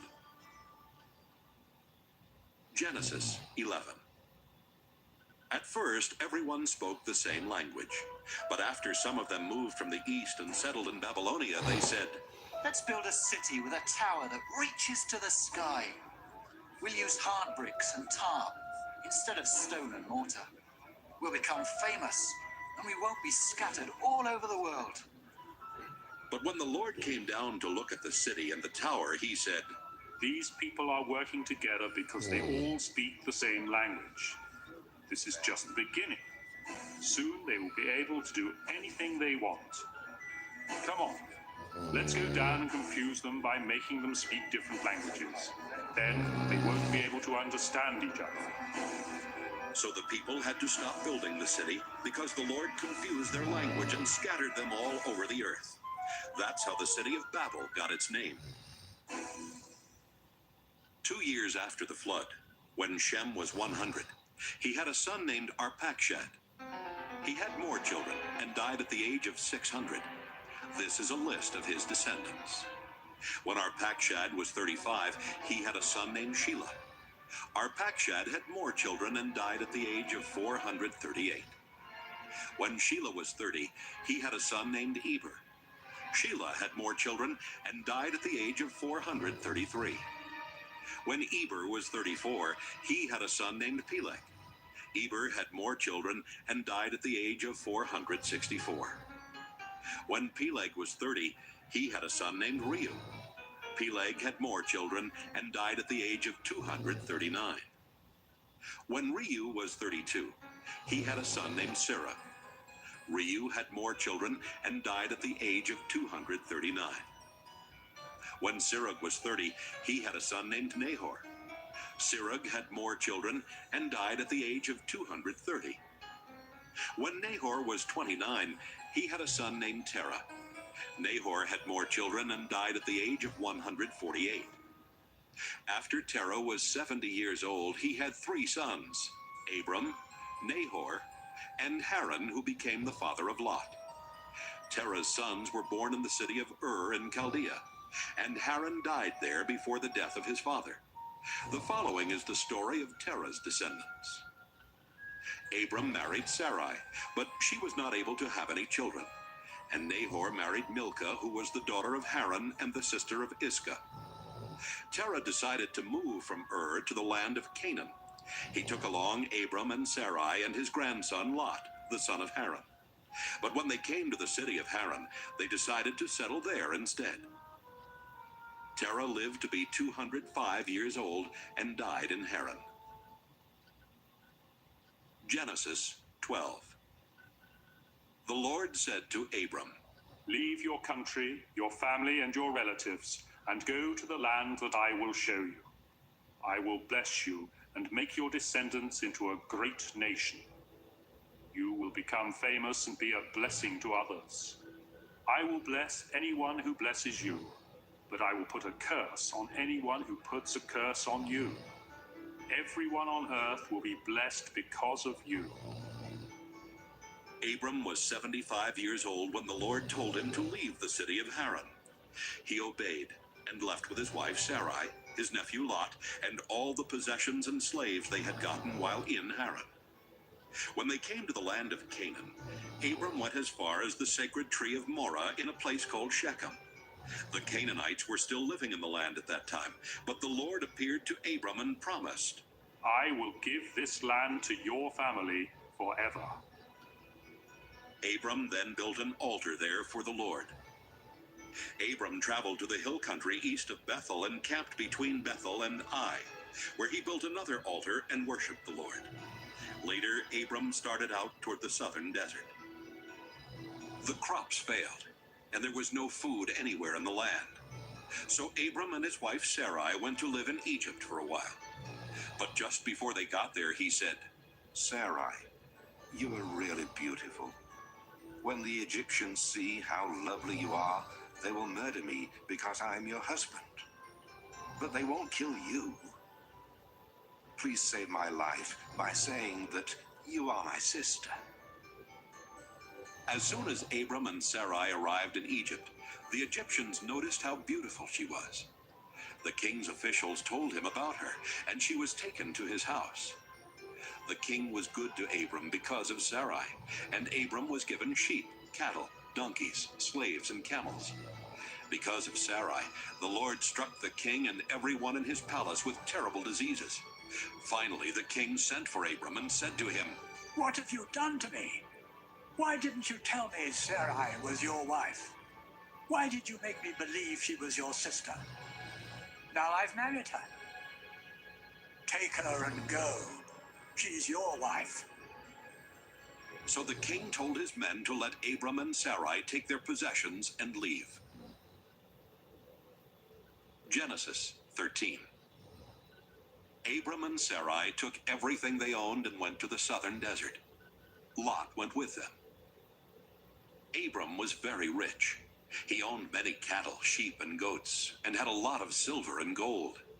Abram moved from place to place in the southern desert, and finally he went north and set up his tents between Bethel and Ai, where he had earlier camped, and built an altar. There he worshipped the Lord. Lot, who was traveling with him, also had sheep, goats, and cattle, as well as his own family and slaves. At this time, the Canaanites and the Perizzites were living in the same area, and so there wasn't enough pasture land left for Abram and Lot with all of their animals. Besides this, the men who took care of Abram's animals and the ones who took care of Lot's animals started quarreling. Abram said to Lot, We are close relatives. We shouldn't argue, and our men shouldn't be fighting one another. There is plenty of land for you to choose from. Let's separate. If you go north, I'll go south. If you go south, I'll go north. This happened before the Lord had destroyed the cities of Sodom and Gomorrah. And when Lot looked around, he saw there was plenty of water in the Jordan Valley. All the way to Zoar, the valley was as green as the garden of the Lord or the land of Egypt. So Lot chose the whole Jordan Valley for himself, and as he started toward the east, he and Abram separated. Abram stayed in the land of Canaan, but Lot settled near the cities of the valley and put up his tents not far from Sodom, where the people were evil and sinned terribly against the Lord. After Abram and Lot had gone their separate ways, the Lord said to Abram, Look around to the north, south, east, and west. I will give you and your family all the land you can see. It will be theirs forever. I will give you more descendants than there are specks of dust on the earth, and someday it will be easier to count the specks of dust than to count your descendants. Now walk back and forth across the land, because I am giving it to you.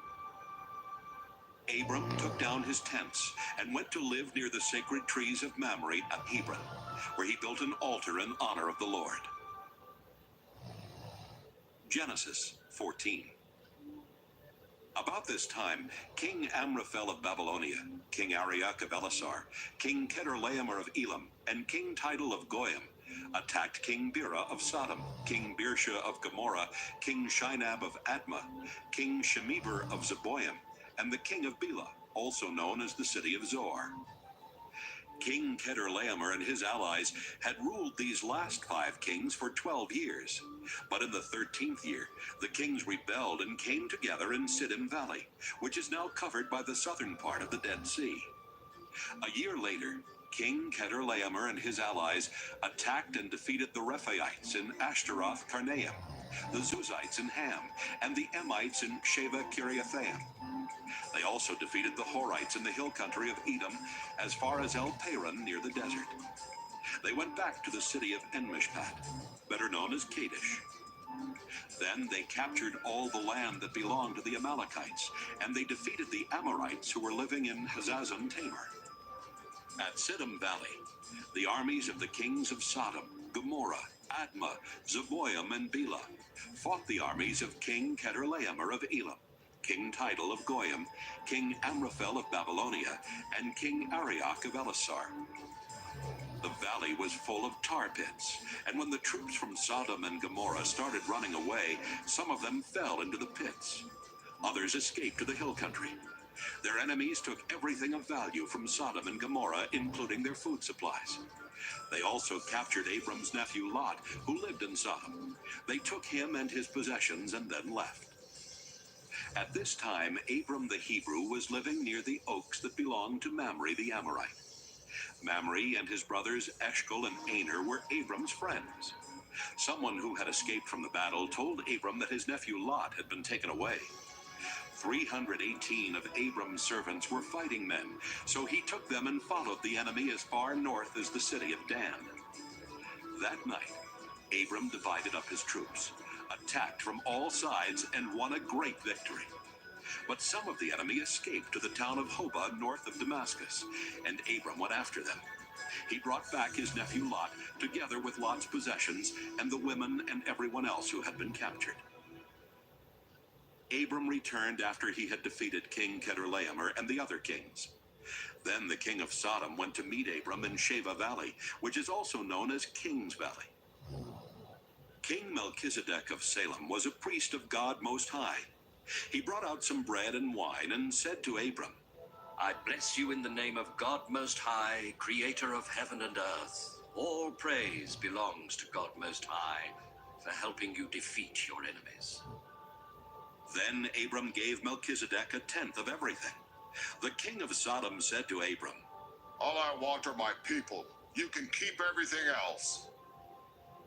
Abram answered, The Lord God Most High made the heavens and the earth, and I have promised him that I won't keep anything of yours, not even a sandal strap or a piece of thread. Then you can never say that you are the one who made me rich. Let my share be the food that my men have eaten. But Aner, Eshcol, and Mamre went with me, so give them their share of what we brought back. Genesis 15. Later, the Lord spoke to Abram in a vision. Abram, don't be afraid. I will protect you and reward you greatly. But Abram answered, Lord, all-powerful, you have given me everything I could ask for, except children.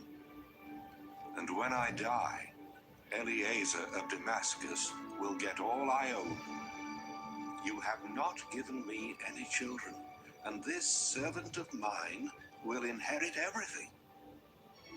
The Lord replied, No, he won't. You will have a son of your own, and everything you have will be his. Then the Lord took Abram outside and said, Look at the sky and see if you can count the stars. That's how many descendants you will have. Abram believed the Lord, and the Lord was pleased with him.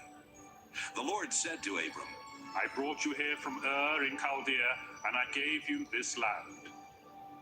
Abram asked, Lord God, how can I know the land will be mine? Then the Lord told him, Bring me a 3-year-old cow, a 3-year-old female goat, a 3-year-old ram, a dove, and a young pigeon. Abram obeyed the Lord. Then he cut the animals in half and laid the 2 halves of each animal opposite each other on the ground. But he did not cut the doves and pigeons in half. And when birds came down to eat the animals, Abram chased them away. As the sun was setting, Abram fell into a deep sleep, and everything became dark and frightening. Then the Lord said, Abram, you will live to an old age and die in peace. But I solemnly promise that your descendants will live as foreigners in a land that doesn't belong to them.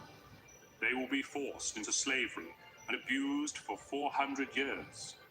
But I will terribly punish the nation that enslaves them, and they will leave with many possessions.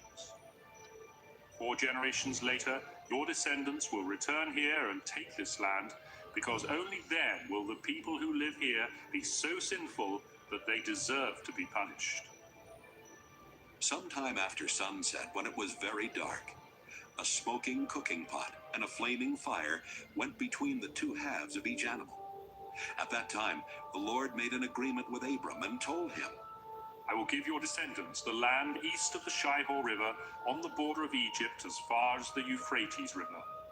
They will possess the land of the Kenites, the Kenizzites, the Cadmonites, the Hittites, the Perizzites, the Rephaites, the Amorites, the Canaanites, the Girgashites, and the Jebusites. Genesis 16. Abram's wife Sarai had not been able to have any children, but she owned a young Egyptian slave woman named Hagar. And Sarai said to Abram, The Lord has not given me any children. Sleep with my slave, and if she has a child, it will be mine. Abram agreed, and Sarai gave him Hagar to be his wife. This happened after Abram had lived in the land of Canaan for 10 years. Later, when Hagar knew she was going to have a baby, she became proud and was hateful to Sarai. Then Sarai said to Abram, It's all your fault. I gave you my slave woman, but she has been hateful to me ever since she found out she was pregnant. You have done me wrong, and you will have to answer to the Lord for this. Abram said, All right. She's your slave, and you can do whatever you want with her. But Sarai began treating Hagar so harshly that she finally ran away. Hagar stopped to rest at a spring in the desert on the road to Shur. While she was there, the angel of the Lord came to her and asked, Hagar, where have you come from, and where are you going? She answered, I'm running away from Sarah, my owner. The angel said, Go back to Sarai and be her slave. I will give you a son who will be called Ishmael, because I've heard your cry for help. And later I will give you so many descendants that no one will be able to count them all. But your son will live far from his relatives. He will be like a wild donkey, fighting everyone, and everyone fighting him. Hagar thought, Have I really seen God and lived to tell about it? So from then on, she called him the God who sees me. That's why people call the well between Kadesh and Bered the well of the living one who sees me. Abram was 86 years old when Hagar gave birth to their son, and he named him Ishmael. Genesis 17. Abram was 99 years old when the Lord appeared to him again and said, I am God all-powerful. If you obey me and always do right, I will keep my solemn promise to you and give you more descendants than can be counted. Abram bowed with his face to the ground, and God said, I promise that you will be the father of many nations. That's why I now change your name from Abram to Abraham. I will give you a lot of descendants, and in the future they will become great nations. Some of them will even be kings. I will always keep the promise I have made to you and your descendants, because I am your God and their God. I will give you and them the land in which you are now a foreigner. I will give the whole land of Canaan to your family forever, and I will be their God. Abraham, you and all future members of your family must promise to obey me. As the sign that you are keeping this promise, you must circumcise every man and boy in your family. From now on, your family must circumcise every baby boy when he is 8 days old. You must even circumcise any man or boy you have as a slave, both those born in your homes and those you buy from foreigners. This will be a sign that my promise to you will last forever. Any man who isn't circumcised hasn't kept his promise to me and cannot be one of my people. Abraham, your wife's name will now be Sarah instead of Sarai. I will bless her, and you will have a son by her. She will become the mother of nations, and some of her descendants will even be kings. Abraham bowed with his face to the ground and thought, I am almost 100 years old. How can I become a father? And Sarah is 90.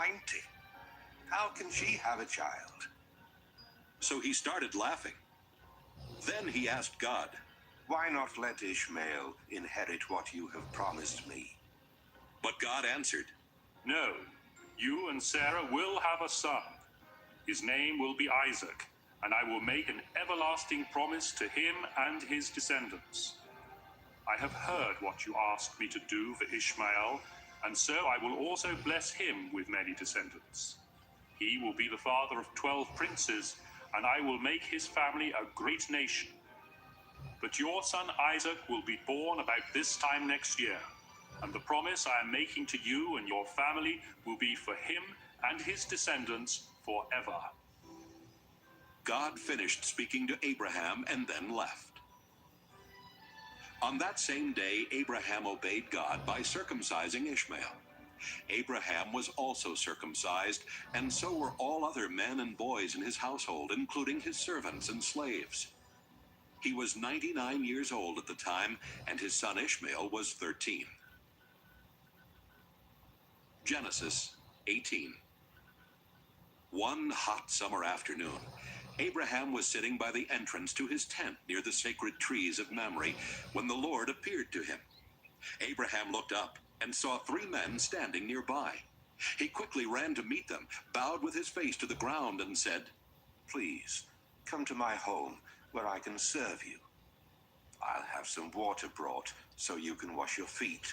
You can rest under the tree. Let me get you some food to give you strength before you leave. I would be honored to serve you. Thank you very much, they answered. We accept your offer. Abraham quickly went to his tent and said to Sarah, Hurry, get a large sack of flour and make some bread. After saying this, he rushed off to his herd of cattle and picked out one of the best calves, which his servant quickly prepared. He then served his guests some yogurt and milk together with the meat. While they were eating, he stood near them under the trees, and they asked, Where is your wife, Sarah? She's right there, in the tent, Abraham answered. One of the guests was the Lord, and he said, I'll come back about this time next year, and when I do, Sarah will already have a son. Sarah was behind Abraham, listening at the entrance to the tent. Abraham and Sarah were very old, and Sarah was well past the age for having children. So she laughed and said to herself, Now that I am worn out and my husband is old, will I really know such happiness? The Lord asked Abraham, Why did Sarah laugh? Does she doubt that she can have a child in her old age? I am the Lord. There is nothing too difficult for me. I'll come back next year at the time I promised, and Sarah will already have a son. Sarah was so frightened that she lied and said, I didn't laugh. Yes, you did, he answered. When the 3 men got ready to leave, they looked down toward Sodom, and Abraham walked part of the way with them. The Lord said to himself, I should tell Abraham what I am going to do, since his family will become a great and powerful nation that will be a blessing to all other nations on earth. I have chosen him to teach his family to obey me forever and to do what is right and fair. Then I will give Abraham many descendants, just as I promised. The Lord said, Abraham, I have heard that the people of Sodom and Gomorrah are doing all kinds of evil things. Now, I am going down to see for myself if those people really are that bad. If they aren't, I want to know about it. The men turned and started toward Sodom, but the Lord stayed with Abraham, who asked, Lord, when you destroy the evil people, are you also going to destroy those who are good? Wouldn't you spare the city if there are only 50 good people in it? You surely wouldn't let them be killed when you destroy the evil ones. You are the judge of all the earth, and you do what is right. The Lord replied, If I find 50 good people in Sodom, I will save the city to keep them from being killed. Abraham answered, I am nothing more than the dust of the earth. Please forgive me, Lord, for daring to speak to you like this. But suppose there are only 45 good people in Sodom. Would you still wipe out the whole city? If I find 45 good people, the Lord replied, I won't destroy the city. Suppose there are just 40 good people, Abraham asked. Even for them, the Lord replied, I won't destroy the city. Abraham said, Please don't be angry, Lord, if I ask you what you will do if there are only 30 good people in the city. If I find 30, the Lord replied, I still won't destroy it. Then Abraham said, I don't have any right to ask you, Lord, but what would you do if you find only 20? Because of them, I won't destroy the city, was the Lord's answer. Finally, Abraham said, Please don't get angry, Lord, if I speak just once more. Suppose you find only 10 good people there. For the sake of 10 good people, the Lord told him, I still won't destroy the city. After speaking with Abraham, the Lord left, and Abraham went back home. Genesis 19. That evening, the two angels arrived in Sodom, while Lot was sitting near the city gate. When Lot saw them, he got up, bowed down low, and said, Gentlemen, I am your servant. Please come to my home. You can wash your feet, spend the night, and be on your way in the morning. They told him, No, we'll spend the night in the city square. But Lot kept insisting until they finally agreed and went home with him. He baked some bread, cooked a meal, and they ate. Before Lot and his guests could go to bed, every man in Sodom, young and old, came and stood outside his house and started shouting, Where are your visitors? Send them out so we can have sex with them. Lot went outside and shut the door behind him. Then he said, Friends, please don't do such a terrible thing. I have 2 daughters who have never been married. I'll bring them out, and you can do what you want with them. But don't harm these men. They are guests in my home. Don't get in our way, the crowd answered. You're an outsider. What right do you have to order us around? We'll do worse things to you than we're going to do to them. The crowd kept arguing with Lot. Finally, they rushed toward the door to break it down. But the two angels in the house reached out and pulled Lot safely inside. Then they struck everyone in the crowd blind, and none of them could even find the door. The two angels said to Lot, The Lord has heard many terrible things about the people of Sodom, and he has sent us here to destroy the city. Take your family and leave. Take every relative you have in the city, as well as the men your daughters are going to marry. Lot went to the men who were engaged to his daughters and said, Hurry and get out of here. The Lord is going to destroy this city. But they thought he was joking, and they laughed at him. Early the next morning, the two angels tried to make Lot hurry and leave. They said, Take your wife and your 2 daughters and get out of here as fast as you can. If you don't, every one of you will be killed when the Lord destroys the city. At first, Lot just stood there. But the Lord wanted to save him. So the angels took Lot, his wife, and his 2 daughters by the hand and led them out of the city. When they were outside, one of the angels said, Run for your lives. Don't even look back. And don't stop in the valley. Run to the hills where you will be safe. Lot answered, You have done us a great favor, sir. You have saved our lives, but please don't make us go to the hills. It's too far away. The city will be destroyed before we can get there, and we will be killed when it happens. There's a town near here. It's only a small place, but my family and I will be safe. If you'll let us go there. All right, go there. He answered, I won't destroy that town. Hurry, run. I can't do anything until you are safely there. The town was later called Zoar because Lot had said it was small. The sun was coming up as Lot reached the town of Zoar, and the Lord sent burning sulfur down like rain on Sodom and Gomorrah. He destroyed those cities and everyone who lived in them, as well as their land and the trees and grass that grew there. On the way, Lot's wife looked back and was turned into a block of salt. That same morning, Abraham got up and went to the place where he had stood and spoken with the Lord. He looked down toward Sodom and Gomorrah and saw smoke rising from all over the land. It was like a flaming furnace. When God destroyed the cities of the valley where Lot lived, he remembered his promise to Abraham and saved Lot from the terrible destruction. Lot was afraid to stay on in Zoar, so he took his 2 daughters and moved to a cave in the hill country. One day, his older daughter said to her sister, Our father is old, and there are no men anywhere for us to marry. Let's get our father drunk. Then we can sleep with him and have children. That night, they got their father drunk, and the older daughter got in bed with him. But he was too drunk even to know she was there. The next day, the older daughter said to her sister, I slept with my father last night. We'll get him drunk again tonight, so you can go to bed with him, and we can each have a child. That night, they got their father drunk, and this time the younger sister slept with him. But once again, he was too drunk even to know she was there. That's how Lot's 2 daughters had their children. The older daughter named her son Moab, and he is the ancestor of the Moabites.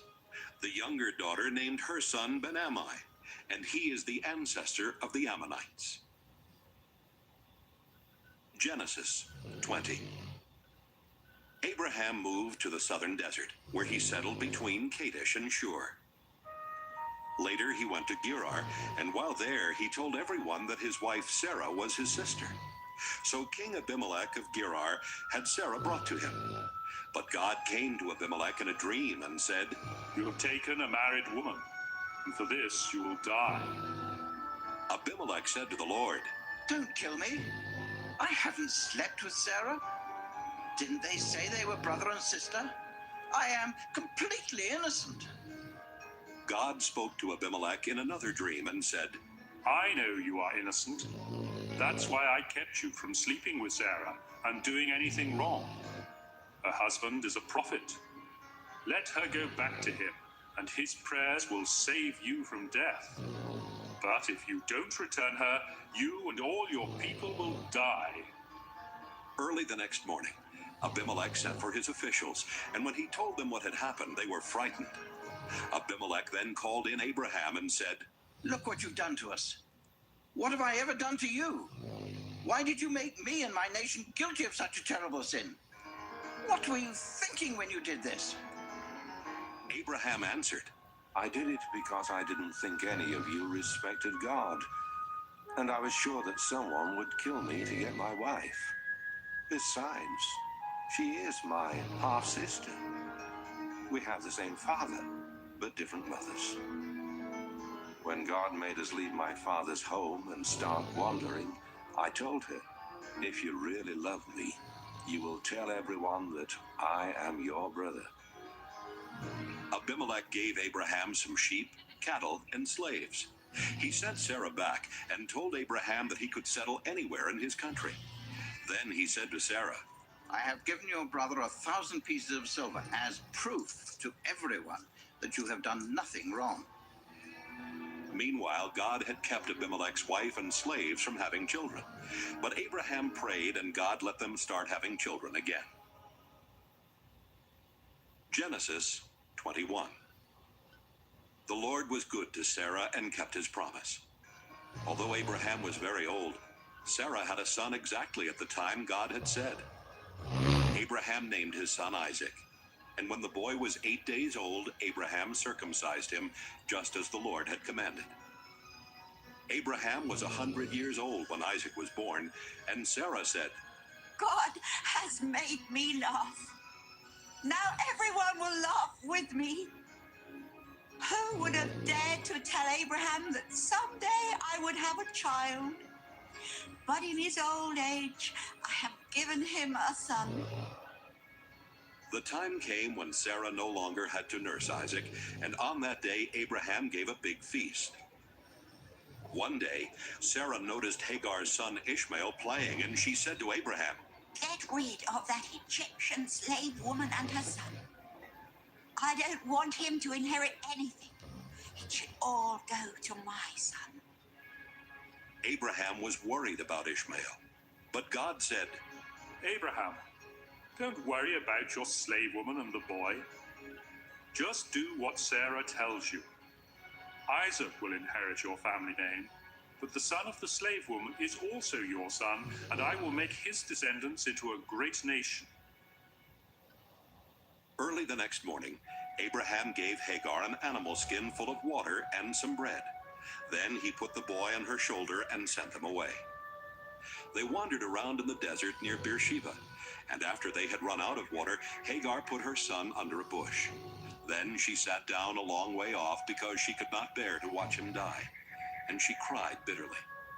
When God heard the boy crying, the angel of God called out to Hagar from heaven and said, Hagar, why are you worried? Don't be afraid. I have heard your son crying. Help him up and hold his hand, because I will make him the father of a great nation. Then God let her see a well. So she went to the well and filled the skin with water, then gave some to her son. God blessed Ishmael, and as the boy grew older, he became an expert with his bow and arrows.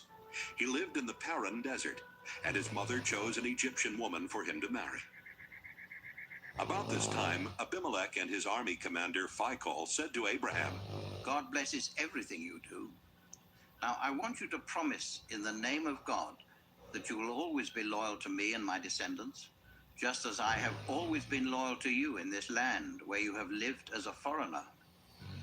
And so Abraham promised. One day, Abraham told Abimelech, Some of your servants have taken over one of my wells. This is the first I've heard about it. Abimelech replied. Why haven't you said something before? I don't have any idea who did it. Abraham gave Abimelech some sheep and cattle, and then the two men made a peace treaty. Abraham separated 7 female lambs from his flock of sheep, and Abimelech asked, Why have you done this? Abraham told him, I want you to accept these 7 lambs as proof that I dug this well. So they called the place Beersheba, because they made a treaty there.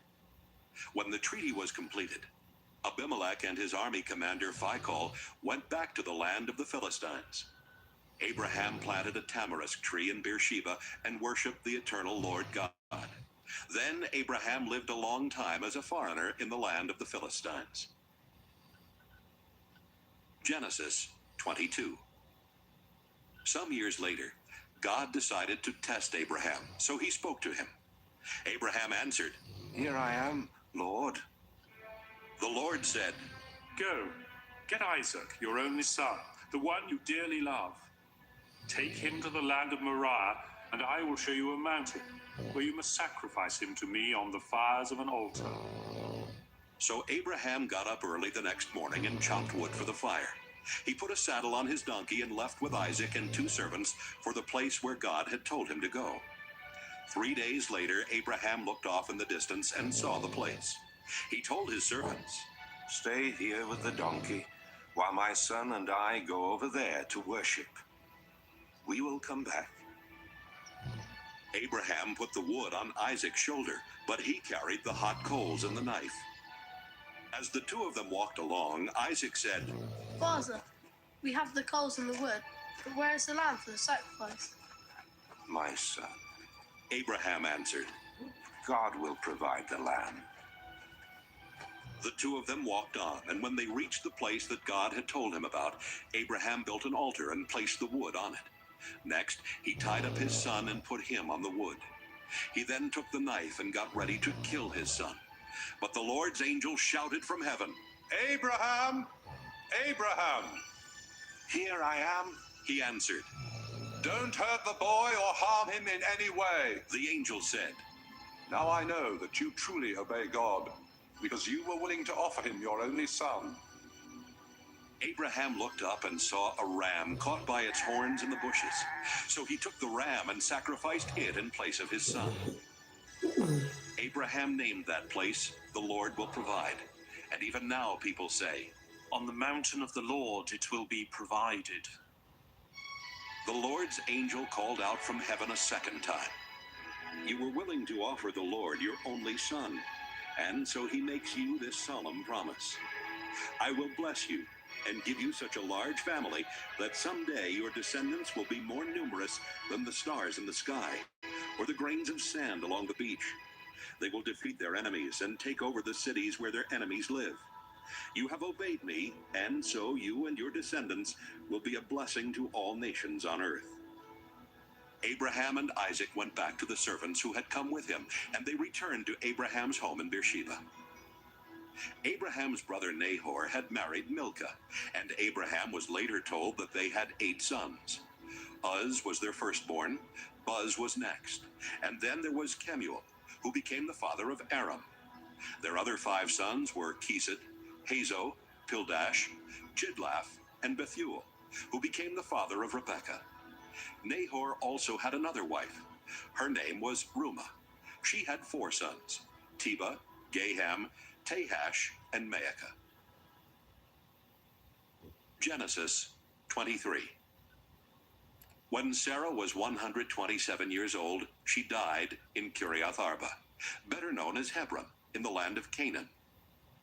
After Abraham had mourned for her, he went to the Hittites and said, I live as a foreigner in your land, and I don't own any property where I can bury my wife. Please, let me buy a piece of land. Sir, they answered, you're an important man. Choose the best place to bury your wife. None of us would refuse you a resting place for your dead. Abraham bowed down and replied, If you are willing to let me bury my wife here, please ask Zohar's son Ephron to sell me Machpelah Cave at the end of his field. I'll pay what it's worth, and all of you can be witnesses.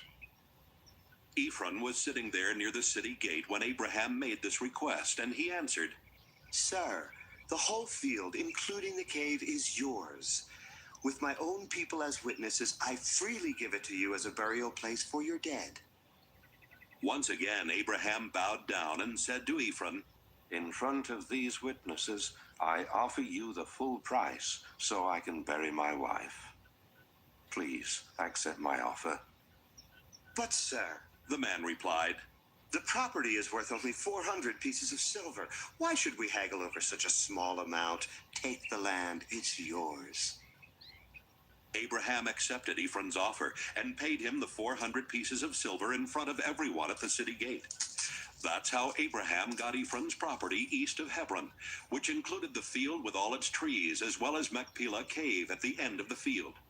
So Abraham buried his wife Sarah in Machpelah Cave that was in the field he had bought from the Hittites. Genesis 24. Abraham was now a very old man. The Lord had made him rich, and he was successful in everything he did. One day, Abraham called in his most trusted servant and said to him, Solemnly promise me, in the name of the Lord, who rules heaven and earth, that you won't choose a wife for my son Isaac from the people here in the land of Canaan. Instead, go back to the land where I was born and find a wife for him from among my relatives. But the servant asked, What if the young woman I choose refuses to leave home and come here with me? Should I send Isaac there to look for a wife? No, Abraham answered. Don't ever do that, no matter what. The Lord who rules heaven brought me here from the land where I was born, and promised that he would give this land to my descendants forever. When you go back there, the Lord will send his angel ahead of you to help you find a wife for my son. If the woman refuses to come along, you don't have to keep this promise. But don't ever take my son back there. So the servant gave Abraham his word that he would do everything he had been told to do. Soon after that, the servant loaded 10 of Abraham's camels with valuable gifts. Then he set out for the city in northern Syria, where Abraham's brother Nahor lived. When he got there, he let the camels rest near the well outside the city. It was late afternoon, the time when the women came out for water. The servant prayed, "You, Lord, are the God my master Abraham worships. Please keep your promise to him and let me find a wife for Isaac today. The young women of the city will soon come to this well for water, and I'll ask one of them for a drink. If she gives me a drink and then offers to get some water for my camels, I'll know she is the one you have chosen and that you have kept your promise to my master." While he was still praying, a beautiful unmarried young woman came by with a water jar on her shoulder. She was Rebekah, the daughter of Bethuel, the son of Abraham's brother Nahor, and his wife Milcah. Rebekah walked past Abraham's servant, then went over to the well and filled her water jar. When she started back, Abraham's servant ran to her and said, "Please, let me have a drink of water." I'll be glad to, she answered. Then she quickly took the jar from her shoulder and held it while he drank. After he had finished, she said, Now I'll give your camels all the water they want. She quickly poured out water for them, and she kept going back for more until his camels had drunk all they wanted. Abraham's servant did not say a word, but he watched everything Rebekah did, because he wanted to know for certain if this was the woman the Lord had chosen. The servant had brought along an expensive gold ring and 2 large gold bracelets. When Rebekah had finished bringing the water, he gave her the ring for her nose and the bracelets for her arms. Then he said, "Please, tell me who your father is. Does he have room in his house for me and my men to spend the night?" She answered, My father is Bethuel, the son of Nahor and Milcah. We have a place where you and your men can stay, and we also have enough straw and feed for your camels. Then the servant bowed his head and prayed, "I thank you, Lord God of my master Abraham. You have led me to his relatives and kept your promise to him." Rebekah ran straight home and told her family everything. Her brother Laban heard her tell what the servant had said, and he saw the ring and the bracelet she was wearing. So Laban ran out to Abraham's servant, who was standing by his camels at the well. Then Laban said, "The Lord has brought you safely here. Come home with me. There's no need for you to keep on standing outside. I have a room ready for you in our house, and there's also a place for your camels." Abraham's servant went home with Laban, where Laban's servants unloaded his camels and gave them straw and feed. Then they brought water into the house, so Abraham's servant and his men could wash their feet. After that, they brought in food. But the servant said, "Before I eat, I must tell you why I have come." "Go ahead and tell us," Laban answered. The servant explained, "I am Abraham's servant. The Lord has been good to my master, and he has made him very rich. He has given him many sheep, goats, cattle, camels, and donkeys, as well as a lot of silver and gold, and many slaves. Sarah, my master's wife, didn't have any children until she was very old. Then she had a son, and my master has given him everything. I solemnly promised my master that I would do what he said, and he told me, 'Don't choose a wife for my son from the women in this land of Canaan. Instead, go back to the land where I was born and find a wife for my son from among my relatives.' I asked my master, 'What if the young woman refuses to come with me?' My master answered, 'I have always obeyed the Lord, and he will send his angel to help you find my son a wife from among my own relatives. But if they refuse to let her come back with you, then you are freed from your promise.' When I came to the well today, I silently prayed, "You, Lord, are the God my master Abraham worships. So please lead me to a wife for his son while I am here at the well. When a young woman comes out to get water, I'll ask her to give me a drink. If she gives me a drink and offers to get some water for my camels, I'll know she is the one you have chosen." Even before I had finished praying, Rebecca came by with a water jar on her shoulder. When she had filled the jar, I asked her for a drink. She quickly lowered the jar from her shoulder and said, "Have a drink, then I'll get water for your camels." So I drank, and after that she got some water for my camels. I asked her who her father was, and she answered, "My father is Bethuel, the son of Nahor and Milcah." Right away I put the ring in her nose and the bracelets on her arms. Then I bowed my head and gave thanks to the God my master Abraham worships. The Lord had led me straight to my master's relatives, and I had found a wife for his son. Now, please tell me if you are willing to do the right thing for my master. Will you treat him fairly, or do I have to look for another young woman? Laban and Bethuel answered, "The Lord has done this. We have no choice in the matter. Take Rebekah with you. She can marry your master's son, just as the Lord has said." Abraham's servant bowed down and thanked the Lord. Then he gave clothing as well as silver and gold jewelry to Rebekah. He also gave expensive gifts to her brother and her mother. Abraham's servant and the men with him ate and drank, then spent the night there. The next morning they got up, and the servant told Rebekah's mother and brother, "I would like to go back to my master now." "Let Rebecca stay with us for a week or 10 days. They answered.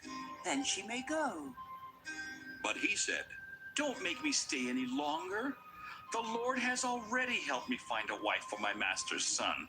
Now let us return." They answered, "Let's ask Rebecca what she wants to do." They called her and asked, "Are you willing to leave with this man right now?" "Yes," she answered. So they agreed to let Rebekah and an old family servant woman leave immediately with Abraham's servant and his men. They gave Rebekah their blessing and said, "We pray that God will give you many children and grandchildren, and that he will help them defeat their enemies." Afterwards, Rebekah and the young women who were to travel with her prepared to leave. Then they got on camels and left with Abraham's servant and his men. At that time, Isaac was living in the southern part of Canaan near a place called the Well of the Living One Who Sees Me. One evening he was walking out in the fields when suddenly he saw a group of people approaching on camels, so he started toward them.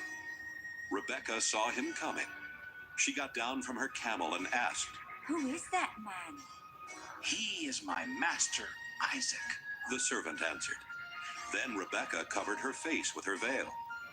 The servant told Isaac everything that had happened. Isaac took Rebekah into the tent where his mother had lived before she died, and Rebekah became his wife. He loved her and was comforted over the loss of his mother. Genesis 25. Abraham married Keturah, and they had 6 sons: Zimran, Jokshan, Medan, Midian, Ishbak, and Shua. Later, Jokshan became the father of Sheba and Dedan. And when Dedan grew up, he had 3 sons: Ashurim, Letushim, and Laumim. Midian also had 5 sons: Ephah, Epher, Hanok, Abida, and Eldaah. While Abraham was still alive, he gave gifts to the son of Hagar and Keturah. He also sent their sons to live in the east far from his son Isaac. And when Abraham died, he left everything to Isaac. Abraham died at the ripe old age of 175. His sons Isaac and Ishmael buried him east of Hebron in Machpelah Cave, that was part of the field Abraham had bought from Ephron, son of Zohar the Hittite. Abraham was buried there beside his wife Sarah. God blessed Isaac after this, and Isaac moved to a place called the Well of the Living One Who Sees Me. Ishmael was the son of Abraham and Hagar, the slave woman of Sarah. Ishmael had 12 sons in this order: Nebaioth, Kedar, Adbeel, Mibzam, Mishma, Duma, Massa, Hadad, Tema, Jeter, Naphish, and Kedemah. Each of Ishmael's sons was a tribal chief, and a village was named after each of them. Ishmael had settled in the land east of his brothers, and his sons settled everywhere from Havilah to Shur, east of Egypt on the way to Ashur. Ishmael was 137 when he died.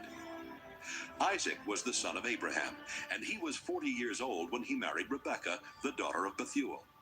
She was also the sister of Laban the Aramean from northern Syria. Almost 20 years later, Rebekah still had no children. So Isaac asked the Lord to let her have a child, and the Lord answered his prayer. Before Rebekah gave birth, she knew she was going to have twins because she could feel them inside her fighting each other. She thought, Why is this happening to me? Finally, she asked the Lord why her twins were fighting, and he told her, Your two sons will become two separate nations. The younger of the two will be stronger, and the older son will be his servant. When Rebekah gave birth, the first baby was covered with red hair, so he was named Esau. The second baby grabbed onto his brother's heel, so they named him Jacob. Isaac was 60 years old when they were born. As Jacob and Esau grew older, Esau liked the outdoors and became a good hunter, while Jacob settled down and became a shepherd. Esau would take the meat of wild animals to his father Isaac, and so Isaac loved him more. But Jacob was his mother's favorite son. One day, Jacob was cooking some stew when Esau came home hungry and said, I'm starving to death. Give me some of that red stew right now. That's how Esau got the name Edom. Jacob replied, Sell me your rights as the firstborn son. I'm about to die, Esau answered. What good will those rights do me? But Jacob said, Promise me your birthrights here and now. And that's what Esau did. Jacob then gave Esau some bread and some of the bean stew, and when Esau had finished eating and drinking, he just got up and left, showing how little he thought of his rights as the firstborn.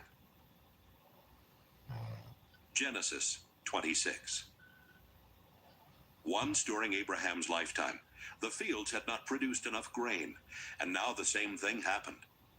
So Isaac went to King Abimelech of the Philistines in the land of Gerar, because the Lord had appeared to Isaac and said, Isaac, stay away from Egypt.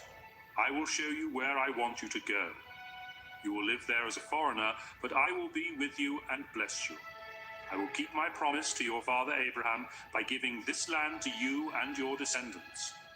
I will give you as many descendants as there are stars in the sky, and I will give your descendants all of this land.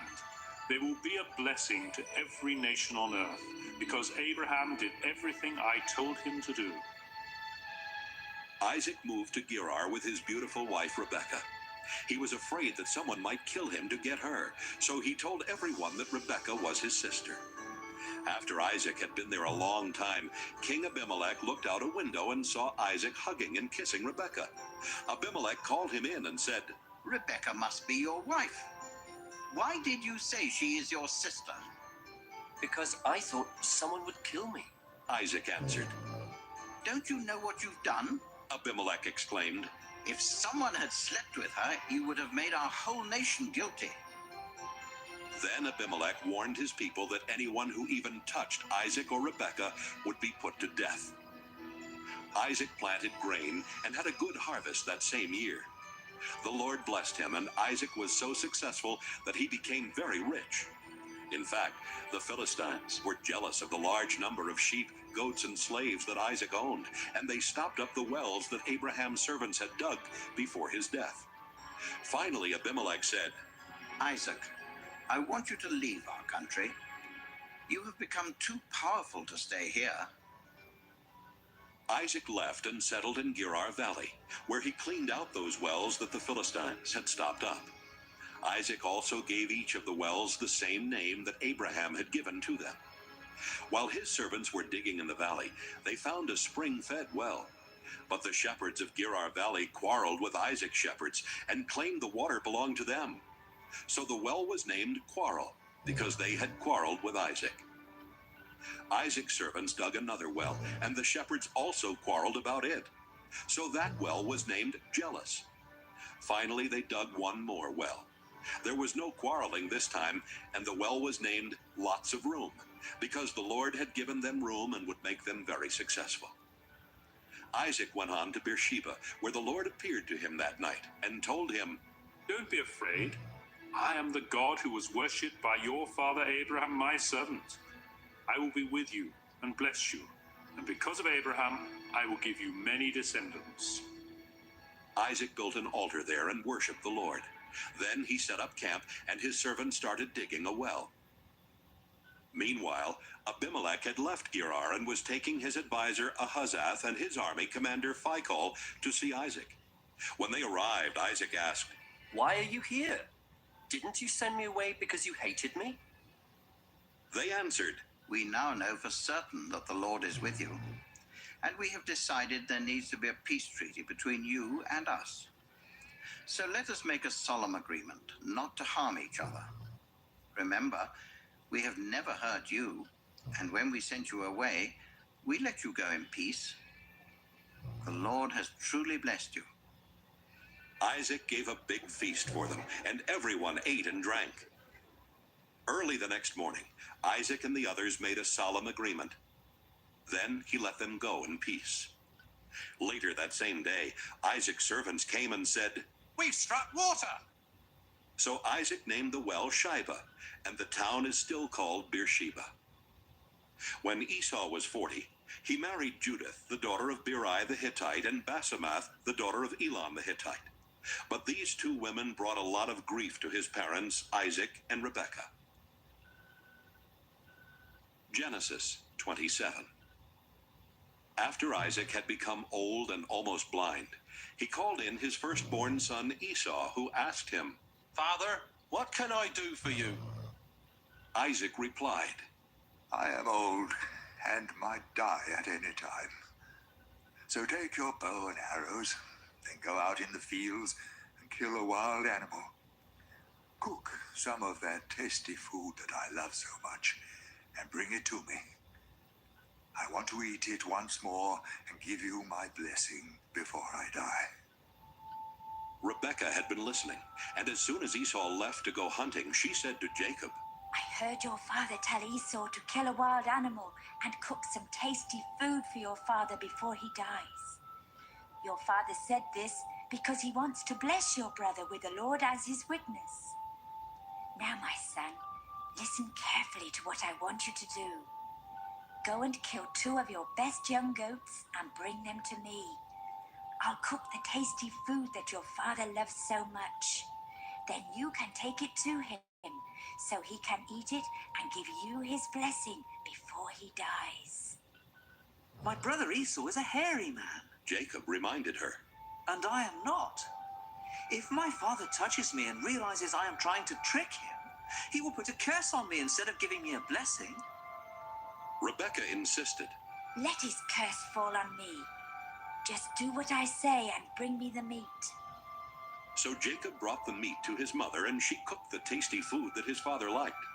Then she took Esau's best clothes and put them on Jacob. She also covered the smooth part of his hands and neck with goatskins and gave him some bread and the tasty food she had cooked. Jacob went to his father and said, Father, here I am. Which one of my sons are you? His father asked. Jacob replied, I am Esau, your firstborn, and I have done what you told me. Please sit up and eat the meat I have brought. Then you can give me your blessing. Isaac asked, My son, how did you find an animal so quickly? The Lord your God was kind to me. Jacob answered. My son, Isaac said, come closer where I can touch you and find out if you really are Esau. Jacob went closer. His father touched him and said, You sound like Jacob, but your hands feel hairy like Esau's. And so Isaac blessed Jacob, thinking he was Esau. Isaac asked, Are you really my son Esau? Yes, I am. Jacob answered. So Isaac told him, Serve me the wild meat, and I can give you my blessing. Jacob gave him some meat, and he ate it. He also gave him some wine, and he drank it. Then Isaac said, Son, come over here and kiss me. While Jacob was kissing him, Isaac caught the smell of his clothes and said, The smell of my son is like a field the Lord has blessed. God will bless you, my son, with dew from heaven and with fertile fields, rich with grain and grapes. Nations will be your servants and bow down to you. You will rule over your brothers, and they will kneel at your feet. Anyone who curses you will be cursed. Anyone who blesses you will be blessed. Right after Isaac had given Jacob his blessing and Jacob had gone, Esau came back from hunting. He cooked the tasty food, brought it to his father, and said, Father, please sit up and eat the meat I brought you, so you can give me your blessing. Who are you? Isaac asked. I am Esau, your firstborn son. Isaac started trembling and said, Then who brought me some wild meat right before you came in? I ate it and gave him a blessing that cannot be taken back. Esau cried loudly and begged, Father, give me a blessing too. Isaac answered, Your brother tricked me and stole your blessing. Esau replied, My brother deserves the name Jacob, because he's already cheated me twice.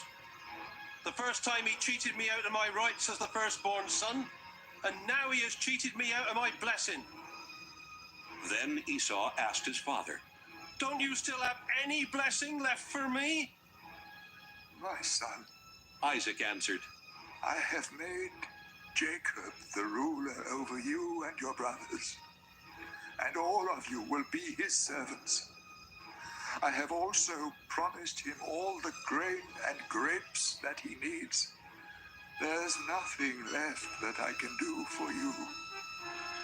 Father, Esau asked, don't you have more than one blessing?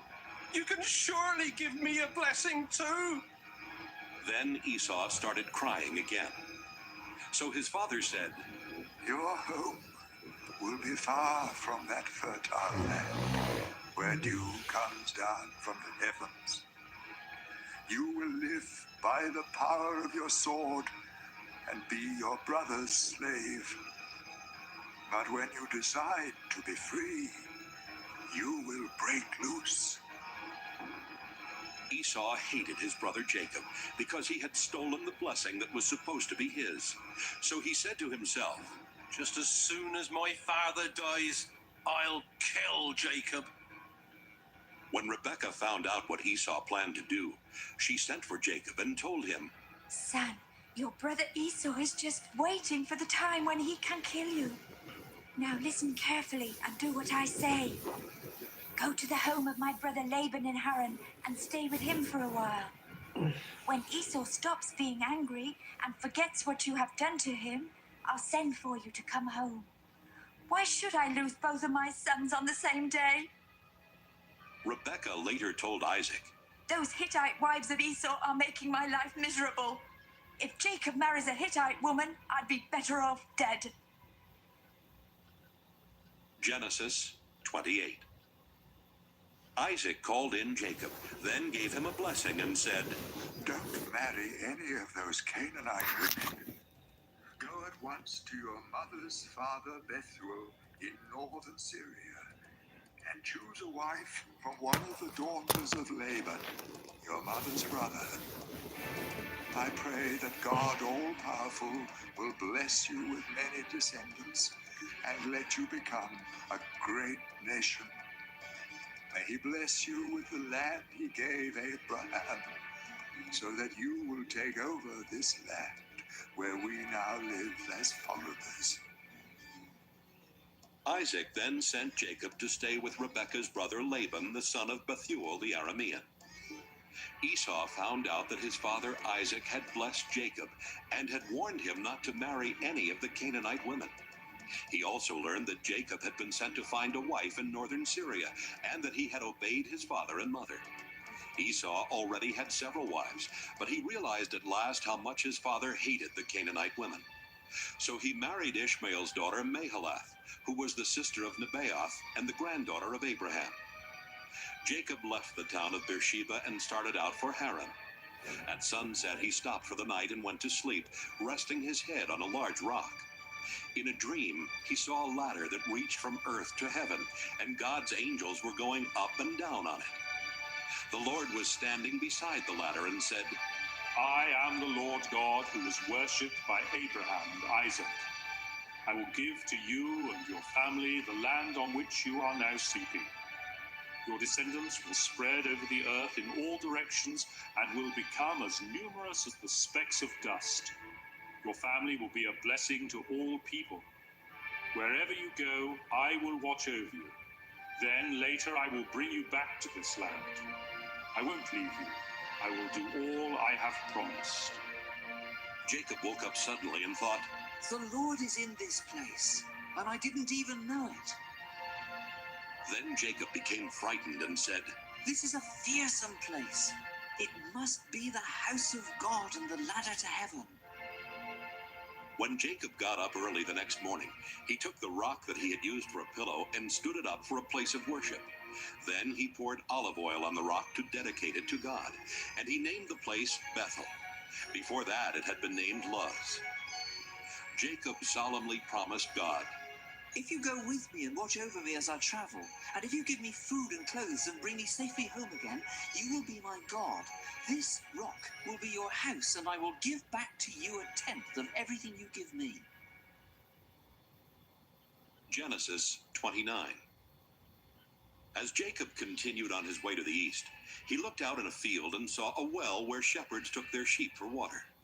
3 flocks of sheep were lying around the well, which was covered with a large rock.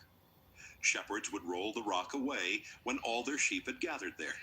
Then, after the sheep had been watered, the shepherds would roll the rock back over the mouth of the well.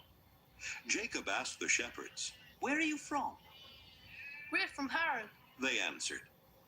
Then he asked, Do you know Nahor's grandson, Laban? Yes, we do. They replied. How is he? Jacob asked. He's fine. They answered. And here comes his daughter Rachel with the sheep. Jacob told them, Look, the sun is still high up in the sky, and it's too early to bring in the rest of the flocks.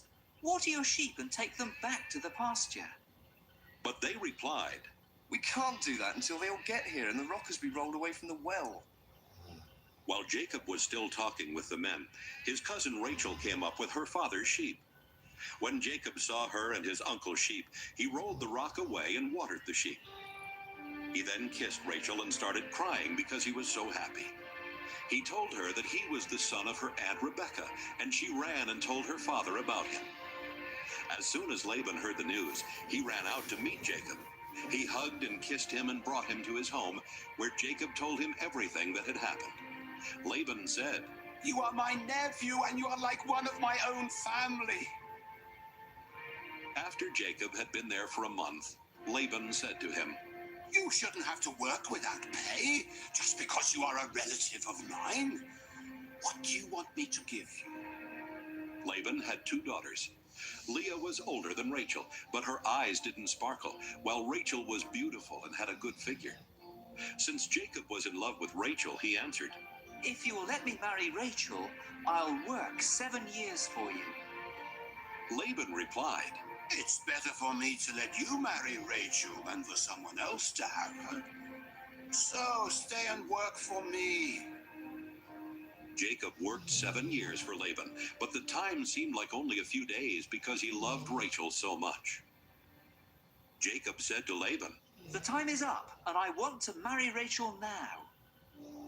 So Laban gave a big feast and invited all their neighbors. But that evening, he brought Leah to Jacob, who married her and spent the night with her. Laban also gave Zilpah to Leah as her servant woman. The next morning, Jacob found out that he had married Leah, and he asked Laban, Why did you do this to me? Didn't I work to get Rachel? Why did you trick me? Laban replied, In our country, the older daughter must get married first. After you spend this week with Leah, you may also marry Rachel. But you will have to work for me another 7 years. At the end of the week of celebration, Laban let Jacob marry Rachel, and he gave her his servant woman Bilhah. Jacob loved Rachel more than he did Leah, but he had to work another 7 years for Laban. The Lord knew that Jacob loved Rachel more than he did Leah, and so he gave children to Leah, but not to Rachel. Leah gave birth to a son and named him Reuben, because she said, The Lord has taken away my sorrow. Now my husband will love me more than he does Rachel. She had a second son and named him Simeon, because she said, The Lord has heard that my husband doesn't love me. When Leah's third son was born, she said, Now my husband will hold me close. So this son was named Levi. She had one more son and named him Judah, because she said, I'll praise the Lord. Genesis 30. Rachel was very jealous of Leah for having children, and she said to Jacob, I'll die if you don't give me some children. But Jacob became upset with Rachel and answered, Don't blame me. I'm not God. Here, take my servant Bilhah. Rachel told him.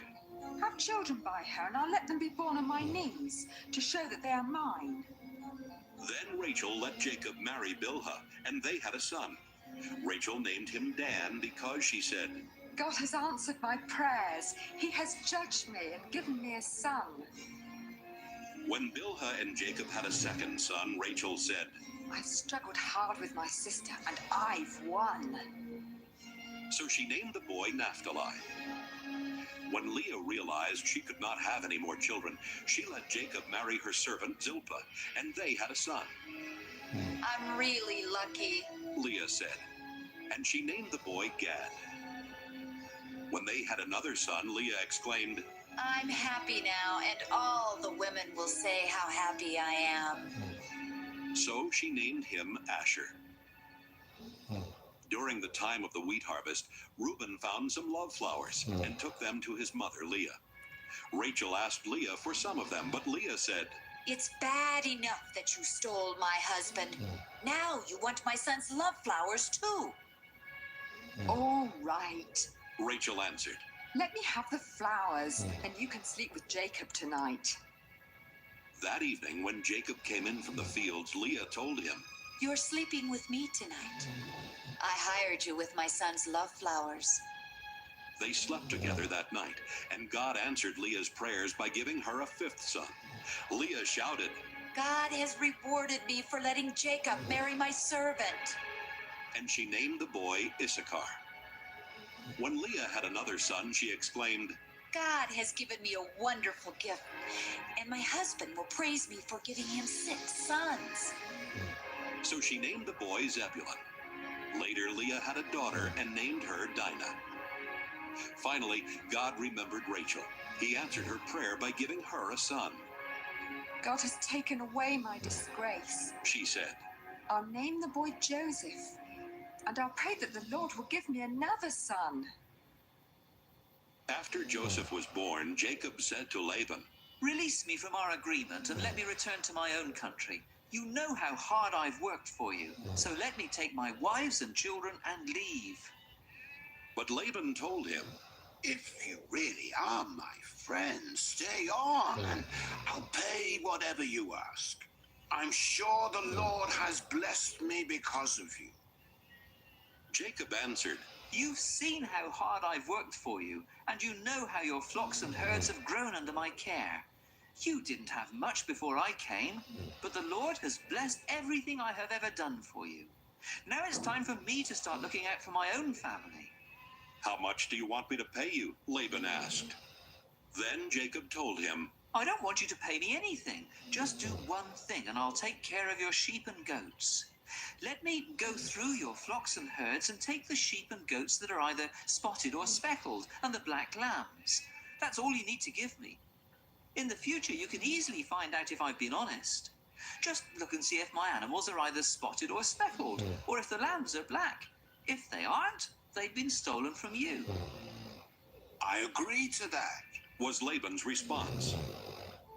Before the end of the day, Laban had separated his spotted and speckled animals and the black lambs from the others, and had put his sons in charge of them. Then Laban made Jacob keep the rest of the sheep and goats at a distance of 3 days' journey. Jacob cut branches from some poplar trees and from some almond and evergreen trees. He peeled off part of the bark and made the branches look spotted and speckled. Then he put the branches where the sheep and goats would see them while they were drinking from the water trough. The goats mated there in front of the branches, and their young were spotted and speckled. Some of the sheep that Jacob was keeping for Laban were already spotted, and when the others were ready to mate, he made sure that they faced in the direction of the spotted and black ones. In this way, Jacob built up a flock of sheep for himself and did not put them with the other sheep. When the stronger sheep were mating near the drinking place, Jacob made sure that the spotted branches were there. But he would not put out the branches when the weaker animals were mating. So Jacob got all of the healthy animals, and Laban got what was left. Jacob soon became rich and successful. He owned many sheep, goats, camels, and donkeys, as well as a lot of slaves. Genesis 31. Jacob heard that Laban's sons were complaining.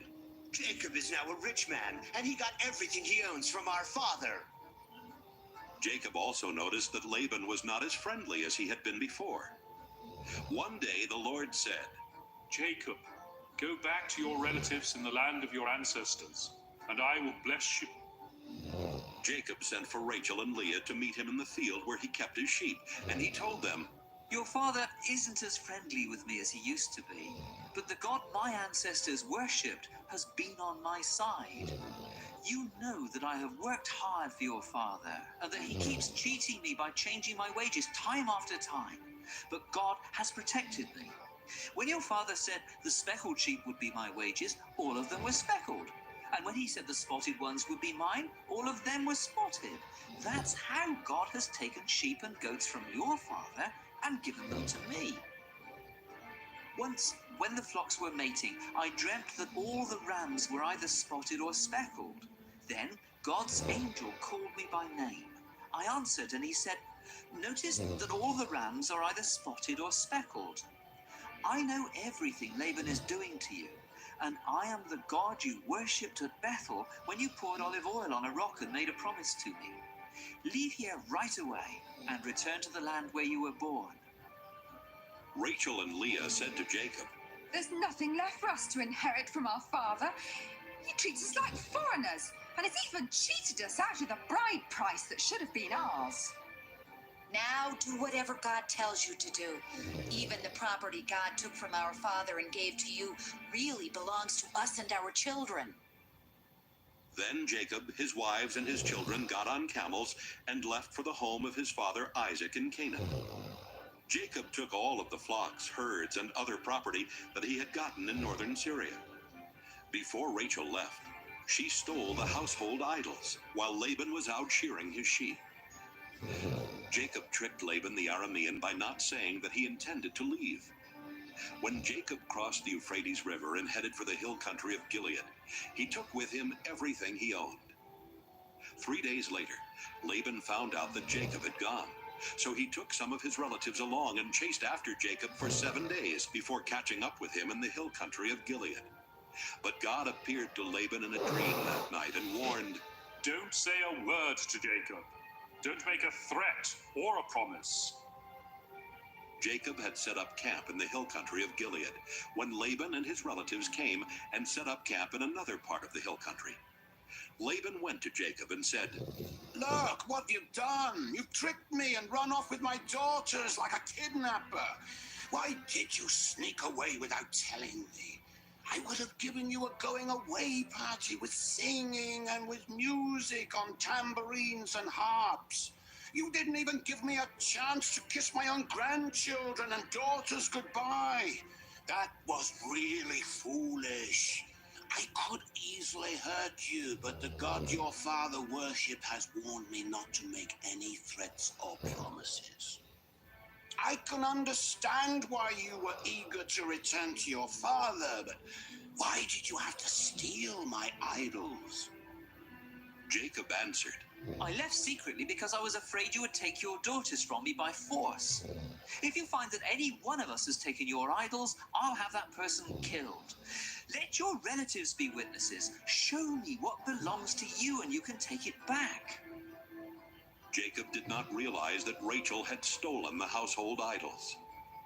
Laban searched the tents of Jacob, Leah, and the 2 servant women, but did not find the idols. Then he started for Rachel's tent. She had already hidden them in the cushion she used as a saddle and was sitting on it. Laban searched everywhere and did not find them. Rachel said, Father, please don't be angry with me for not getting up. I'm having my period. Laban kept on searching, but still did not find the idols. Jacob became very angry and said to Laban, What have I done wrong? Have I committed some crime? Is that why you hunted me down? After searching through everything I have, did you find anything of yours? If so, put it here where your relatives and mine can see it. Then we can decide what to do. In all the 20 years that I've worked for you, not one of your sheep or goats has had a miscarriage, and I've never eaten even one of your rams. If a wild animal killed one of your sheep or goats, I paid for it myself. In fact, you demanded the full price, whether the animal was killed during the day or at night. I sweated every day, and I couldn't sleep at night because of the cold. I had to work 14 of these 20 long years to earn your 2 daughters, and another 6 years to buy your sheep and goats. During that time, you kept changing my wages. If the fearsome God worshipped by Abraham and my father Isaac had not been on my side, you would have sent me away without a thing. But God saw my hard work, and he knew the trouble I was in, so he helped me. Then, last night, he told you how wrong you were. Laban said to Jacob, Leah and Rachel are my daughters, and their children belong to me. All these sheep you are taking are really mine, too. In fact, everything you have belongs to me. But there is nothing I can do to keep my daughters and their children. So I am ready to make an agreement with you, and we will pile up some large rocks here to remind us of the agreement. After Jacob had set up a large rock, he told his men to get some more rocks and pile them up next to it. Then Jacob and Laban ate a meal together beside the rocks.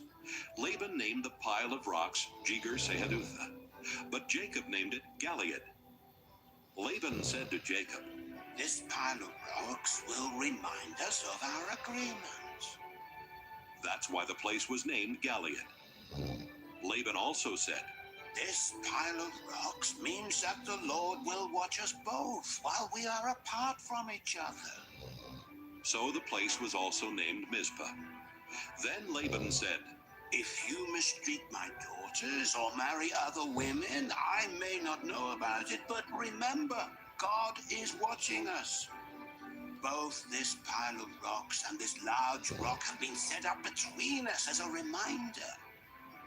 I must never go beyond them to attack you, and you must never go beyond them to attack me. My father Nahor, your grandfather Abraham, and their ancestors all worship the same God, and he will make sure that we each keep the agreement. Then Jacob made a promise in the name of the fearsome God his father Isaac had worshipped. Jacob killed an animal and offered it as a sacrifice there on the mountain, and he invited his men to eat with him. After the meal, they spent the night on the mountain. Early the next morning, Laban kissed his daughters and his grandchildren goodbye, then he left to go back home. Genesis 32. As Jacob was on his way back home, some of God's angels came and met him. When Jacob saw them, he said, This is God's camp. So he named the place Mahanaim. Jacob sent messengers on ahead to Esau, who lived in the land of Seir, also known as Edom. Jacob told them to say to Esau, Master, I am your servant. I have lived with Laban all this time, and now I own cattle, donkeys, and sheep, as well as many slaves. Master, I am sending these messengers in the hope that you will be kind to me. When the messengers returned, they told Jacob, We went to your brother Esau, and now he's heading this way with 400 men. Jacob was so frightened that he divided his people, sheep, cattle, and camels into two groups. He thought, if Esau attacks one group, perhaps the other can escape. Then Jacob prayed, You, Lord, are the God who was worshipped by my grandfather Abraham and by my father Isaac. You told me to return home to my family, and you promised to be with me and make me successful. I don't deserve all the good things you have done for me, your servant. When I first crossed the Jordan, I had only my walking stick, but now I have two large groups of people and animals. Please rescue me from my brother.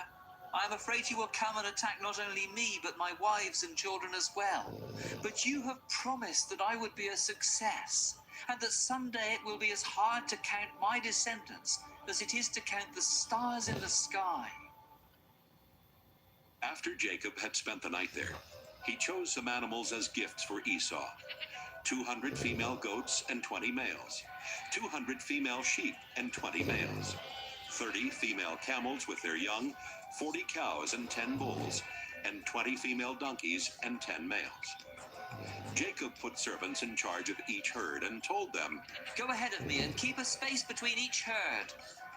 Then he said to the servant in charge of the first herd, When Esau meets you, he will ask whose servant you are. He will want to know where you are going and who owns those animals in front of you. So tell him, they belong to your servant Jacob, who is coming this way. He is sending them as a gift to his master Esau. Jacob also told the men in charge of the second and third herds and those who followed to say the same thing when they met Esau. And Jacob told them to be sure to say that he was right behind them. Jacob hoped the gifts would make Esau friendly, so Esau would be glad to see him when they met. Jacob's men took the gifts on ahead of him, but he spent the night in camp. Jacob got up in the middle of the night and took his wives, his 11 children, and everything he owned across to the other side of the Jabbok River for safety. Afterwards, Jacob went back and spent the rest of the night alone. A man came and fought with Jacob until just before daybreak. When the man saw that he could not win, he struck Jacob on the hip and threw it out of joint. They kept on wrestling until the man said, Let go of me. It's almost daylight. You can't go until you bless me, Jacob replied. Then the man asked, What is your name? Jacob, he answered. The man said, Your name will no longer be Jacob. You have wrestled with God and with men, and you have won. That's why your name will be Israel. Jacob said, Now, tell me your name. Don't you know who I am? He asked, and he blessed Jacob. Jacob said, I have seen God face to face, and I am still alive. So he named the place Peniel. The sun was coming up as Jacob was leaving Peniel. He was limping because he had been struck on the hip, and the muscle on his hip joint had been injured. That's why even today the people of Israel don't eat the hip muscle of any animal. Genesis 33. Later that day, Jacob met Esau coming with his 400 men. So Jacob had his children walk with their mothers. The two servant women, Zilpah and Bilhah, together with their children went first, followed by Leah and her children, then by Rachel and Joseph. Jacob himself walked in front of them all, bowing to the ground 7 times as he came near his brother. But Esau ran toward Jacob and hugged and kissed him. Then the two brothers started crying.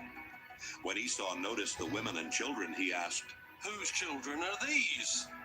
Jacob answered, These are the ones the Lord has been kind enough to give to me, your servant. Then the two servant women and their children came and bowed down to Esau. Next, Leah and her children came and bowed down. Finally, Joseph and Rachel also came and bowed down. Esau asked Jacob, "What did you mean by these herds I met along the road?" Master, Jacob answered, I sent them so that you would be friendly to me.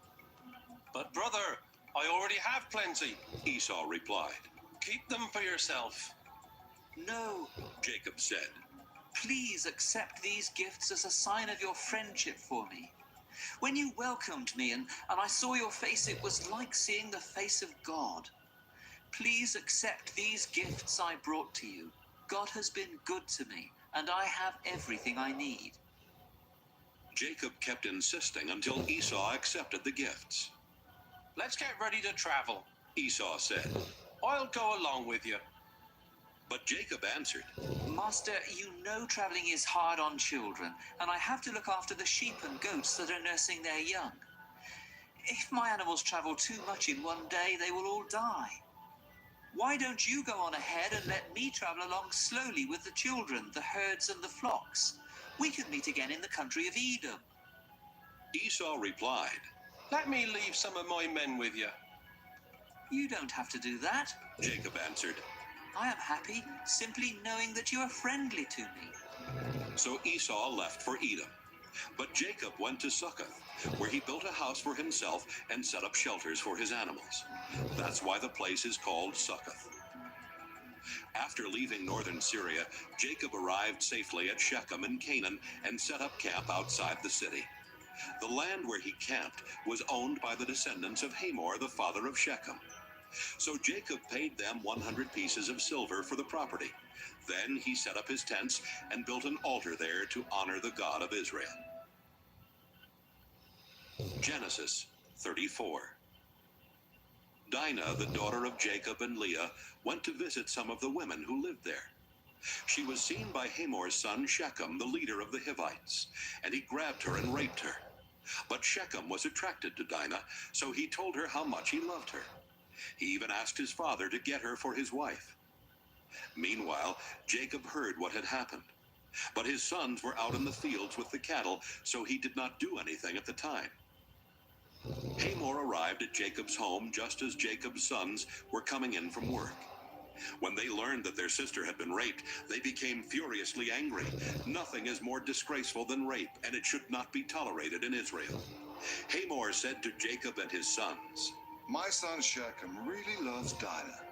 Please, let him marry her. Why don't you start letting your families marry into our families, and ours marry into yours? You can share this land with us. Move freely about until you find the property you want, then buy it and settle down here." Shechem added, "Do this favor for me, and I'll give whatever you want. Ask anything, no matter how expensive. I'll do anything. Just let me marry Dinah." Jacob's sons wanted to get even with Shechem and his father because of what had happened to their sister. So they tricked them by saying, "You're not circumcised. It would be a disgrace for us to let you marry Dinah now. But we will let you marry her if you and the other men in your tribe get circumcised. Then your families can marry into ours, and ours can marry into yours, and we can live together like one nation. But if you don't agree to get circumcised, we'll take Dinah and leave this place." Hamor and Shechem liked what was said. Shechem was the most respected person in his family, and he was so in love with Dinah that he hurried off to get everything done. The two men met with the other leaders of their city and told them, "These people really are friendly. Why not let them move freely about until they find the property they want? There's enough land here for them and for us. Then our families can marry into theirs, and theirs can marry into ours." We have to do only one thing before they'll agree to stay here and become one nation with us. Our men will have to be circumcised like their men. Just think, we'll get their property as well as their flocks and herds. All we have to do is to agree, and they'll live here with us. Every grown man followed this advice and got circumcised. 3 days later, the men who had been circumcised were still weak from pain. So Simeon and Levi, two of Dinah's brothers, attacked with their swords and killed every man in town, including Hamor and Shechem. Then they took Dinah and left. Jacob's other sons came and took everything they wanted. All this was done because of the horrible thing that had happened to their sister. They took sheep, goats, donkeys, and everything else that was in the town or the fields. After taking everything of value from the houses, they dragged away the wives and children of their victims. Jacob said to Simeon and Levi, Look what you've done. Now I'm in real trouble with the Canaanites and Perizzites who live around here. There aren't many of us, and if they attack, they'll kill everyone in my household. They answered, Was it right to let our own sister be treated that way? Genesis 35. God told Jacob, Return to Bethel, where I appeared to you when you were running from your brother Esau. Make your home there and build an altar for me. Jacob said to his family and to everyone else who was traveling with him, Get rid of your foreign gods. Then make yourselves acceptable to worship God and put on clean clothes. Afterwards, we'll go to Bethel. I will build an altar there for God who answered my prayers when I was in trouble and who has always been at my side. So everyone gave Jacob their idols and their earrings, and he buried them under the oak tree near Shechem. While Jacob and his family were traveling through Canaan, God terrified the people in the town so much that no one dared bother them. Finally, they reached Bethel, also known as Luz. Jacob built an altar there and called it God of Bethel, because that was the place where God had appeared to him when he was running from Esau. While they were there, Rebekah's personal servant Deborah died. They buried her under an oak tree and called it Weeping Oak. After Jacob came back to the land of Canaan, God appeared to him again. This time he gave Jacob a new name and blessed him by saying, I am God all-powerful, and from now on your name will be Israel instead of Jacob. You will have many children. Your descendants will become nations, and some of the men in your family will even be kings. I will give you the land that I promised Abraham and Isaac, and it will belong to your family forever. After God had gone, Jacob set up a large rock so that he would remember what had happened there. Then he poured wine and olive oil on the rock to show that it was dedicated to God, and he named the place Bethel. Jacob and his family had left Bethel and were still a long way from Ephrath when the time came for Rachel's baby to be born. She was having a rough time, but the woman who was helping her said, Don't worry, it's a boy. Rachel was at the point of death, and right before dying she said, I'll name him Benoni. But Jacob called him Benjamin. Rachel was buried beside the road to Ephrath, which is also called Bethlehem. Jacob set up a tombstone over her grave, and it is still there. Jacob, also known as Israel, traveled to the south of Eder Tower, where he set up camp. During their time there, Jacob's oldest son Reuben slept with Bilhah, who was one of Jacob's other wives, and Jacob found out about it. Jacob had 12 sons while living in northern Syria. His firstborn Reuben was the son of Leah, who later gave birth to Simeon, Levi, Judah, Issachar, and Zebulun. Leah's servant Zilpah had 2 sons, Gad and Asher. Jacob and his wife Rachel had Joseph and Benjamin. Rachel's servant woman Bilhah had 2 more sons, Dan and Naphtali. Jacob went to his father Isaac at Hebron, also called Mamre or Kiriath Arba, where Isaac's father Abraham had lived as a foreigner. Isaac died at the ripe old age of 180. Then his sons Esau and Jacob buried him. Genesis 36. Esau, also known as Edom, had many descendants. He married 3 Canaanite women. The first was Adah, the daughter of Elam the Hittite. The second was Oholibamah, the daughter of Anah and the granddaughter of Zibeon the Hivite. The third was Basemath, who was Ishmael's daughter and Nebaioth's sister. Esau and his 3 wives had 5 sons while in Canaan. Ada's son was Eliphaz. Basemath's son was Reuel. Oholibamah's 3 sons were Jeush, Jalam, and Korah. Esau took his children and wives, his relatives and servants, his animals and possessions he had gotten while in Canaan, and moved far from Jacob. He did this because the land was too crowded and could not support him and his brother with their flocks and herds. That's why Esau made his home in the hill country of Seir. Esau lived in the hill country of Seir and was the ancestor of the Edomites. Esau had 3 wives, Adah, Basemath, and Oholibamah. Here is a list of his descendants.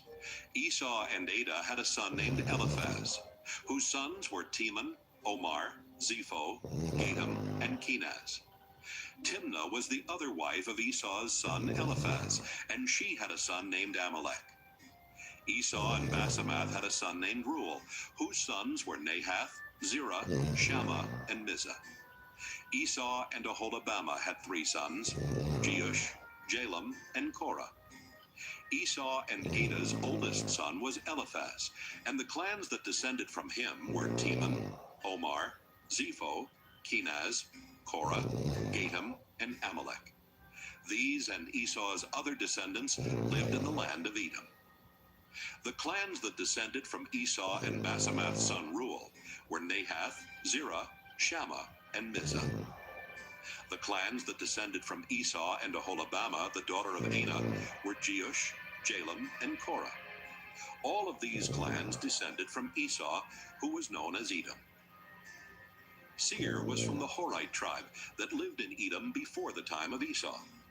The clans that had descended from him were Lotan, Shobal, Zibeon, Anah, Dishon, Ezer, and Dishan. Lotan's sons were Horai and Heman. His sister was Timnah. Shobal's sons were Alvan, Manahath, Ebal, Shepho, and Onam. Zibeon's sons were Ea and Anah, the same Anah who found an oasis in the desert while taking the donkeys of his father out to pasture. Anah's children were Dishon and Oholibamah.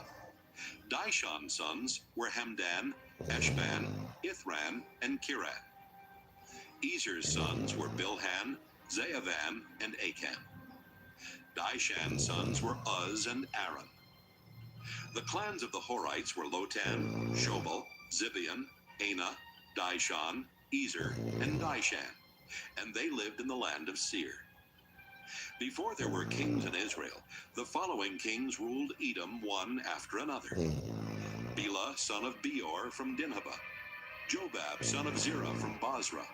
Husham from the land of Teman. Hadad, son of Bedad from Avith. Bedad had defeated the Midianites in Moab. Samlah from Masrekah. Shaul from the city of Rehoboth on the Euphrates River. Baal-Haman, son of Akbor. Hadar from the city of Pau. His wife Mehetabel was the daughter of Matred and the granddaughter of Mezahab. The clans that descended from Esau took their names from their families and the places where they lived. They are Timnah, Alva, Jetheth, Oholibamah, Elah, Pinon, Kenaz, Teman, Mibzar, Magdiel, and Iram.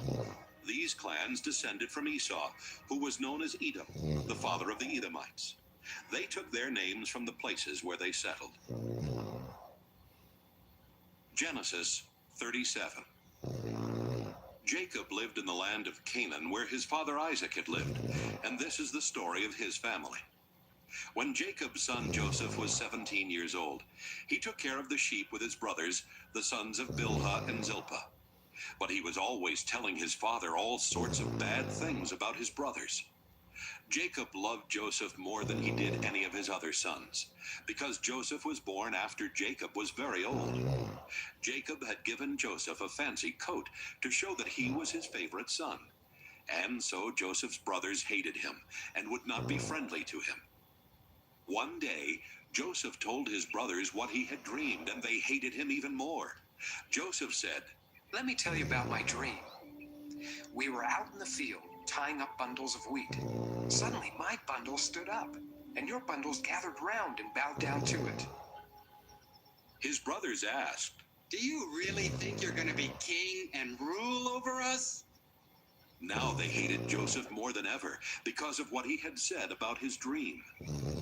Joseph later had another dream, and he told his brothers, Listen to what else I dreamed. The sun, the moon, and 11 stars bowed down to me. When he told his father about this dream, his father became angry and said, What's that supposed to mean? Are your mother and I and your brothers all going to come and bow down in front of you? Joseph's brothers were jealous of him, but his father kept wondering about the dream. One day, when Joseph's brothers had taken the sheep to a pasture near Shechem, his father Jacob said to him, I want you to go to your brothers. They're with the sheep near Shechem.